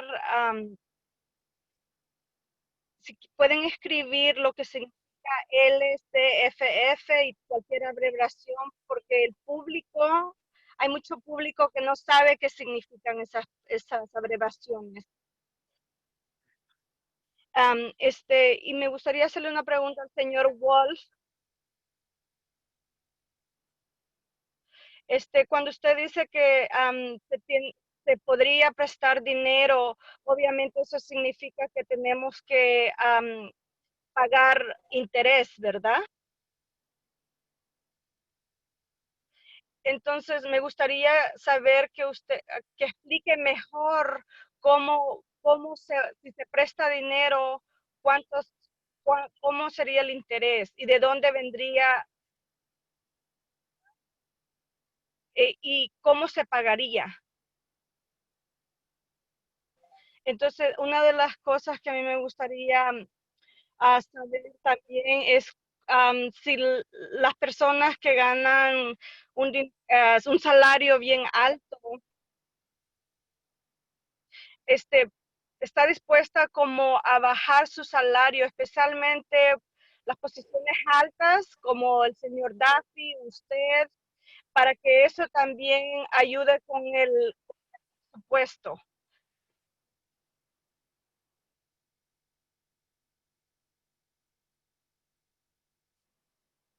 Y que eso también se refleje en el presupuesto.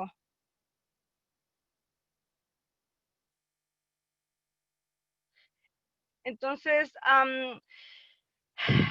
nosotros como comunidad, como padres de familia, queremos realmente tener contabilidad, queremos transparencia y que realmente cuando nos reunimos que nos tomen en cuenta, que realmente nos tomen en cuenta, porque cuando nosotros venimos a reuniones y nos sentamos a oír, nadie nos está pagando a nosotros por estar aquí. Please conclude your. Entonces, que realmente nos escuchen nuestras sugerencias para tener un impacto y avancemos y trabajemos con lo que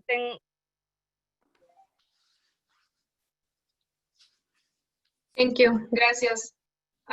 Y las preguntas las compartiré durante la discusión. I'll share the questions that were brought up during the discussion too with Mr. Wolf. Thank you.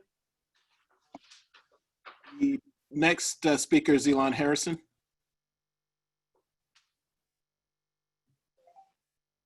Ms. Harrison, if you'll unmute.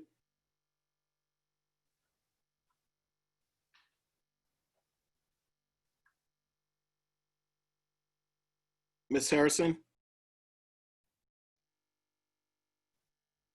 We'll move on to the next public speaker, Randy Joseph. Hello, can you hear me? Yes, we can. Okay.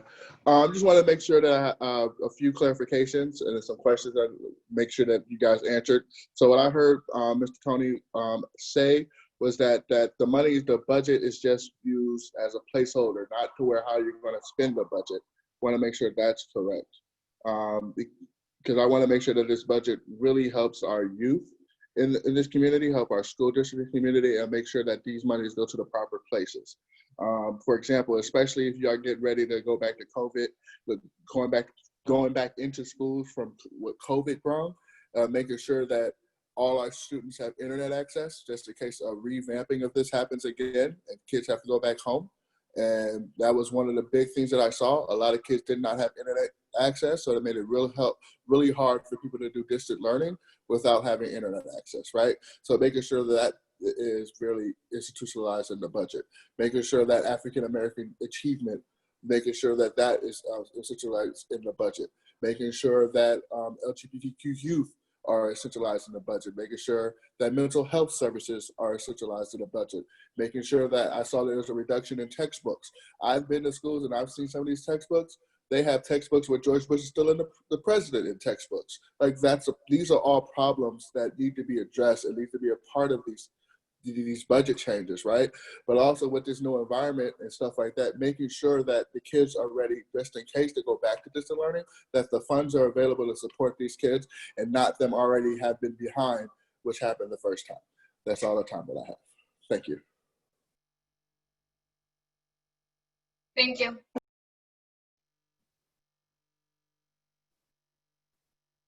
Our next public speaker is Yolanda Vieira Allen.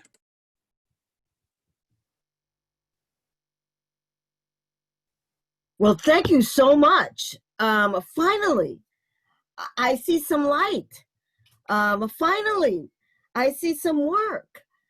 I want to be happy and excited, but I still am a little bit not trusting. And I just want to say that I know the reason, part of the reason is because this is, feels like a last minute effort. Let's try to get something in before we have this board meeting.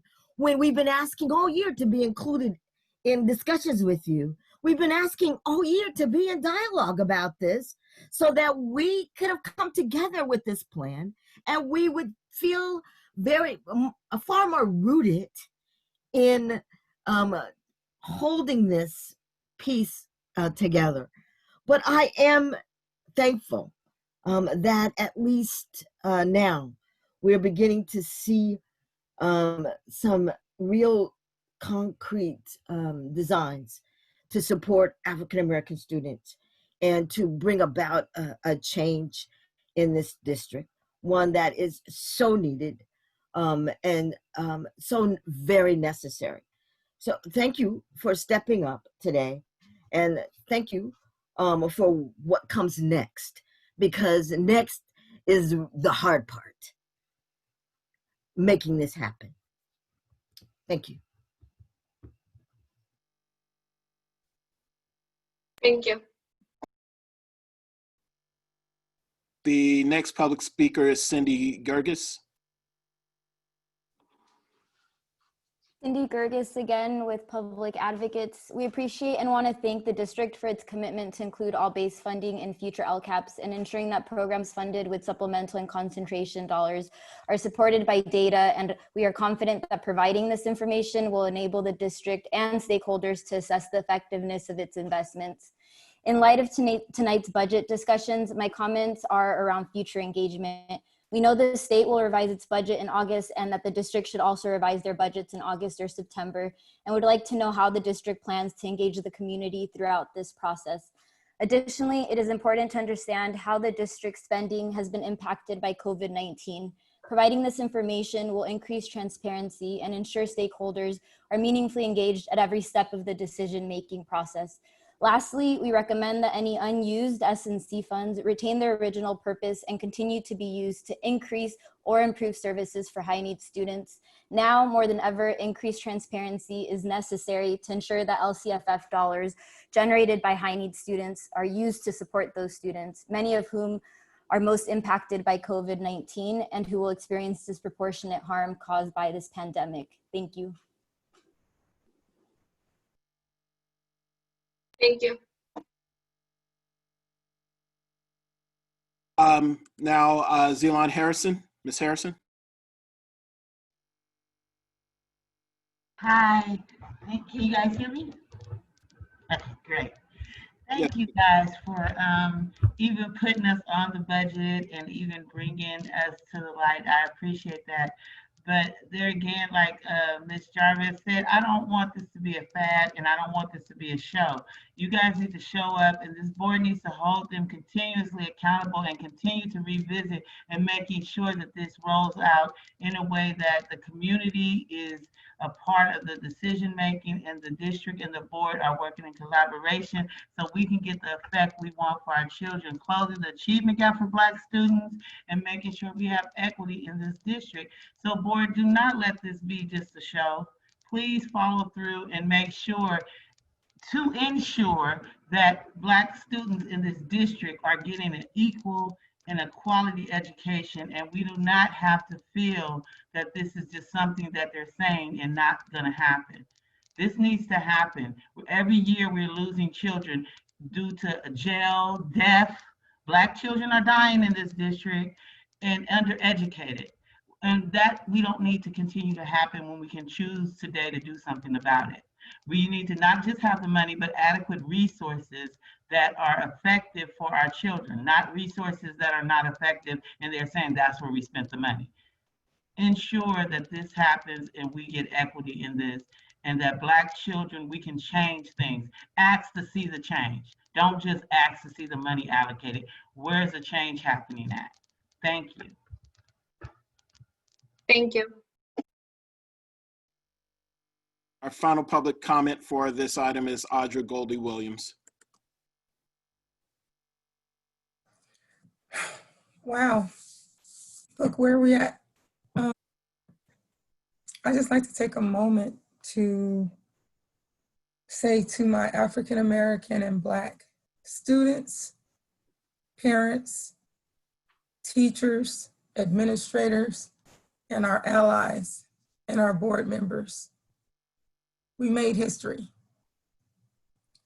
We were able to put our African American and Black students in a position where monies were attached to the words that were spoken about them, where monies were attached to the expectations that we have for our kids.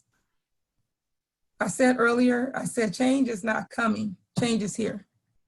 So I echo what Yolanda and Talon said in our expectations, as well as I have the firm belief and knowledge that we're going to do the right thing and we're going to do what's right. Because here's the biggest thing. Some people lost it. It's just like with the Black Lives Matter movement. People get caught up in being unable to say Black Lives Matter. One of my students said, how can all lives matter if Black lives don't matter? What people don't get is when you acknowledge that Black lives matter and things get better for Black lives, then things get better for brown lives, then things get better for our indigenous people, for every community, and all lives get better. When it comes to this, what people have to understand is our focus is the African American student, not just because we're African American and Black, but because our student is the lowest in achievement. So when you go and attack that area and that student gets better, every student in the district gets better. Every student in the district prospers. Every student in the district is successful. So to my African American and Black families, thank you for all of your hard work. Thank you for all the times that you've come and showed up and wrote letters and showed up and said, see us. They see us. So now that we're activated, we cannot stop being activated. We cannot stop pressing because now the words were there. The approval was there. The money's been assigned, not all of it, but some of it. So now the expectation is for this to be real, not just a presentation on paper, but for this to be monies that show up that help our district. By starting with the African American and Black community, every student will be served in our district. Good job, West Contra Costa Unified School District families, friends, allies, and board. Thank you. That concludes public comment on this item. President Hernandez Jarvis, I wanted to suggest, because we have to do the second item, that we just close public comment here.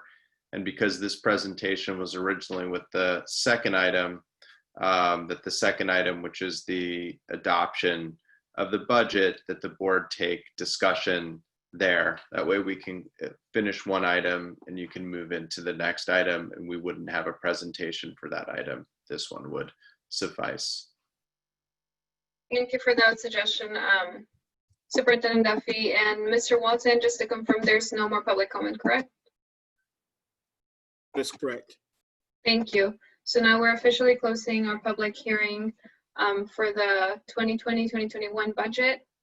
And we're moving directly into the next part of this consolidation of items to adoption of the 2020-2021 budget. And I would like for the board to have a chance to ask questions and comment now as well. And if student trustee would like to begin, or if you would like to go after, that's okay. I can, it's up to you. Trustee Vasquez-Simala? I'd like to go after.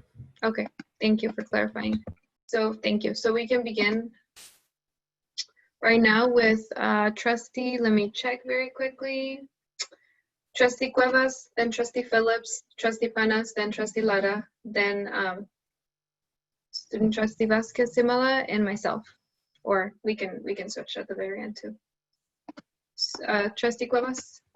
I don't have any comments. I know that so much is still dependent on what the federal government does, what our state legislature does. One thing that isn't dependent is our awareness of what our needs are and how much we need to be able to dedicate resources towards that. But I do want to say that it's also about how do we still support our neediest students with the resources we have, no matter what the amount is. And that's where, again, I will be a broken record to say that we will be, in fact, opening up contracts with bargaining units in the coming year. And that's why your school board elections are very important, because it's there where the leaning in has to happen, because the majority of our budget goes to the human endeavor of paying folks in the district. So if we want to see outcomes for our students with the resources that we will have, regardless of where the outstanding issues are, it will begin with that conversation and making sure that folks are in fact amenable to what does it mean to provide supports for our Black students, for our Native students, for our immigrant students, whoever they might be, for all our students in relation to where the majority of the money that we get allocated goes to. And I'm looking forward to the community being a part of that conversation.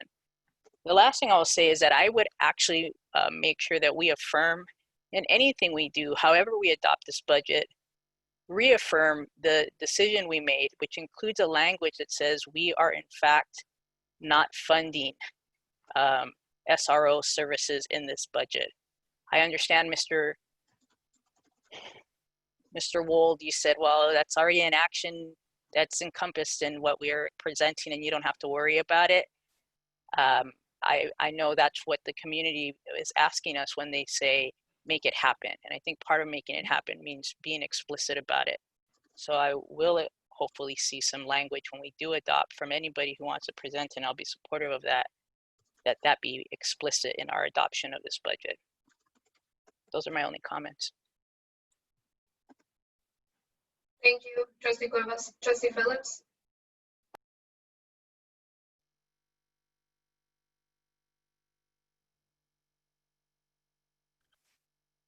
Thank you very much. I have a couple of comments. Sorry, it's getting late and I'm a little tired, to be honest. The monies that were there were monies allocated. I'll start with a question. So there were monies allocated in the budget for SROs. Is that correct? Yes. Okay. And so there's a line item in the budget right now for SROs, right? Correct. There's in the 5,000s, the services, there's 1.5 million budgeted that would have been directed for those contracts should we have brought them to the board for approval. Okay. And there is a past budget, correct? There is. Okay.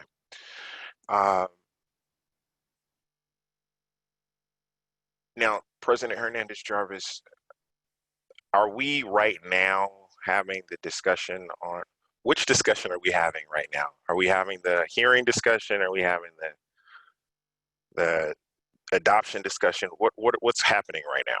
This is the adoption discussion. Thank you, Trustee. Trustee Phillips for asking the question. Yes, so we closed the public hearing, so we moved on to the adoption discussion for the board. Okay. So, thank you. So I am requesting, as in line with what I've heard multiple things and they were mixed what I was hearing, but I am requesting that entire amount of money that was allocated in this budget for the SROs, that entire amount of money be moved to the past budget. Because that is what everybody said they wanted to do. Well, that's what I'm requesting. Trustee Phillips, can you clarify that a bit further? So, or restate it? So what I heard was a bunch of people call in and say that we need to defund the SRO program and that we need to spend that money on Black students. And then after we did it, I started hearing about Healthy Richmond's proposal and everybody's proposal, but we have a past budget that is for African American student achievement. And I know that the people who were arguing to defund SROs, I know that none of them were using Black children to get across a point that they wanted to make and then use the funds for something else. I know nobody would do that. So that money, all of it, I am requesting that it be moved to the past budget, because that is the budget that is supposed to help Black children in specific.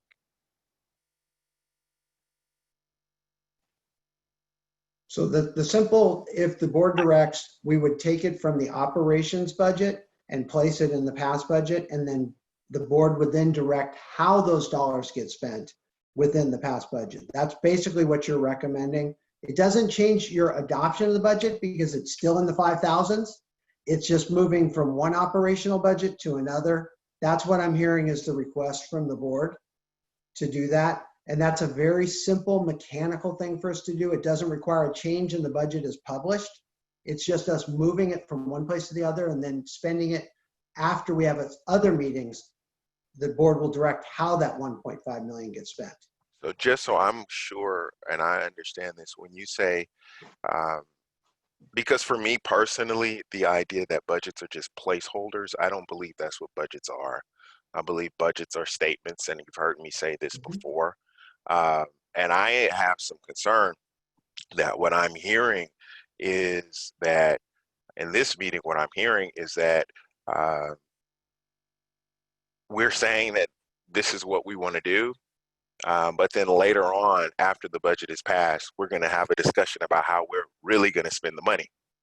That's what I'm hearing. And I could be mishearing and somebody could correct me, but that's what I'm hearing.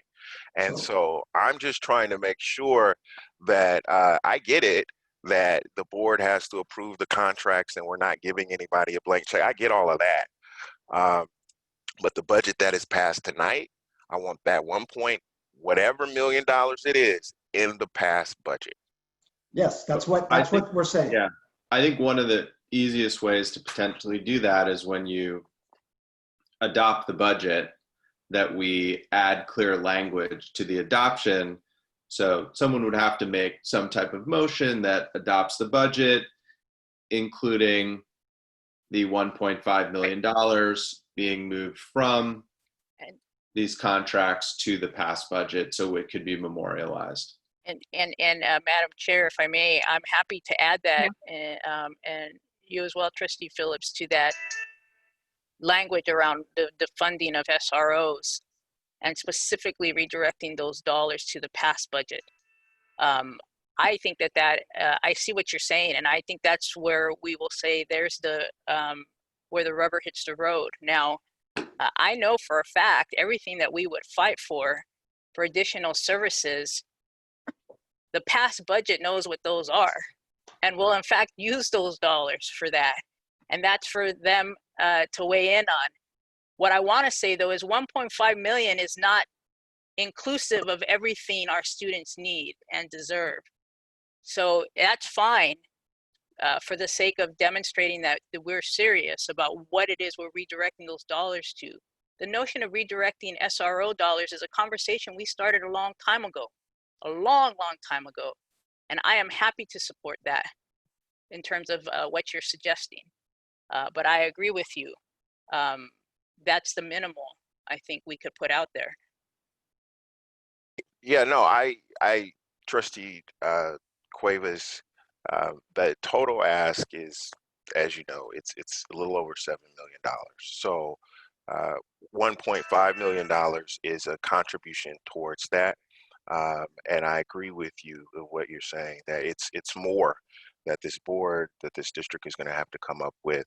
But I just want, like you said, this is where the rubber meets the road. So, you know, my motion is that we adopt the budget with the $1.5 million being reallocated to the past budget to be spent under the past budget. That is the motion that I am making. Thank you, Trustee Phillips, for clarifying. Trustee Cuevas? And I would just say, I'm happy to support that. As a second, the issue is going to be that I think there's probably going to be more conversation from everybody that will lead to a bigger motion than just this one. I think these elements will be in there, but I'm certain other colleagues will have some thoughts about other parts of the budget. Thank you, Trustee Cuevas. So Trustee Phillips made the motion. Did you have something else you wanted to add? No, I mean, I just want that to be memorialized, and Mhm. it is, because I don't want to have any conversations a month from now about people wanting to spend the money elsewhere. Yeah, got that. Thank you. And so I think that it's true. We're gonna hear more conversation right now from the board, and I would, excuse me, I would be happy to come back to this and have this captured as we make the motion, or not make it, I'm sorry, as we second the motion and then take a vote. Thank you. Trustee Panas and then Trustee Lara.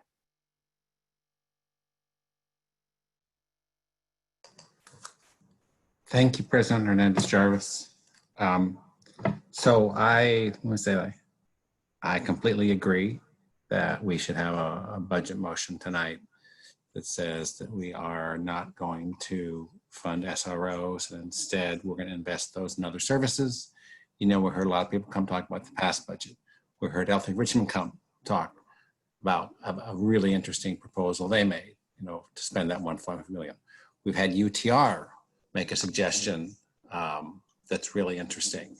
And we could spend a lot of time talking about this, but I think we need to acknowledge that I think there've been a number of people come tonight with some really, I'll just say suggestions that are excellent and need some careful consideration. I have some specific questions and comments about the budget beyond that though. So first of all, I have a general question, like we're approving a budget here. We haven't even seen an org chart yet. When are we gonna see an org chart that tells us what is the structure we're trying to build? How is it gonna be put together?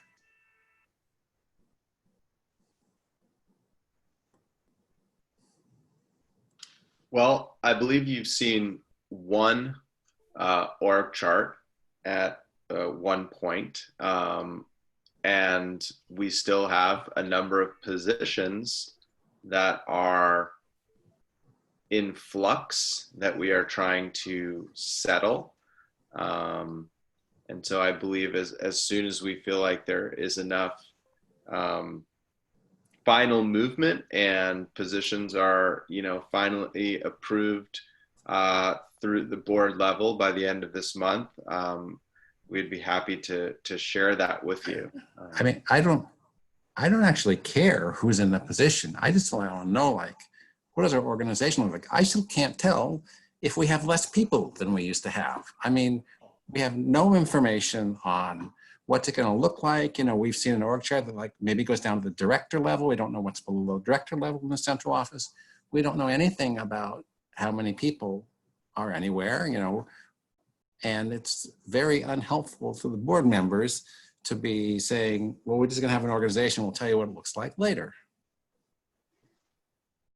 Okay, let me go on here. You know, our county office gave us clear direction to use the governor's May revise as a basis for our 2021 budget. Whenever you create a budget, you use the best data you have and crunch through the numbers. As Dr. Wold indicated, you use the best data you have, and we did exactly what we did using the governor's budget. However, I'm completely in disagreement with the concept that what we're doing here is a mechanical activity. It's a throwaway activity. I talked to FCMAT, you know, I talk to FCMAT periodically, and they said, absolutely, you should not consider this as a throwaway budget. The governor is the guy who's got the power, and if the governor wants to change something, he will. But when you make a budget, you're using the best, you should use the best available data and work through the numbers. So like, I must say, I'm not buying into the concept. I'm not saying we're not going to revise this 2 or 3 times, but like saying what we're doing here is a mechanical or a throwaway effort. I have a hard time buying into that. I wanted to ask some questions about a couple of slides here. On slide 12, we talked about the budget priorities, and there was a suggestion that we're doing something special for Stige next year. Are we allocating extra money for Stige? Is it just going to be the money to run the school? What's going on with Stige? So there are a couple things that continue. There were a couple additional positions that were built into the Stige model that continue in next year. We're still trying to sustain some of the growth that we're hoping to see happen with that investment there. So is a rollover from the same resources for the most part that we had this year. Okay, so it's basically the same operations this year. Okay. And the next bullet talks about the positive certification. I mean, like, we're not even close to hitting that target. So That is correct. As the board is aware, we are certainly recommending a qualified. yeah.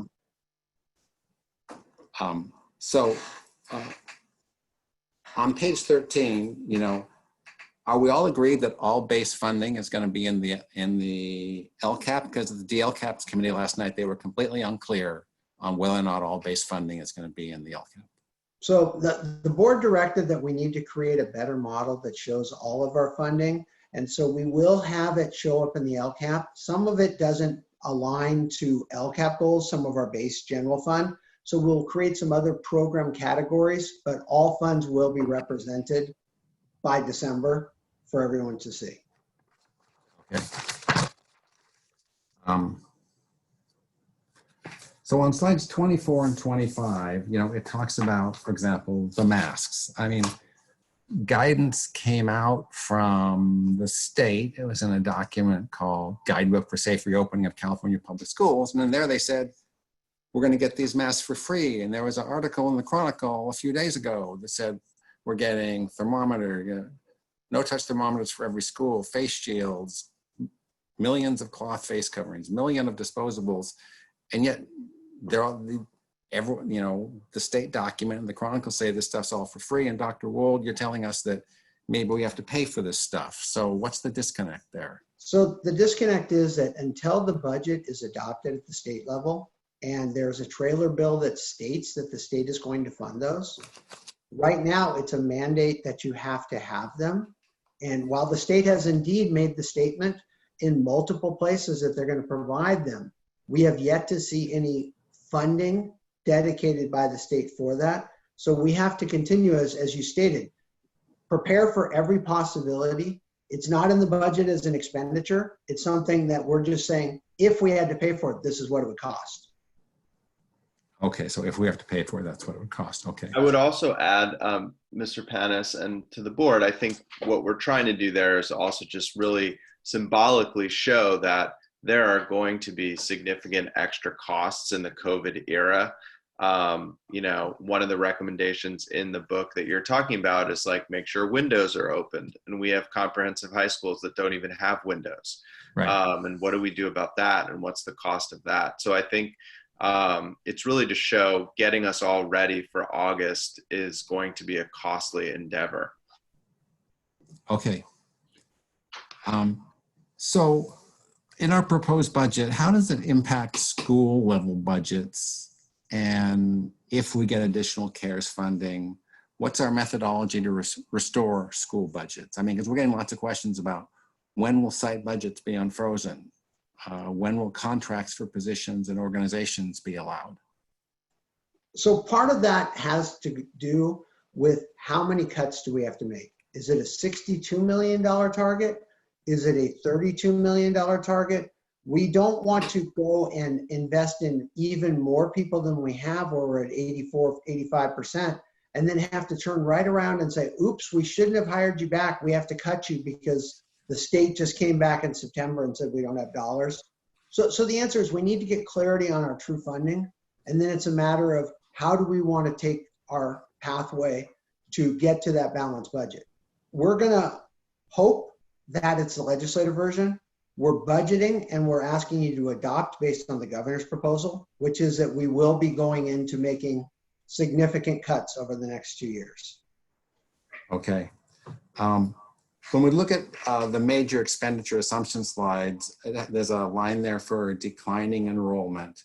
And so there's a hold harmless. How does that hold harmless work in terms of next year's ADA? So we're looking at for the 2 out years being pretty much flat, but in there we have to assume that there may be a change because of the economy. So while we plan for it being flat and until it's legislated that it's 100% hold harmless, you get paid on the higher of the current year or the previous year. There, we also have to build in the possibility that there will be declining enrollment so that we're prepared again and not caught where we had a budget that had revenue that was never going to be there, and then put the board into a scramble to make cuts you weren't expecting.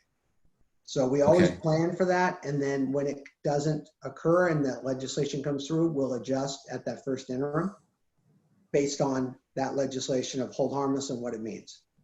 Okay. You mentioned in your presentation the cafeteria fund and a $1.9 million subsidy from the general fund. I went back and looked at 3 years. So we've had, before this year, we had a $2.1 million subsidy. Then we had a $1.8 million subsidy. Then we had a $1.5 million subsidy. When I've asked in the past this, I always hear about like, oh, it's just part of an accrual process. Well, this clearly isn't an accrual process. And I'm just wondering, when's the last time we did an analysis of this? Because the general fund is not supposed to be subsidizing the cafeteria fund unless the board says, we want to subsidize the cafeteria fund. It's like almost $8 million over the, including next year, that we're subsidizing the cafeteria fund.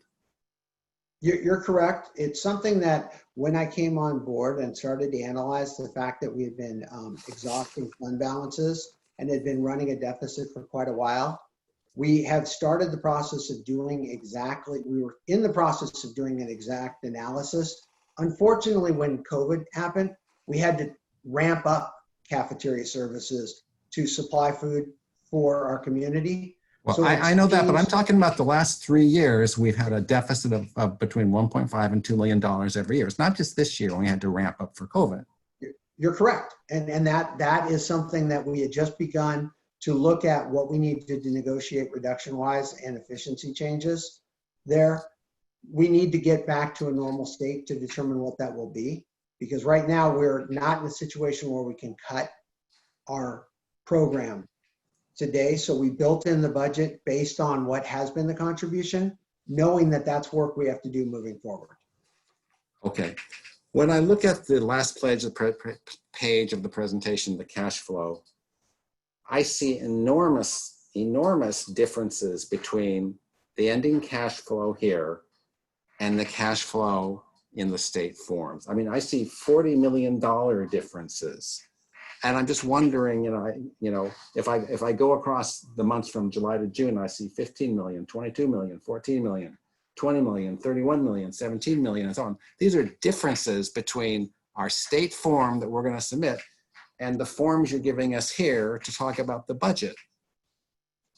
And so the reason for that, again, and we talked about this at the cash presentation, there are one-time transfers coming in, such as OPEB, that when you actually put them into the SACS forms, you can't attribute it.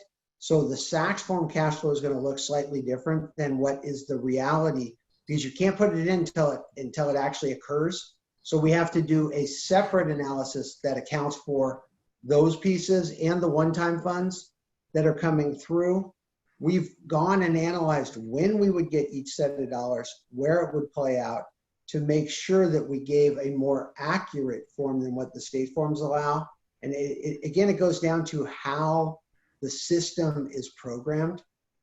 And sometimes you can't override a program that you have no control over. And SACS is not something we program or have control over. Okay, so looking at our multi-year projection based on the governor's proposal, you're looking at what are our, for the next year and the year after that, our ending fund balances are 18 million and minus 33.9 million. Correct. I'm going to the slide so I can say the exact numbers for you. Give me one moment.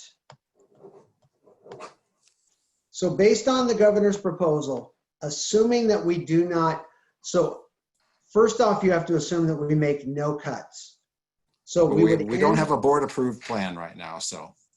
Correct. So you have to assume no cuts. So we will end next year with Fund 17 still having 14.7 million, a little more than 3% there, and an additional 9.7 in unrestricted, for a total unrestricted balance of 6.44%. That's our projection based on the governor's proposal, based on all of the reductions in revenue. Moving forward to 21-22, we would exhaust that entire 14.7 and that 9.7 and use up an additional 28.5 there, meaning that we would go negative 7% if we did not make those 44 million in cuts. If we make the 44 million in cuts, we would end the year with just over 4.5% in reserve, and then still need to make an additional 18 million in cuts for the second year. Okay, that's fine. That's my questions for now. And I'm just wondering about the time of the night and the fact that we have, we've got our possible, all the money going to the African-American programs. We've got possible, we've got Healthy Richmond with an excellent program. We've got UTR with an excellent program.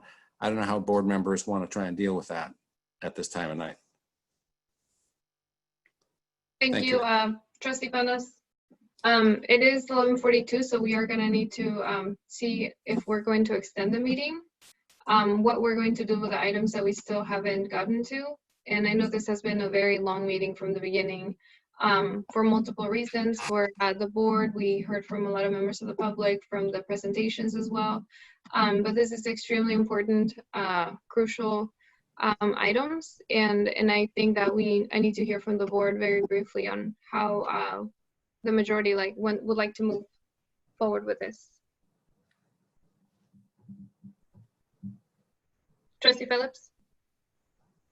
So I respect Healthy Richmond, I respect UTR, but this is why I started out at the very beginning of the conversation talking about allies and what it means to be an ally. And I'm not saying that Healthy Richmond is not an ally. I'm not saying that UTR is not an ally. But again, don't take the football on the first yard and jump into the end zone and say we fixed it. We have a passed budget. We passed a resolution that actually said that we were going to look to Black parents to actually give us recommendations as to how money is spent on their children, on my children, because I am a Black parent in this district.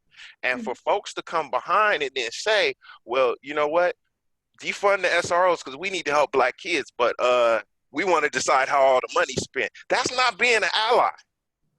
And I hope that we put this money in the past budget. I'm not sure if you want my opinion here or recommendation, but I do fully support Mr. Phillips on that. That's where I think it should go. I think it's going to end up serving a lot of the services that people are promoting in some of the other plans through that work. But if you're asking me, that's where I think it should go as well. Thank you. And Trustee Letta hasn't had a chance yet. Thank you, Mr. Duffy. Trustee Letta? Yes, I have a question.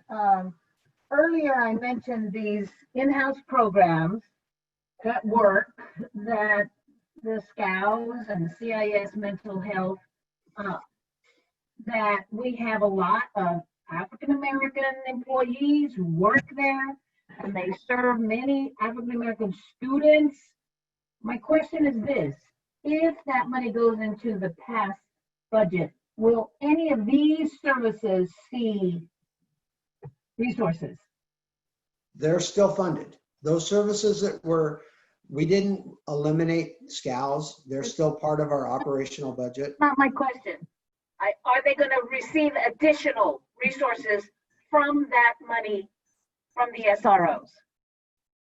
So the money would go into pass, and we would follow the resolution that the board put together to make sure that those dollars do meet the needs of African-American students. That's our goal. That's what the board promised. And our goal is to put dollars, starting with that 1.5 and then additional CARES Act dollars and the other pieces we put on that chart, so that we can indeed ensure that there are increased services for African-American students. Including these services here, mental health and the SCOWs, outreach to parents, all of that. That's all part of the model that we would be talking about as we move forward. And there's still additional resources that we can continue to redirect above and beyond that. So I think, Trustee Phillips, I see your hand up. I know we haven't checked in with Student Trustee Vasquez Simola. But I just want to say again that I think that, you know, I haven't shared my comments yet, but I think that this is where we need to have clear communication around the engagement piece, because we're saying that we're going to pledge, you know, this money, and when we're having the earlier conversation about what services these, or where these $1.5 million were going to go. But I think this is part of the conversation we need to have with African-American families and students, because I think ultimately that's what we're trying to center these funding behind. So I think that this is a larger conversation we need to have, specifically centering the voices and the needs of Black students and families. Student Trustee Vasquez Sumala, and then Trustee Phillips. Yes, thank you. I didn't want to say too much. I was gonna let y'all do your thing, but one thing that I did want to say is I think if we have 6 million for masks, like we have to potentially pay 6 million for masks for school, right? For like 5 million for the students and maybe about 1 million for teachers if we have to have a mask each day. I was gonna say I think with that, nobody, like the district knows that like we don't, like that money is just like it's gonna cost. So I think one thing that we could always do is I think we could ask some people from the district if they're willing to make some more, sew some or whatever for students in the district. Not only that, but a lot of us already have ones that we can reuse.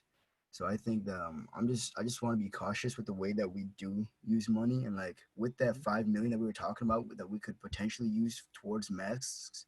I think we could ask, people have their own, but also we can ask people in the community to make masks for others. So I just hope that we don't use money in ways we don't have to.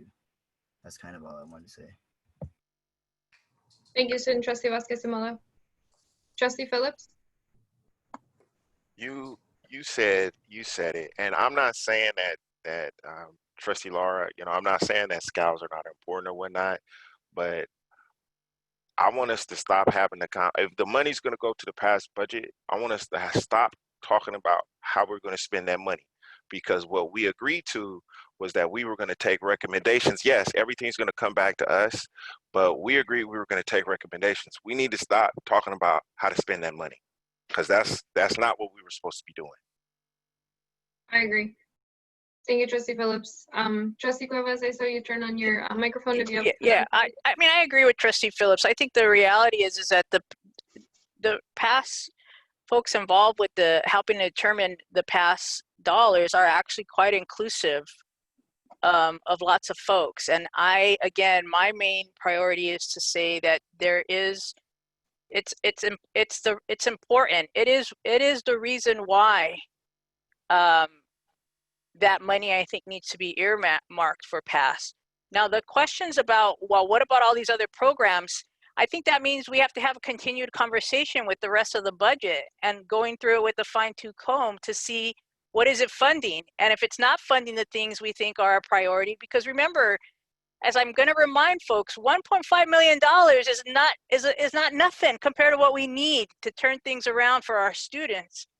And this is still a joint effort. I don't think this board necessarily loses the opportunity to do right by its students. We have a $363 million budget that's being proposed. And that is inclusive of lots of stakeholders. And I guarantee you, I know the hearts of those folks who are engaged with the past programs. I'm telling you, I'm not going to be surprised if they decide they want to fund scouts, they want to fund mental health, they want to with that 1.5. But that's not what the point is here. The point is that we make it clear that we have underinvested in our Black community, and we've chosen to make overinvestments in the militarization of our campuses. And because of that, it is correct and the right thing to do to move those dollars over, specifically earmarked, and still do the work for the rest of the budget. And that's what I meant in relation to the positive school climate work. I totally agree with the comment that Ms. Williams made, which is that when we in fact support our most vulnerable set of students, all students benefit. There is benefit from increasing the positive school climate work. And it doesn't mean we stop doing that outside of that $1.5 million budget for all our students, including Black students.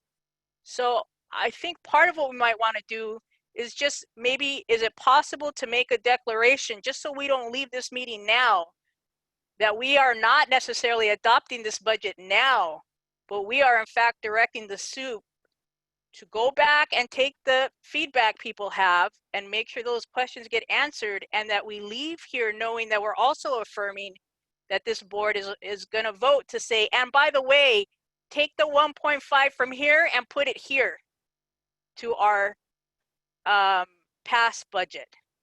So that's clear.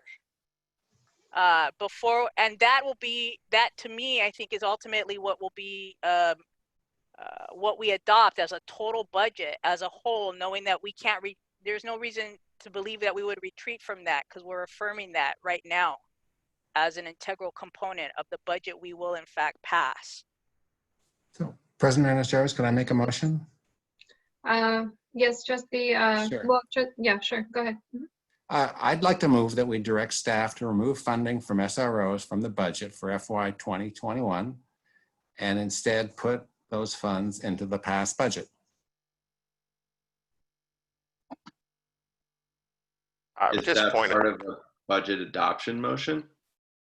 It didn't sound like it. It sounded It like didn't it sound, was. no, it was not. We could make it a budget adoption motion, but I'm not sure I the think- board's ready to adopt the budget. I think Trustee Phillips had made that motion earlier, right? That's the exact motion I Did made. you Yeah. actually, I didn't realize you actually made it. Okay, fine. Made it No at the, problem at the then. very beginning. Okay.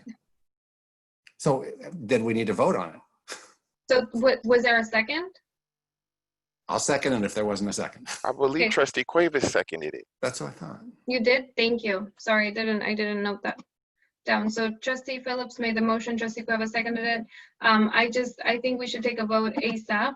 And I just want to be, fully transparent too, with everybody about the way that we agendize this as an agenda setting team.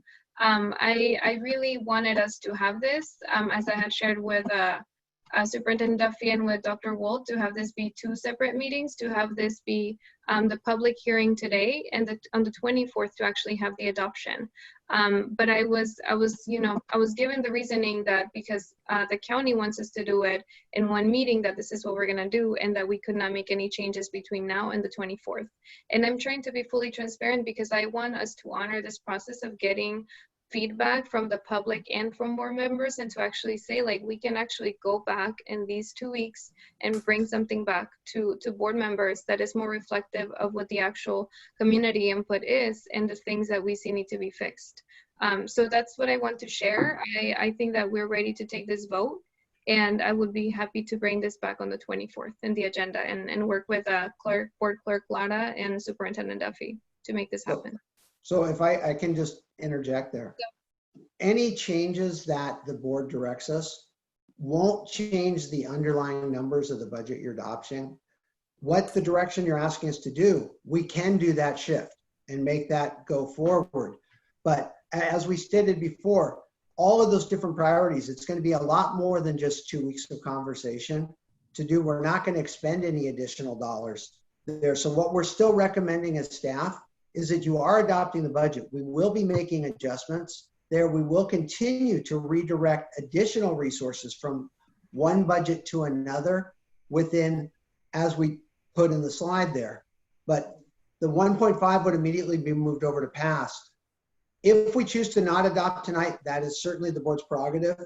The SACS forms that will come back will be identical. There wouldn't be a change. If I move it from operations over to past, you're going to see the exact same number on the form. So the board, really, the important thing is the direction that you're stating, the how that you want that money put into the past budget so we can begin that conversation. And our recommendation is you adopt the budget and then direct staff to begin immediately the conversation about showing every aspect of that budget that could potentially be shifted so we can have those conversations.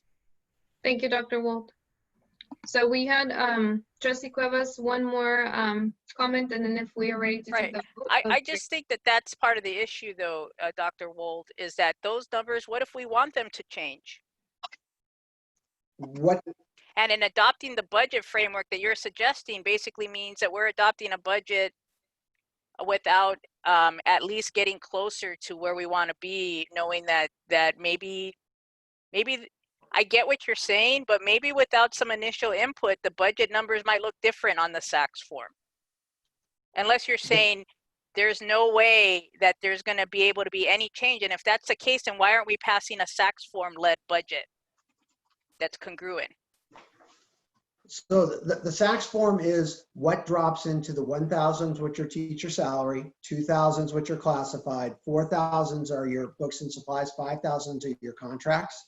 So if you move a contract from one contract to another, it still rolls into that 5,000 number. So you're saying that any changes we would have made on programming are still going to be encompassed within the line items of the SACS forms? Yes. Okay, so I think it's just for this board, I guess my question is, remember that the only leverage this board has is the actual adoption process. And so what you're asking us to do is adopt based on some numbers that you're saying we're going to have time to go back and change. But we're already making it clear we want to make some preliminary decisions without adopting yet. Those preliminary decisions are A, you're going to remove 1.5 from SROs and put it in pass. Yes. And 2, it sounds like people want to have more discussion before they adopt the rest of your numbers. So the issue is we have to do a 10-day sunshine of any new numbers. So the problem is we run out of time knowing that we're going to have to re-adopt a budget in August. All we're doing is adopting this one so we've met the legal standard. We're not going to be expending those funds until we've had further conversation with the board. And I think that's the critical one. I said mechanical, that might not be the right word. It's really you're meeting the statute requirement there, but the expenditures are still authorized by the board. That's where the leverage plays. But the statute is until June 30th, correct? Correct. So we would so we still can have have to a discussion at the next meeting. Right. It would still be the same SACS forms. And I'm not saying discussion to change what we would agree at this meeting wouldn't change, which is 1.5 is going from SROs to pass budget. Yes. So it's That's completely correct. up to the board. If you want to bring it back, that's fine. I'm just saying it'll be the same forms. We've got, we've spent the year with our budget going through a pretty thorough process with stakeholders, unions, et cetera, to get to this point of here's what we think are our expenditures for next year. Here's what we believe are our revenues for next year. Knowing that we're going to continue to make some adjustments within the total budget that we have. So, if there are items that the board wants to significantly discuss further, we should figure out what those are. But I think what we are saying is, this is how we see the macro budget. We see these are our revenues, these are our expenditures. We don't see any possibility of adding any more expenditures at this time. But we certainly can continue to swap things in and out, try within what we have to say, take this out, add this back in, and that we can do, after June 30th as well. We're setting a total number that we've got to base our budget on. And again, as Dr. Wold said, we're going to see some numbers change. But I think if there's something significant that the board sees in the budget, then we should find a way to talk about that. But right now, this shift that we're making, I think, is something we're hearing loud and clear as we adopt this budget. Thank you, Mr. Duffy. Trustee Phillips? Thank you. So earlier in the conversation, when we were on the resolution, I brought up a point and folks disagreed with me, and that's fine. But I think things should be done decently and in order. And my suggestion was to agendize the SRO issue. Not because I would have necessarily voted differently, but because people in the community need to have an opportunity to talk about stuff. And we couldn't do that.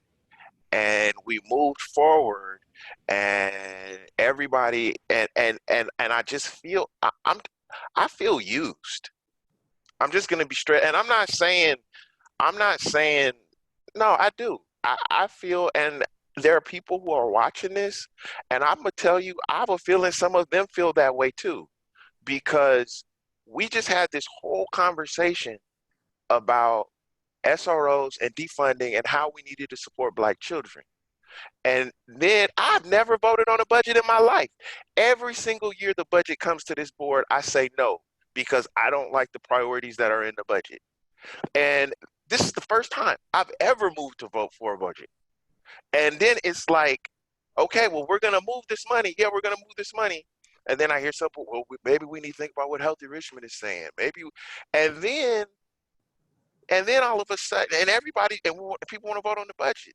And then all of a sudden, it's like the past money, it's going to go in there. And it's like, you know what?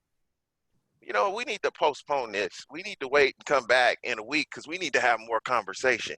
And I'm just saying, I know nobody on this board would do this, but to me, this feels like using people. We need to vote on the budget, and the motion has been made. The motion is made with the allocation to go to pass. We all know what budgets are. This is not anything new. And we all knew this budget was coming. I would like us to vote on this budget. Trustee Phillips, when I second your motion, I thought you were motioning that was the line item change we were making. Were you in fact motioning to adopt the budget as it's presented with that one change or that one caveat?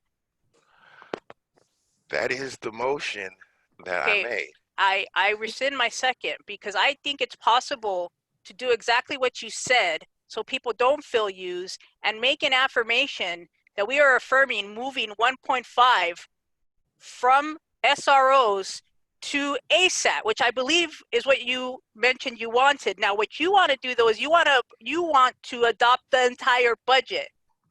And I just think that there's disagreement on the fact that maybe I want to put more than what's been dedicated in the conversation for some of those other services. What does that have to do with the 1.5 that we are in fact promising and saying we're going to make in stone that we're moving to the PASS program? I've made my point, and this board is going to do whatever this board is going to do, and the world is here to see. So I'm done. World, and I agree with that. I think that that's fine. I think people should feel the way they want, but I also think when people get what they want and they're still disagreeing, then there's something else, miscommunication happening. And I think that's what we need to remember is that there are still 5 folks on this board, and I don't hear anybody not affirming what you want. It's just a matter of semantics now that you want us to pass the whole budget. And I'm going to be frank with you. I don't trust the whole budget the way it is. I don't trust that it's set up to support Black students, brown students, any students the way we think are important. And I want some more time to be able to look at that. Is that unfair? Thank you, Trustee Phillips, and thank you, Trustee Cuevas. I would like to just clarify that I initially thought that the motion that Trustee Phillips made was to just move those $1.5 million, that it wasn't a motion to actually adopt the budget. I thought it was that standalone motion. But now I understand that it was also to adopt the budget. And what I'm hearing, I would like to hear a little bit more from Trustee Lara and Trustee Panas, just so I can gauge what we're wanting to do right now. If we want this to come back to us at our next board meeting. Can I just clarify something really quickly? Yes, Trustee Phillips. You can't adopt pieces of budgets. So if anybody out there in TV land is thinking like, okay, well, they're saying move this one line item over here, and Mr., why don't you just accept that? And you can't adopt a piece of budget. You have a budget and you adopt it. Now you can make multiple changes in that budget, but you can't go line by line. They say, I want this one and not this one. So if anybody out there in TV land is wondering what's happening right now and why you can't say it's a package. Now, before we adopt it, the pieces of the package can get moved around, but there's no such thing as adopting one line of the budget and then coming back next week. And I'm not saying anybody on the board is thinking this or doesn't understand that, but if there's somebody who's watching this, you need to understand you adopt the whole budget at one time. Thank you, Trustee Phillips. Trustee Letter, Trustee Panas? I have a question. Dr. Wald, so the recommendation is for us to approve this budget, is that correct?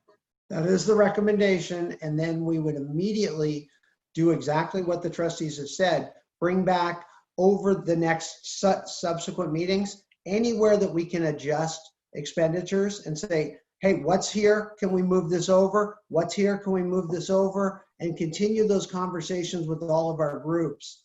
We're just trying to get the budget part done and then get into the real priority conversations. Well, that makes sense to me, and I would vote to do that, to approve it. Yeah. Okay. Thank you, Trustee Letter. Trustee Panas?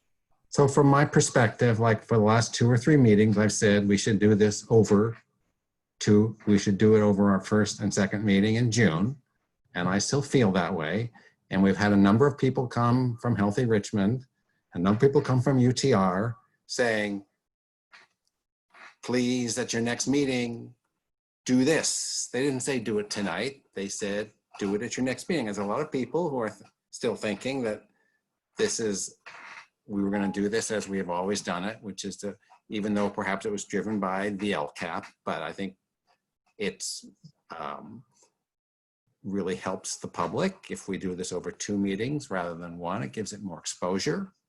So I'm very much in favor of bringing this back at our next meeting so that we can get more feedback from the public. And if they have other things that they think they want to change, I think the board has pretty much decided on what we're going to do about this 1.5 million from the SROs, but maybe there's other thoughts that people have. I would love to hear those. Thank you, Trustee Panas. So what I'm hearing is that there's 2 trustees who will likely like to adopt or make a motion to adopt the budget right now. And also that there's 2 trustees that would potentially like more time. If I'm not getting this correctly, please somebody speak up so that I can give Mr. Duffy the right direction. Well, I would just like to add to please, this is my ask as superintendent, to not pin us up against a wall at the 11th hour on the 24th with anything that we're not prepared for or ready for, or ask for additional expenditures in the budget, et cetera, if we don't know what we're cutting, so that we can meet our statutory obligation to have the budget passed by June 30th. Thank you, Superintendent Duffy. Madam Chair, if I can, I think it's clear that that's why I misunderstood, because I didn't understand that Mr. Phillips was saying adopt the budget in his motion. I do recognize and I agree with him. This is not, you cannot adopt parts of a budget, which is why I say we can adopt affirmation language on what we want to do with dollars. That's not adopting a budget. That's about a little piece of an action related to directing dollars. That's not approving a whole budget. And I do think that that's why there is a possibility to do both, to in fact affirm those dollars and still give community more time to look at our budget before we come back and approve it. And I hear what you're saying, Soup, which is, well, then we need to square away any final changes way before we get to dais. That's 2 weeks away. And I still think it's better to have that input, because that goes back to people again. I mean, people want input and then they don't. I don't think we don't want input. I think we have the DL cap recommendations. We worked hard to get folks' input and recommendations. I just want to make sure we keep ourselves in a smart position and know that within the allotted amount of expenditures, we can always make moves. We can always say, you know what, we realized that's something we're not going to do, and we realized we are going to do this. I mean, that's part of our process. I Okay. just want to make sure. I hear what you're saying. I also know Dr. Wold basically said, I don't care what you do in the next 2 weeks, I'm bringing the same numbers back to you. That I don't have a fundamentally choice. is what the problem is. Yeah, that unfortunately the law requires us to post a new budget on Monday. We only have tomorrow to make any changes. There's not going to be any ability for us, and that's why I said it's a mechanical budget. This is not to take away everything the board is asking to do. We are 100% committed to doing exactly what the board has said and direct dollars exactly where the board wants those dollars, and the community is giving us the communication to do. We just need to meet the statutory requirement. And so I will have to post the same tax forms on Monday. The board can absolutely not adopt tonight and we go back to the 24th. I just want to be very transparent to the board what you will get from staff, because it's not that we're not trying to do what board wants. We can bring a PowerPoint that has other aspects and other detail, but it won't change the state forms that you're adopting. That's all that we're trying to state. So it's a matter of when the board wants to take that action and what direction they want to give us for the 24th. Because we can absolutely update a PowerPoint. We just can't update SACs. I have a, Trustee Finance and Trustee Lara. well, I think Trustee Lara had her hand up first, actually. So. Trustee Lara. Oh, then okay, Trustee I have a, thank you. Okay. Trustee Phillips, could you repeat your motion, or you made a motion, right? Could you Yes, repeat ma'am. it for me, please? My motion is that we adopt the budget with the change of moving the 1.5 million from the SRO into the past budget. That's Got the it. motion. And did you get a second? It was taken away. I don't have a second now. Oh, okay. Well, I'll give you a second on that. I second that. Thank you. So, Dr. Wold, you're telling me the entire past budget is in line 5,800? I No, mean, I'm you saying say you're not going to change the SACS forms. I'm looking at the SACS forms. There's a whole bunch of account numbers on them. The police are in 5,890, and that's rolled up into a 5,800 line. You're telling me the entire past budget is in line 5,800 because you're telling me the SACS forms aren't going to change. No, what will happen is, because we haven't directed that expenditure, I would move, right now I would take the entire 1.5 million, and in 5,900, I would put it in the past budget in line 5,900, 5,890. Okay, So it would be the same thing on SACS, but it would be in the past budget, but with no contract attached to it. So the entire SACS budget lives in line 50, in the 5,800 series of account numbers. You're telling That's me. not what I said. What I said is because Then the SACS forms are going to change if you make that move. No, because again, right now, the police budget is in SACS Object Code 5890 Right. in the operations department. It will now move to SACS line 5890 in the past department budget. So all it's doing is moving from one spot to the other spot. We're not changing. It's not all of a sudden we're putting some of it in the 1,000, some of it in the 3,000s, because we don't have positions assigned to it. So I would leave it in a 5,000, which is an undefined object until we had that definition from the past committee and group on how it would be fully allocated. And then we would do a budget expenditure transfer, which is normal that we do from each interim. So again, there's the mechanical, how you do a budget, and then there's the adoption and the direction of the budget. They're very different. Okay, and we're also hearing, I mean, this is supposed to be the board's budget, not the staff's budget. Mm-hmm. And we're hearing that it's extremely difficult for the staff if we don't pass it this time. Yet every year I've been on the board, we always pass the budget at the last meeting in the month, and the staff managed to deal with it. Correct. It was the same SACS forms twice. You brought forward the budget for the public hearing, And then the I same don't budget recall was that they were brought always back. the same. I recall there were changes. Like, I think the first year I was on the board, there was changes. Again, the board can direct us however they want to. I just know that if it's a new budget, we have to sunset it for 10 days. It's, So there have never been changes since I've been on the board. That's one of the Are you reasons I sure? vote no every single time. We know we haven't been making changes. I'm just telling you that that's how every district I've ever been in, we don't change the SACS forms between public hearing and adoption. Okay, What- thank you. Thank you, Dr. Wolf. Trustee Panas, did you finish your question? Okay. Can I just ask a question though of clarity? The reason why we don't change them is because it's always been presented on one day on June 30th. Correct? No, we've there's usually always done been- we've usually done a public hearing the first meeting of June, and the second meeting is adoption. But that has also been a public hearing around the supplemental concentration dollars as part of the LCAP.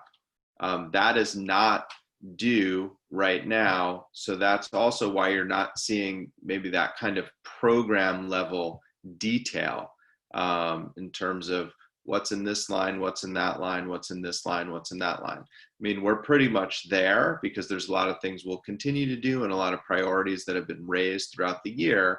But that's the one area we can continue to move around some discretionary money at any time. And we obviously want to hustle and do that next. So, you know, I think at the end of the day, we know that there's an issue, not an issue, there's a directive of the $1.5 million.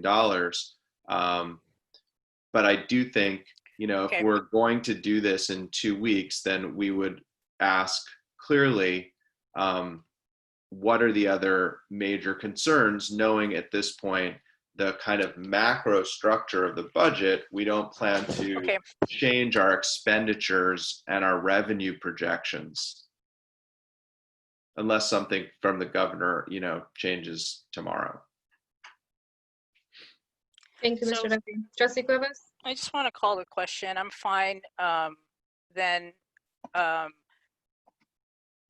I'm fine with it. But the challenge I have again, though, is there an option to add to that adoption language that it means the board will come back over not just 2 weeks, but at any time it wants and continue to refine, which is, I know you're saying we're going to do that, but can we just add that to the language? We Adoption absolutely language? support that. Yes, we absolutely want In that. addition to the affirmation of moving the 1.5 from SRO to the pass budget. Yes, we believe we're gonna have to meet every board meeting as we get more information to continue to shift things around. That was always our plan that we've been putting in writing for the last 2 months. Thank you, Dr. Wolf. So, Trustee Cuevas, are you, I'm just trying to understand, are you suggesting a friendly amendment to the motion? Yeah. Okay. So, Trustee Phillips, okay, so we've reached the hour of 12:19. We're way past the time that we said we were gonna extend the meeting to, so we need to, the question has been called, so now we have to actually take the vote. Trustee Phillips, do you mind just restating your motion, and then Trustee Cuevas, your friendly amendment to make sure that the second from Trustee Lara still stands?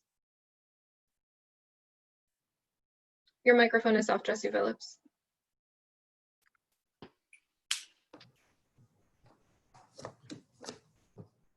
Sorry. The motion is that we adopt the budget, but that we also move the monies for the SROs, the $1.5 million, to the past budget. That is the motion. That's the motion that was seconded.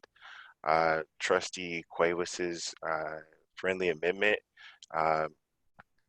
If we can, I don't mind adding a friendly amendment as long as we say that the monies that are being transferred to the past budget, that is not open to discussion when we come back.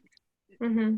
It never was, and I think it's a trust issue. We're telling you it's not, but I think well, we don't trust the rest of the budget. You don't trust that those dollars that we're making commitments to aren't going to show up, and I'm guaranteeing you that that's not negotiable. It will move in what we're affirming, 1.5 from SROs to pass.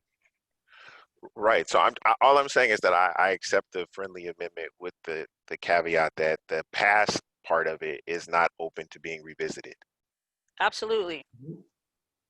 Okay, so now I think that we've had now a clear shift, I think, and Trustee Lara, is your second still standing? Okay, thank you. And your microphone was off, but I could see that you said yes. Yes. Thank you. So, okay, so now I think that the majority of the board is giving the direction now.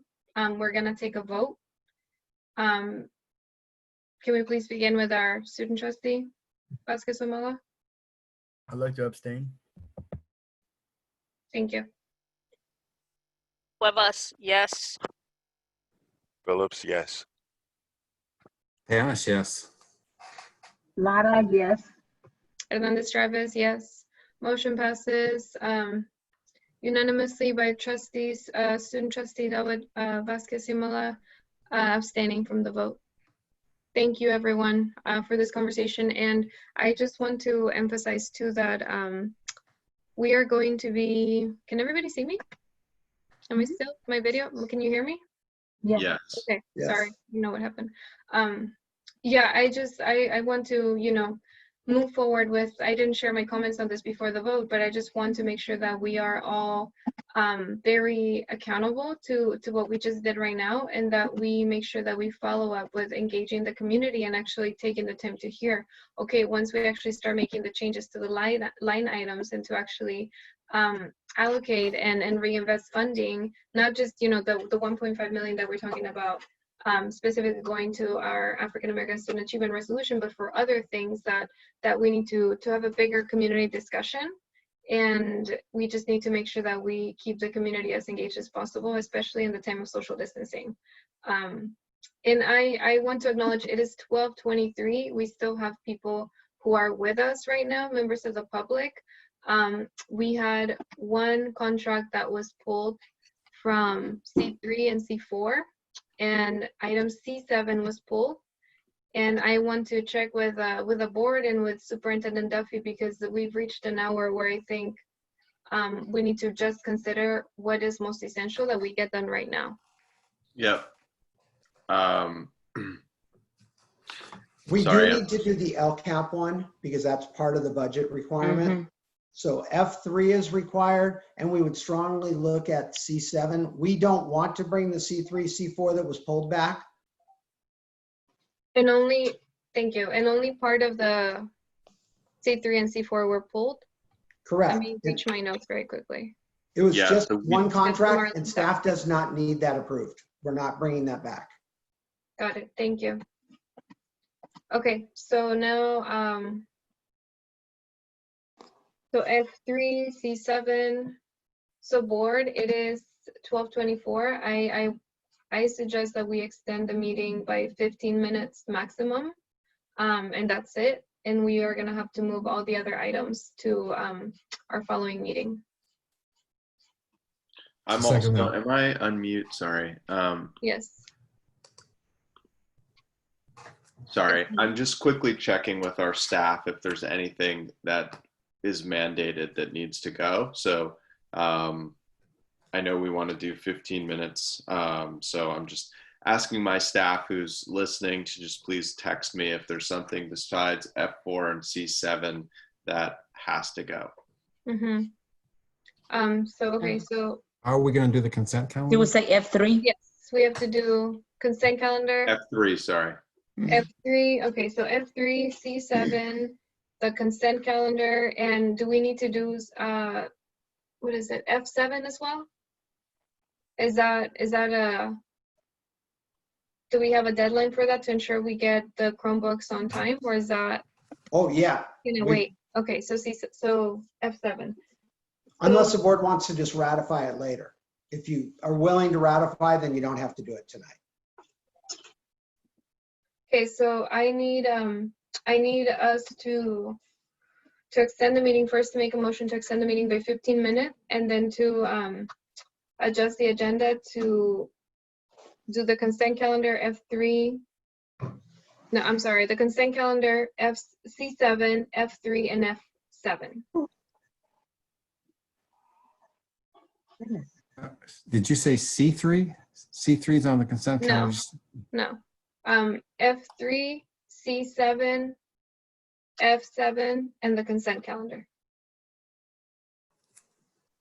I'll move we extend the meeting by 15 minutes and do the consent calendar, C7 plus C7, F3, and F7.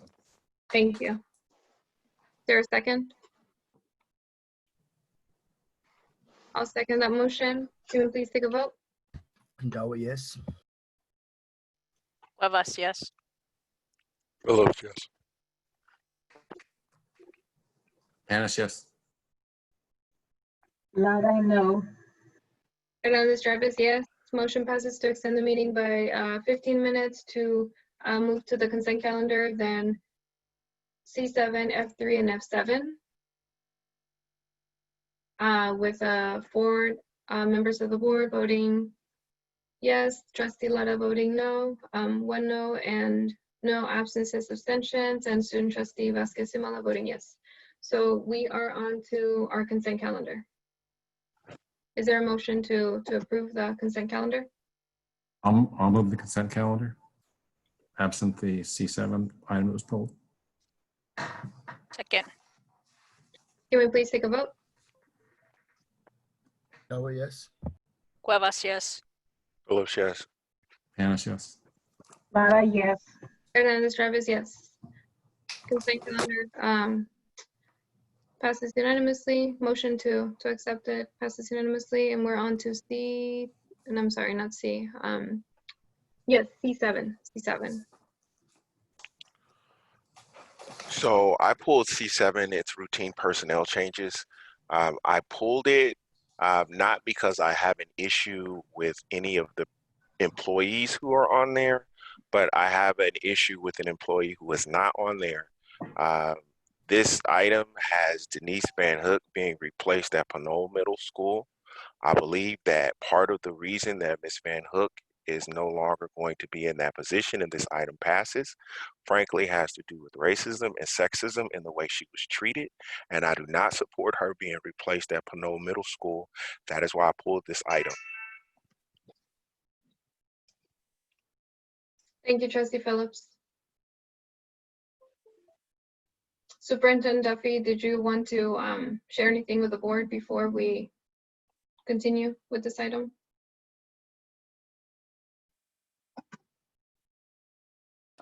I don't feel comfortable commenting on that matter, but to say that the decision had nothing to do with race or sex in my mind. Just for the record, Superintendent I'm not saying that Mr. Duffy's decision was based on race or sex. I'm saying that the complaints, in my opinion, the complaints about Ms. Van Hook were based on race, were generated from race and sex. And so that this whole thing came from that, not that you made a racist or sexist decision. Okay. Thank you, Trustee Phillips, for clarifying that.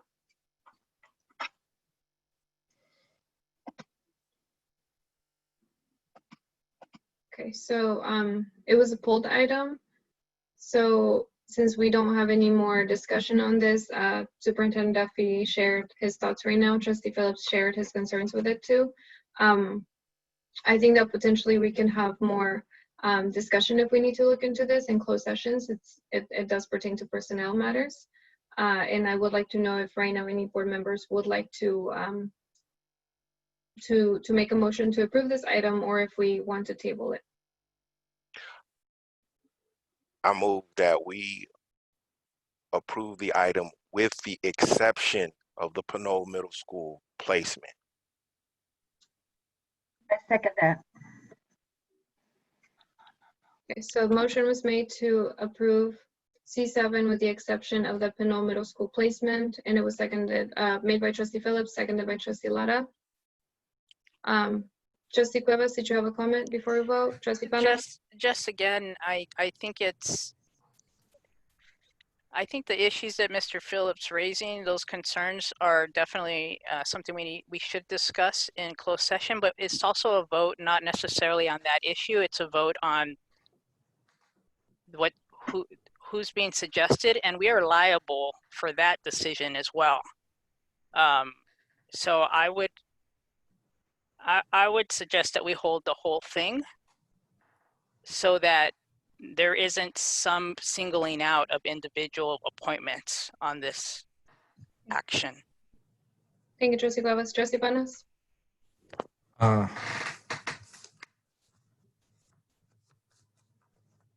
Given the fine. board members' comments, I'd just like to move that we table this. I mean, is that what we're saying? No one has to second that. But. So we had, yeah, I second that motion. Wait, we're tabling the entire, all of the appointments of principalships for schools? Well, here's my concern is that you're now in fact rejecting one position on here that actually already has a named person to it. And that person, I believe, can sue us. No, that person can't. Yes, they can. I would suggest, again, that we look at the group as a whole, because we're talking about making decisions about principals as a whole, and that's why you bring them as a whole. But you can disagree. If the board wants, if Trustee Phillips, if the board agrees with you, then they should vote that way. I'm just saying why I know how I will vote. That's it. Can I say something? This is going to take 2 minutes, and this is a sensitivity thing. And not that anybody has to listen to what I'm saying, but we're talking about respecting people, and we're talking about respecting Black people, for example, in this situation. I am the only lawyer on this board, and I will make a suggestion or I will say something, and everybody up here will pretend like they have law degrees and ignore what I'm saying. Now, there's one accountant on this board. His name is Tom Panis.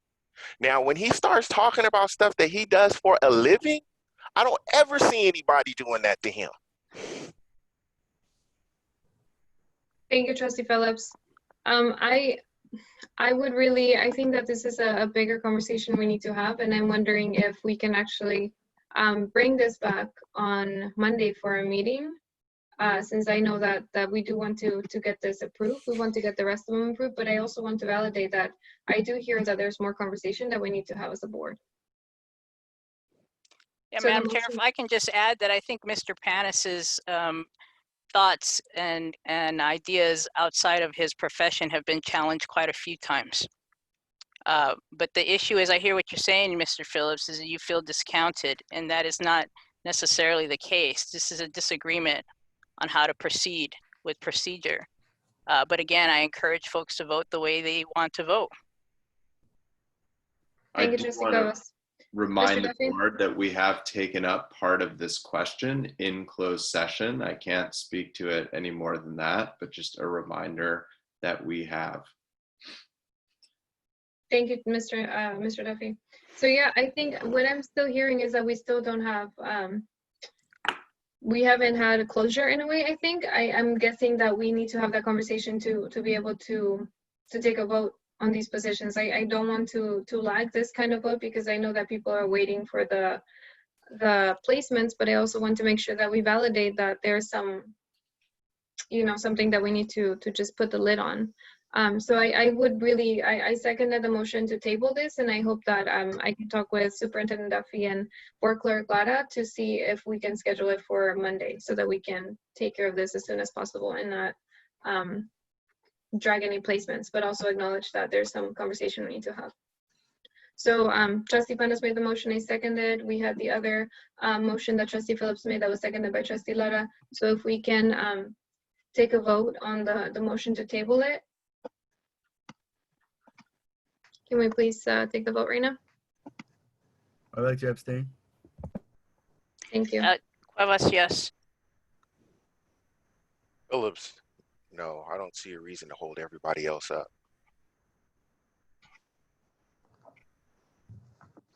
Panis, yes. I don't know. Fernandez Jarvis, yes. So we tabled item C7, and I will work with Superintendent Duffy and Board Clerk Lara to schedule this as soon as possible to have it come back to us. Thank you. Okay, so now we have F3 and then F7. Yes, I think I am not muted anymore, so hopefully everybody can hear me. Good morning, board. President Hernandez Jarvis, Superintendent Duffy. F3 just has to deal with a COVID-19 related operations written report, which is required to be submitted along with the adopted annual budget that we discussed at length earlier. And the report needed to have different areas. We had a 300 word limit on each of the areas, and the areas include ways in which we had to deviate from program offerings during school closures, also how we were able to meet the needs of English learners through distance learning, and also foster youth and low-income students. In addition to being able to look at how we were looking at offering the distance learning opportunities for students, how we were able to serve meals while at the same time being able to maintain social distancing practices, and also if there was a need, how was the district able to arrange for supervision of students during primary school hours. This is what was required to be submitted in lieu of what would normally be the LCAP document. And of course, as you know, we have gotten an extension to submit this final document until December. So for now, this is what the state was asking the districts to be able to work on and submit along with the budget. So we have so it would show how we had deviated from the normal expenditures that we would do, and of course the approval of the LCAP as well through this written report. Thank you, and I can entertain any questions you may have. You also have the attachment of the actual report there. I do want to be able to note that we will continue to work with the LCAP group as we work together to be able to finalize what is going to become the final LCAP document that is going to be submitted mid-December 2020. Thank you, Dr. Guerrero. Yes, you're welcome. Do we have any do we have any public comment for this item?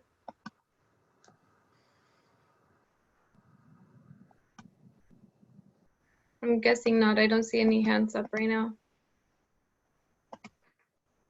I apologize, Trustee Hernandez, President Hernandez Jarvis. There is no public comment at this time. Okay, great. Thank you. Okay, so board, does anybody have any questions for this item?